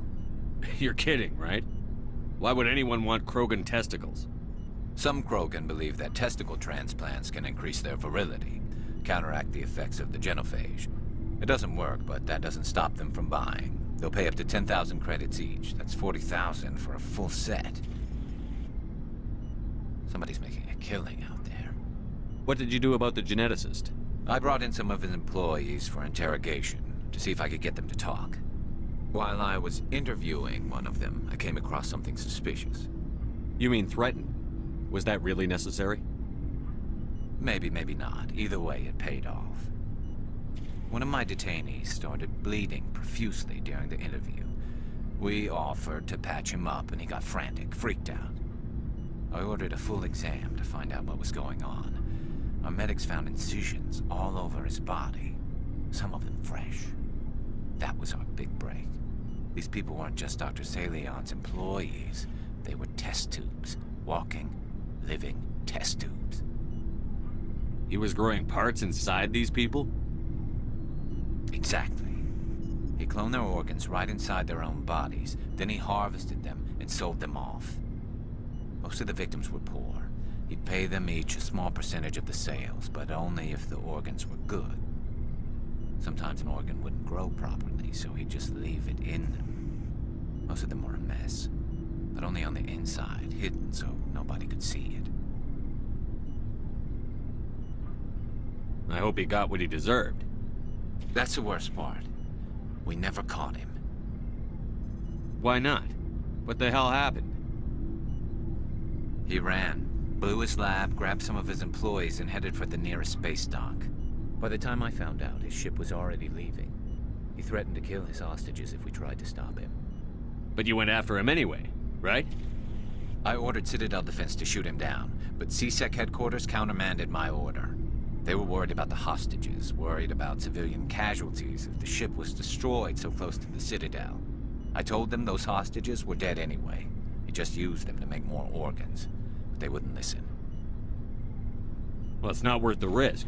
You pursue the vessel and disable it. That's the best choice. They sent the military after him, but he got away just the same. Yes, they did. I went to Palin and told him what I thought of him and his policies. He said if I didn't like it, I could quit. Well, I almost did. All they had to do was disable that ship, stop him from running. Maybe the hostages die, maybe they don't, but at least we stopped the bastard responsible for it all. If you don't care about the fate of those hostages, then you're no better than he is. You're just a terrorist with a badge. Yeah, maybe you're right. It doesn't make it any easier, but I see your point. Just wish I could have stopped him. That's all. Do you have any idea what happened to Dr. Salion? I sent out feelers from time to time, hoping to find something. I thought I'd found him a while back. He changed ships and changed his name to Dr. Hart, his idea of a joke, I guess. I told the military, but they weren't convinced it was him. I got the transponder frequency for his new ship, but I just can't get anyone to check it out. I'll check out the coordinates when I get a chance. I was hoping you'd say that. But Commander, take me with you when you go. If it's Salion, I want to be there when you find him.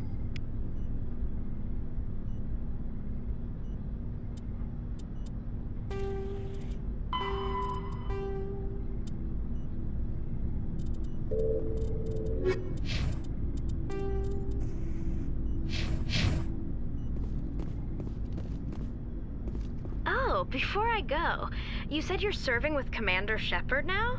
We saw him on the news here. He's cute. Later, sis. Tell me you didn't hear that. Afraid I did. Oh, shoot me now. One of my sisters. That's Sarah, the youngest. Surprised to see you here, sir. Thought you'd be chatting up, what's her name? Tassoni? Liara? Why would you think that? Scuttlebutt says you got a bit of a thing for her. I could understand why. The crew's off limits with the regs against fraternization. And at least she looks like a woman. You think I'm interested in Liara because she's the only one I'm allowed to date? So you are interested in her. Of course, it could be politics. Alien diplomat's daughter, us under orders to make nice with the bug-eyed monsters. What's up? You didn't come by to eavesdrop on family mail. Your family seems to be important to you. Yeah, we've always been close. Me and my sisters especially. With Dad on duty so much, I had to help Mom raise them. Did your father serve with the fleet? Yeah, took any crap posting he could get that offered space time. You know what? He worked his ass off trying to get recognized, but he never made it above serviceman 3rd class. He was real proud when I made Chief. First thing he did was salute.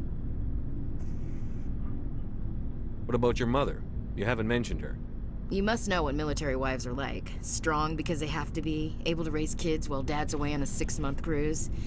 She has a degree in planetary geology. She and Dad both wanted to see new worlds. She gave up her career to raise us, though. You have more than one sister? Sounds like a big family.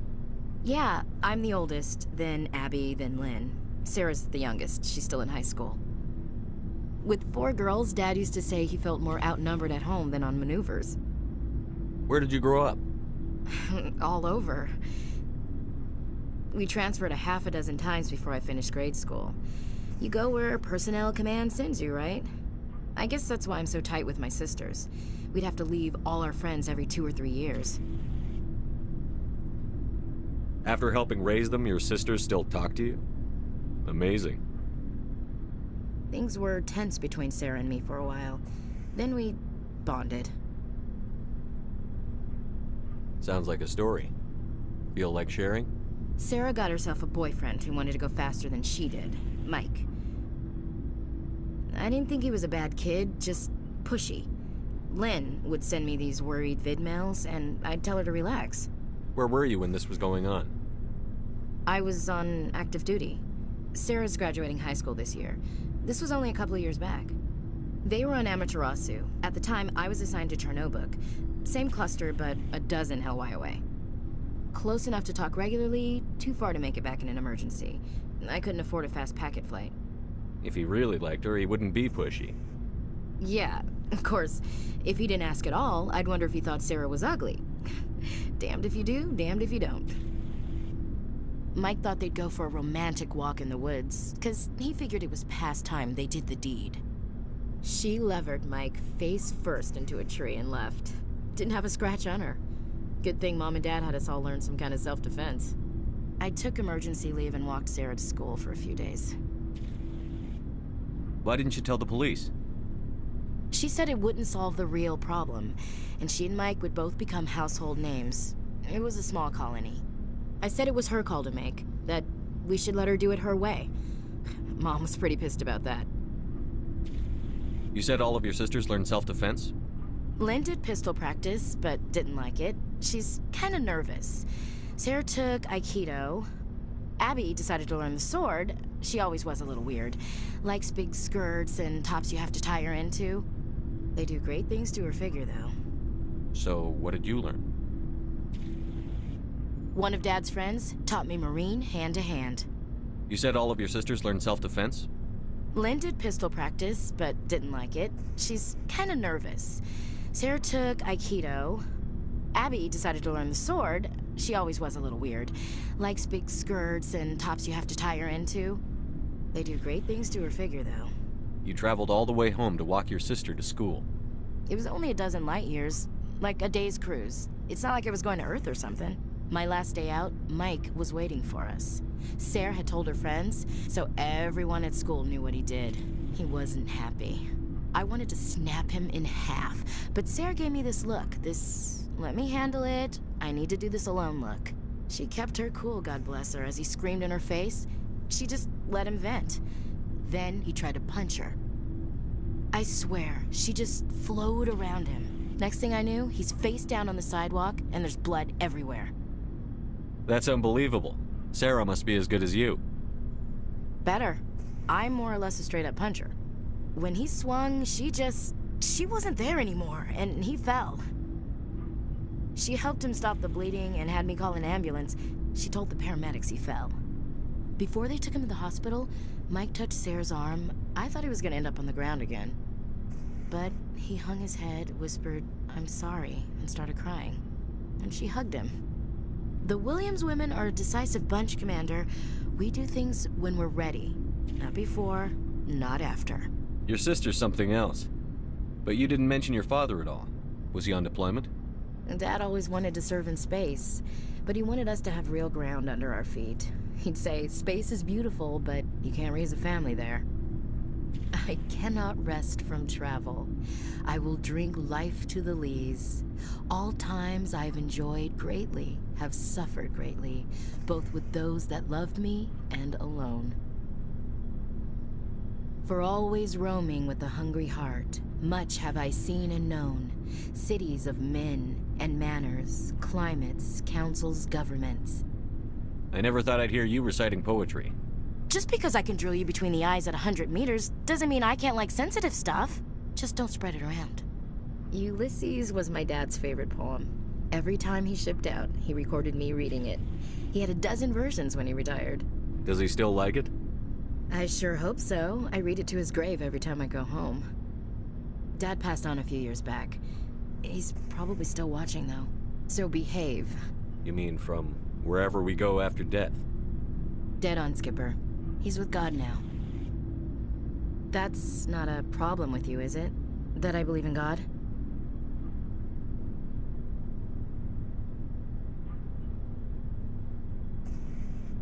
Everyone has the right to believe what they want.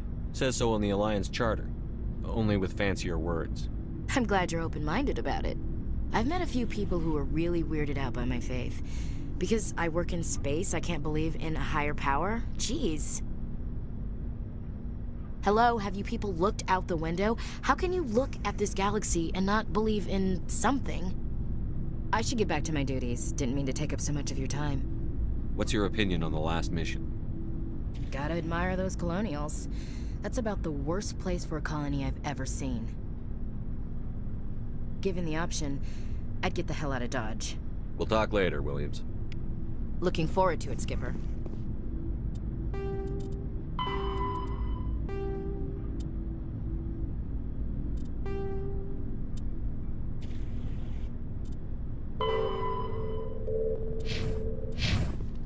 What do you want, Shepard? Why did you become a mercenary? Lots of reasons. Such as? Such as, I needed to get out of our system. I needed to eat. I needed to survive. Why not stay and help your people? I tried to help. That's why I had to leave. What happened? I was betrayed. I was head of a small tribe. We were trying to restore order after the war, but the other tribes were against us. They followed Jared, one of the few warlords who survived the war with the Turians. But he was old, and so were his ideas. He wanted to continue the war. He wanted us to fight. Turians, Solarians, each other. It didn't matter who, as long as we were fighting. What did you want? I just wanted Jared to shut up, to stop his ranting. I wanted him to stop leading the tribes astray. But he couldn't understand how much things had changed. We didn't have the numbers to go to war. Even if we did, the genophage made sure we couldn't replenish our numbers fast enough. I told them all to forget about war. We needed to focus on breeding, at least for one generation. And for a while, we were getting through. Some of the tribes started coming around. I take it the warlord didn't appreciate that. No, he didn't. He arranged a crush with the tribes, a meeting on neutral ground. He wanted to talk. We met at the Hollows, near the graves of our ancestors. The skulls of our dead laid bare to remind us where we come from, and where we all go. It's as sacred as any Krogan place can be. Violence is forbidden. It sounds like a trap to me. You must have suspected as much. I did. But when your father invites you to a crush, well, there are some laws that even we hold sacred. Jared was your father? He was. Until that day. We talked, but we didn't get anywhere. When it was clear that I wouldn't join him, he gave the signal. His men leapt from the graves of our ancestors like Krogan undead.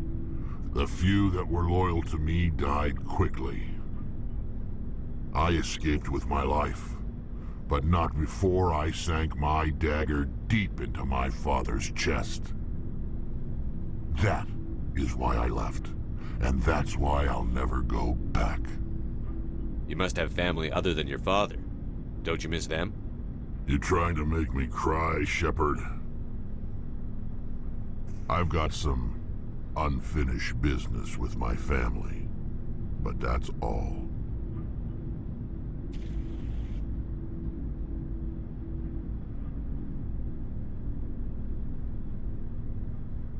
What kind of business? Before I left, I made an oath to my father's father. I swore to recover my family's battle armor. It was taken from him after the uprising. What's so important about this armor? It's a relic, Useless, really. But it was worn by 5 generations of my family before the war. It's rightfully mine. Originally, it was taken by the Turian military. We weren't allowed armor or weapons after the war. Now, it's in the hands of Taun Actus, a Turian scum who collects relics from the war. He's made millions selling Krogan artifacts that were stolen from my people. He's got several bases where he stores his goods, all fortified and guarded. I just don't know which base has my family's armor. Just tell me where to start looking. I'll upload the data to your nav system. But Commander, I want to be there when you find him. So long, Rex. Shepard.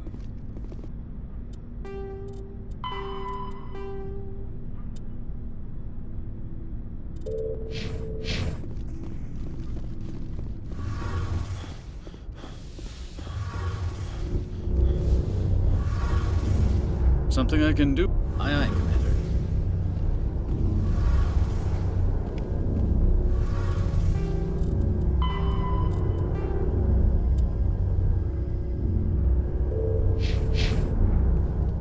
Shepard, I'm glad you're here. Good to see you smiling again, so to speak. I'm sleeping much better now. I guess I'm getting used to how quiet your ship is. I still think a lot about my pilgrimage, though. I know Saren's our top priority, but with all the worlds we go to, I was hoping to find something to bring back to the flotilla. We've still got a long way to go. You'll find something to take back. Yes, but it cannot just be some derelict ship my people can use for salvage. It has to be more than that. There's a lot expected of me. What's so special about you? It's my father. He's the senior member of the Admiralty Board. He's one of only 5 people who can overrule the decisions of the Conclave for the good of the migrant fleet. My father is responsible for the lives of 17 million people. Our entire race is in his hands, and I'm his only child. So are you some kind of heir to the Quarian throne or something? No, it doesn't work that way. My father's position isn't hereditary. I'll probably never serve on the Admiralty Board myself. Officially, I'm just the same as any other citizen. But it doesn't work that way in practice. People have always treated me differently because of who my father is. You must get all kinds of special privileges. I probably had it easier than most growing up, but it's not all good. People like my father have enemies, and they're not above using me to get to him. It must be tough on you. My people place a high value on family and ancestry. There's an unspoken expectation that I'll live up to my father's example. Everyone's waiting for me to do something great on my pilgrimage, something that will forever change our lives for the better. If I don't, it's like I failed, and that reflects badly on both me and my father. The work you're doing here is more important than anything any Quarian has ever done before. Yes, I know. But you have to understand Quarian culture. We're a very insular society. The events beyond the flotilla don't much matter to the average citizen. Our greatest dream is that one day, we'll return to our homeworld and drive out the Geth. But even if we stop Saren, that's not going to happen. There's still millions of Geth behind the veil. Until they're gone, our exile will continue. What would you need to bring back to make everyone happy? Something that would help us better understand the Geth. They've changed significantly since the exile. They've continued to evolve. We've done our best to study them, but it's not easy. They're very reclusive. Until recently, they never went beyond the borders of the Veil. And all the Geth we run into now are under Saren's control. We'd need to find Geth operating on their own, independently. But I don't want this to get in the way of our mission, Shepard. First, we stop Saren. Then I'll worry about my own problems.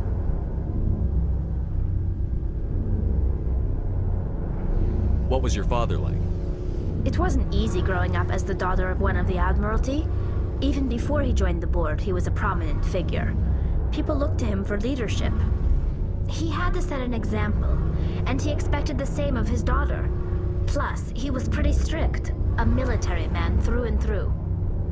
He never allowed me to settle for anything less than excellence. As a kid, I sometimes felt like he was pushing me too hard. But now I'm old enough to appreciate what he taught me. The world doesn't owe us anything. If we want something in life, we have to earn it. Where was your mother in all this? Mother was around, but she always seemed to kind of blend into the background. Almost like she was overshadowed by my father. He tends to do that to people. She passed on about 5 years ago. Some airborne virus that swept through the fleet. Happens sometimes when the filters start to break down. I think my father took it pretty hard. After she was gone, he became even more focused on his work. I think that was his way of dealing with the grief. Sounds like a tough upbringing. You don't resent your father at all? Like I said, it wasn't easy.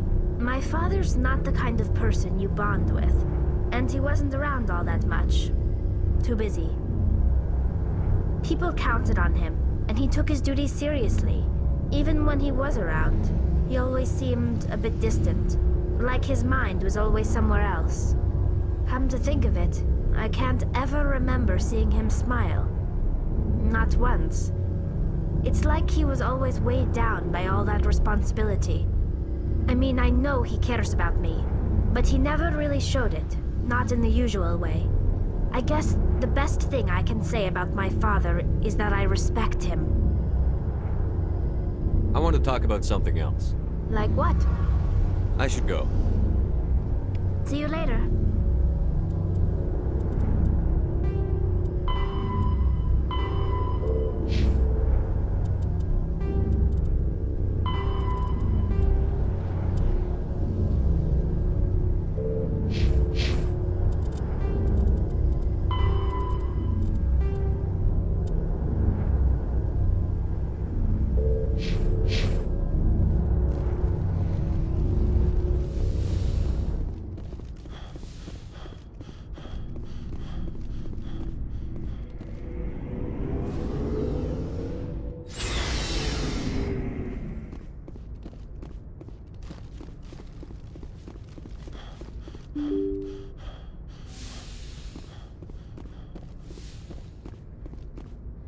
Good timing, Commander. We got a transmission coming in from the Citadel. Top priority clearance. Is it the ambassador? It's not his signature. I think it's from the Council. I'll patch it through to the comm room.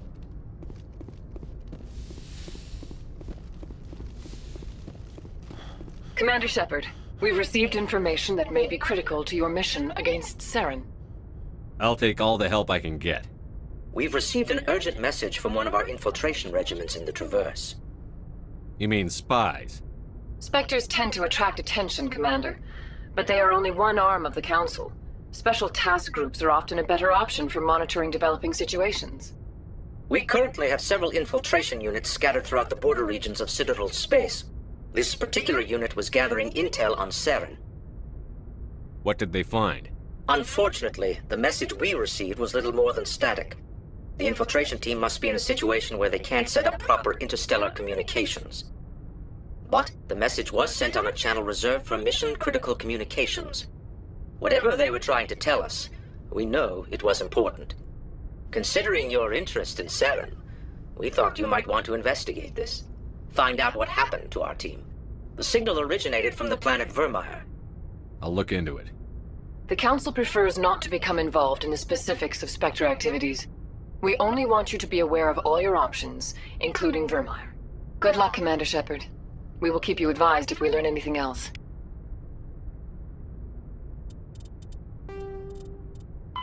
Pharos is... Vermeer is a lush world located on the frontier of...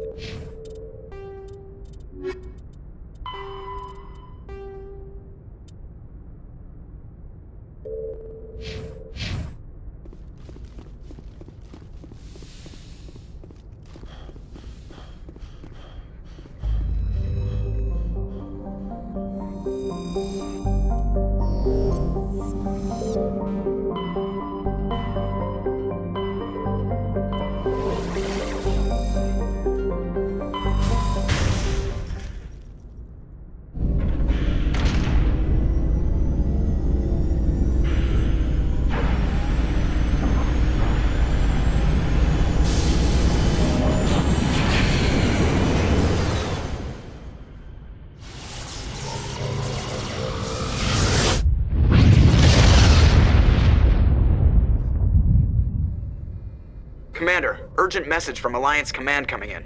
I'll patch it through. Shepard, this is Admiral Hackett from Alliance Command. We've got a situation here, and you're the only one that can handle it. What do you need, Admiral? There's an Alliance training ground where we test weapons and technology in live fire simulations.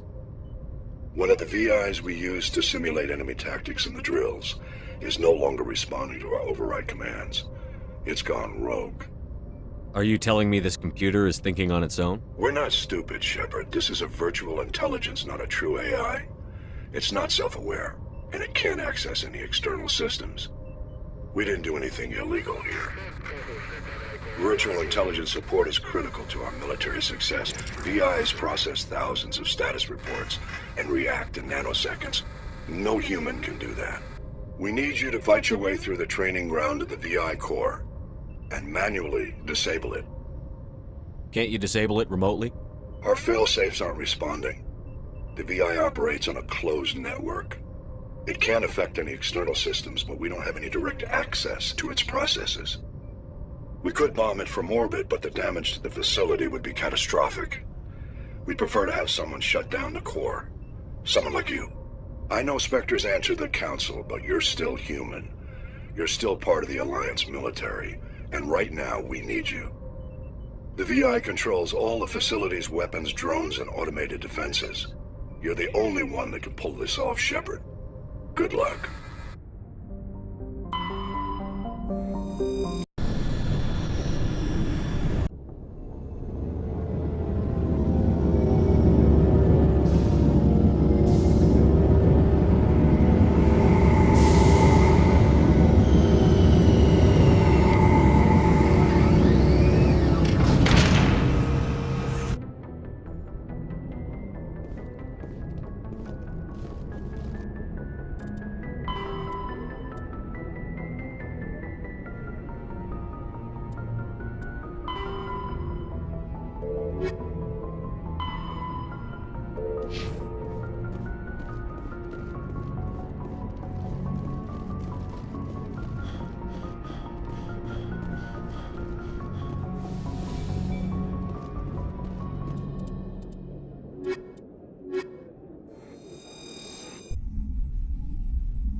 Equalizing interior pressure with exterior atmosphere.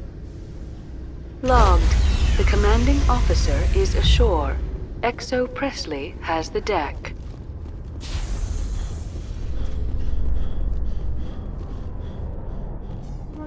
Tally, are the Quarians concerned that the return of the Geth will lead to more anger against your people? The Geth killed billions and forced us from our homeworld. Most Quarians believe we have paid properly for our mistake. I hope the other races view matters in the same light.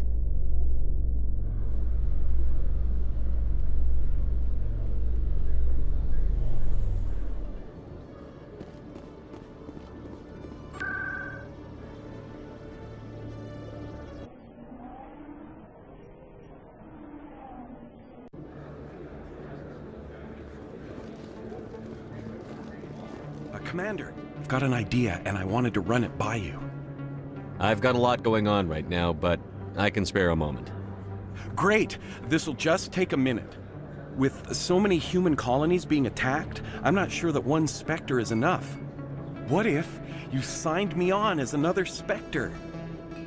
Conrad, I don't think that's a good idea. But I'd make a great Spectre. I'd be right there with you, showing the Council what humanity is capable of. I know you're afraid to trust people after losing your team at Akuz, but I'd never let you down. What about your wife, Conrad? She trusts you too. Aren't you letting her down? What? I don't understand. You know what keeps me going out here? Knowing that people back home are keeping humanity strong.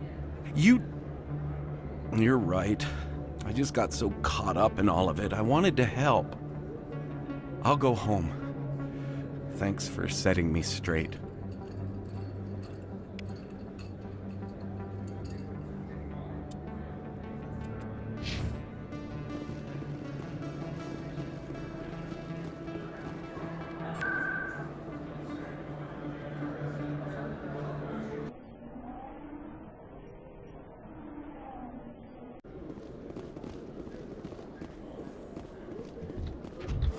With all this exploration of Prothean culture, this must be like a survey for you, Liara.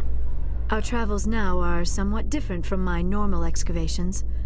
I would prefer lengthier studies and fewer explosions.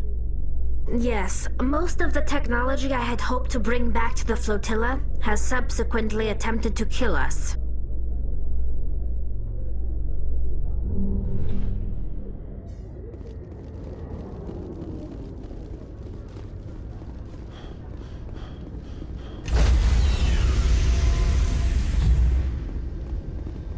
Stand by, shore party. Decontamination in... Logged. The commanding officer is aboard. XO Presley stands relieved.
Cover me!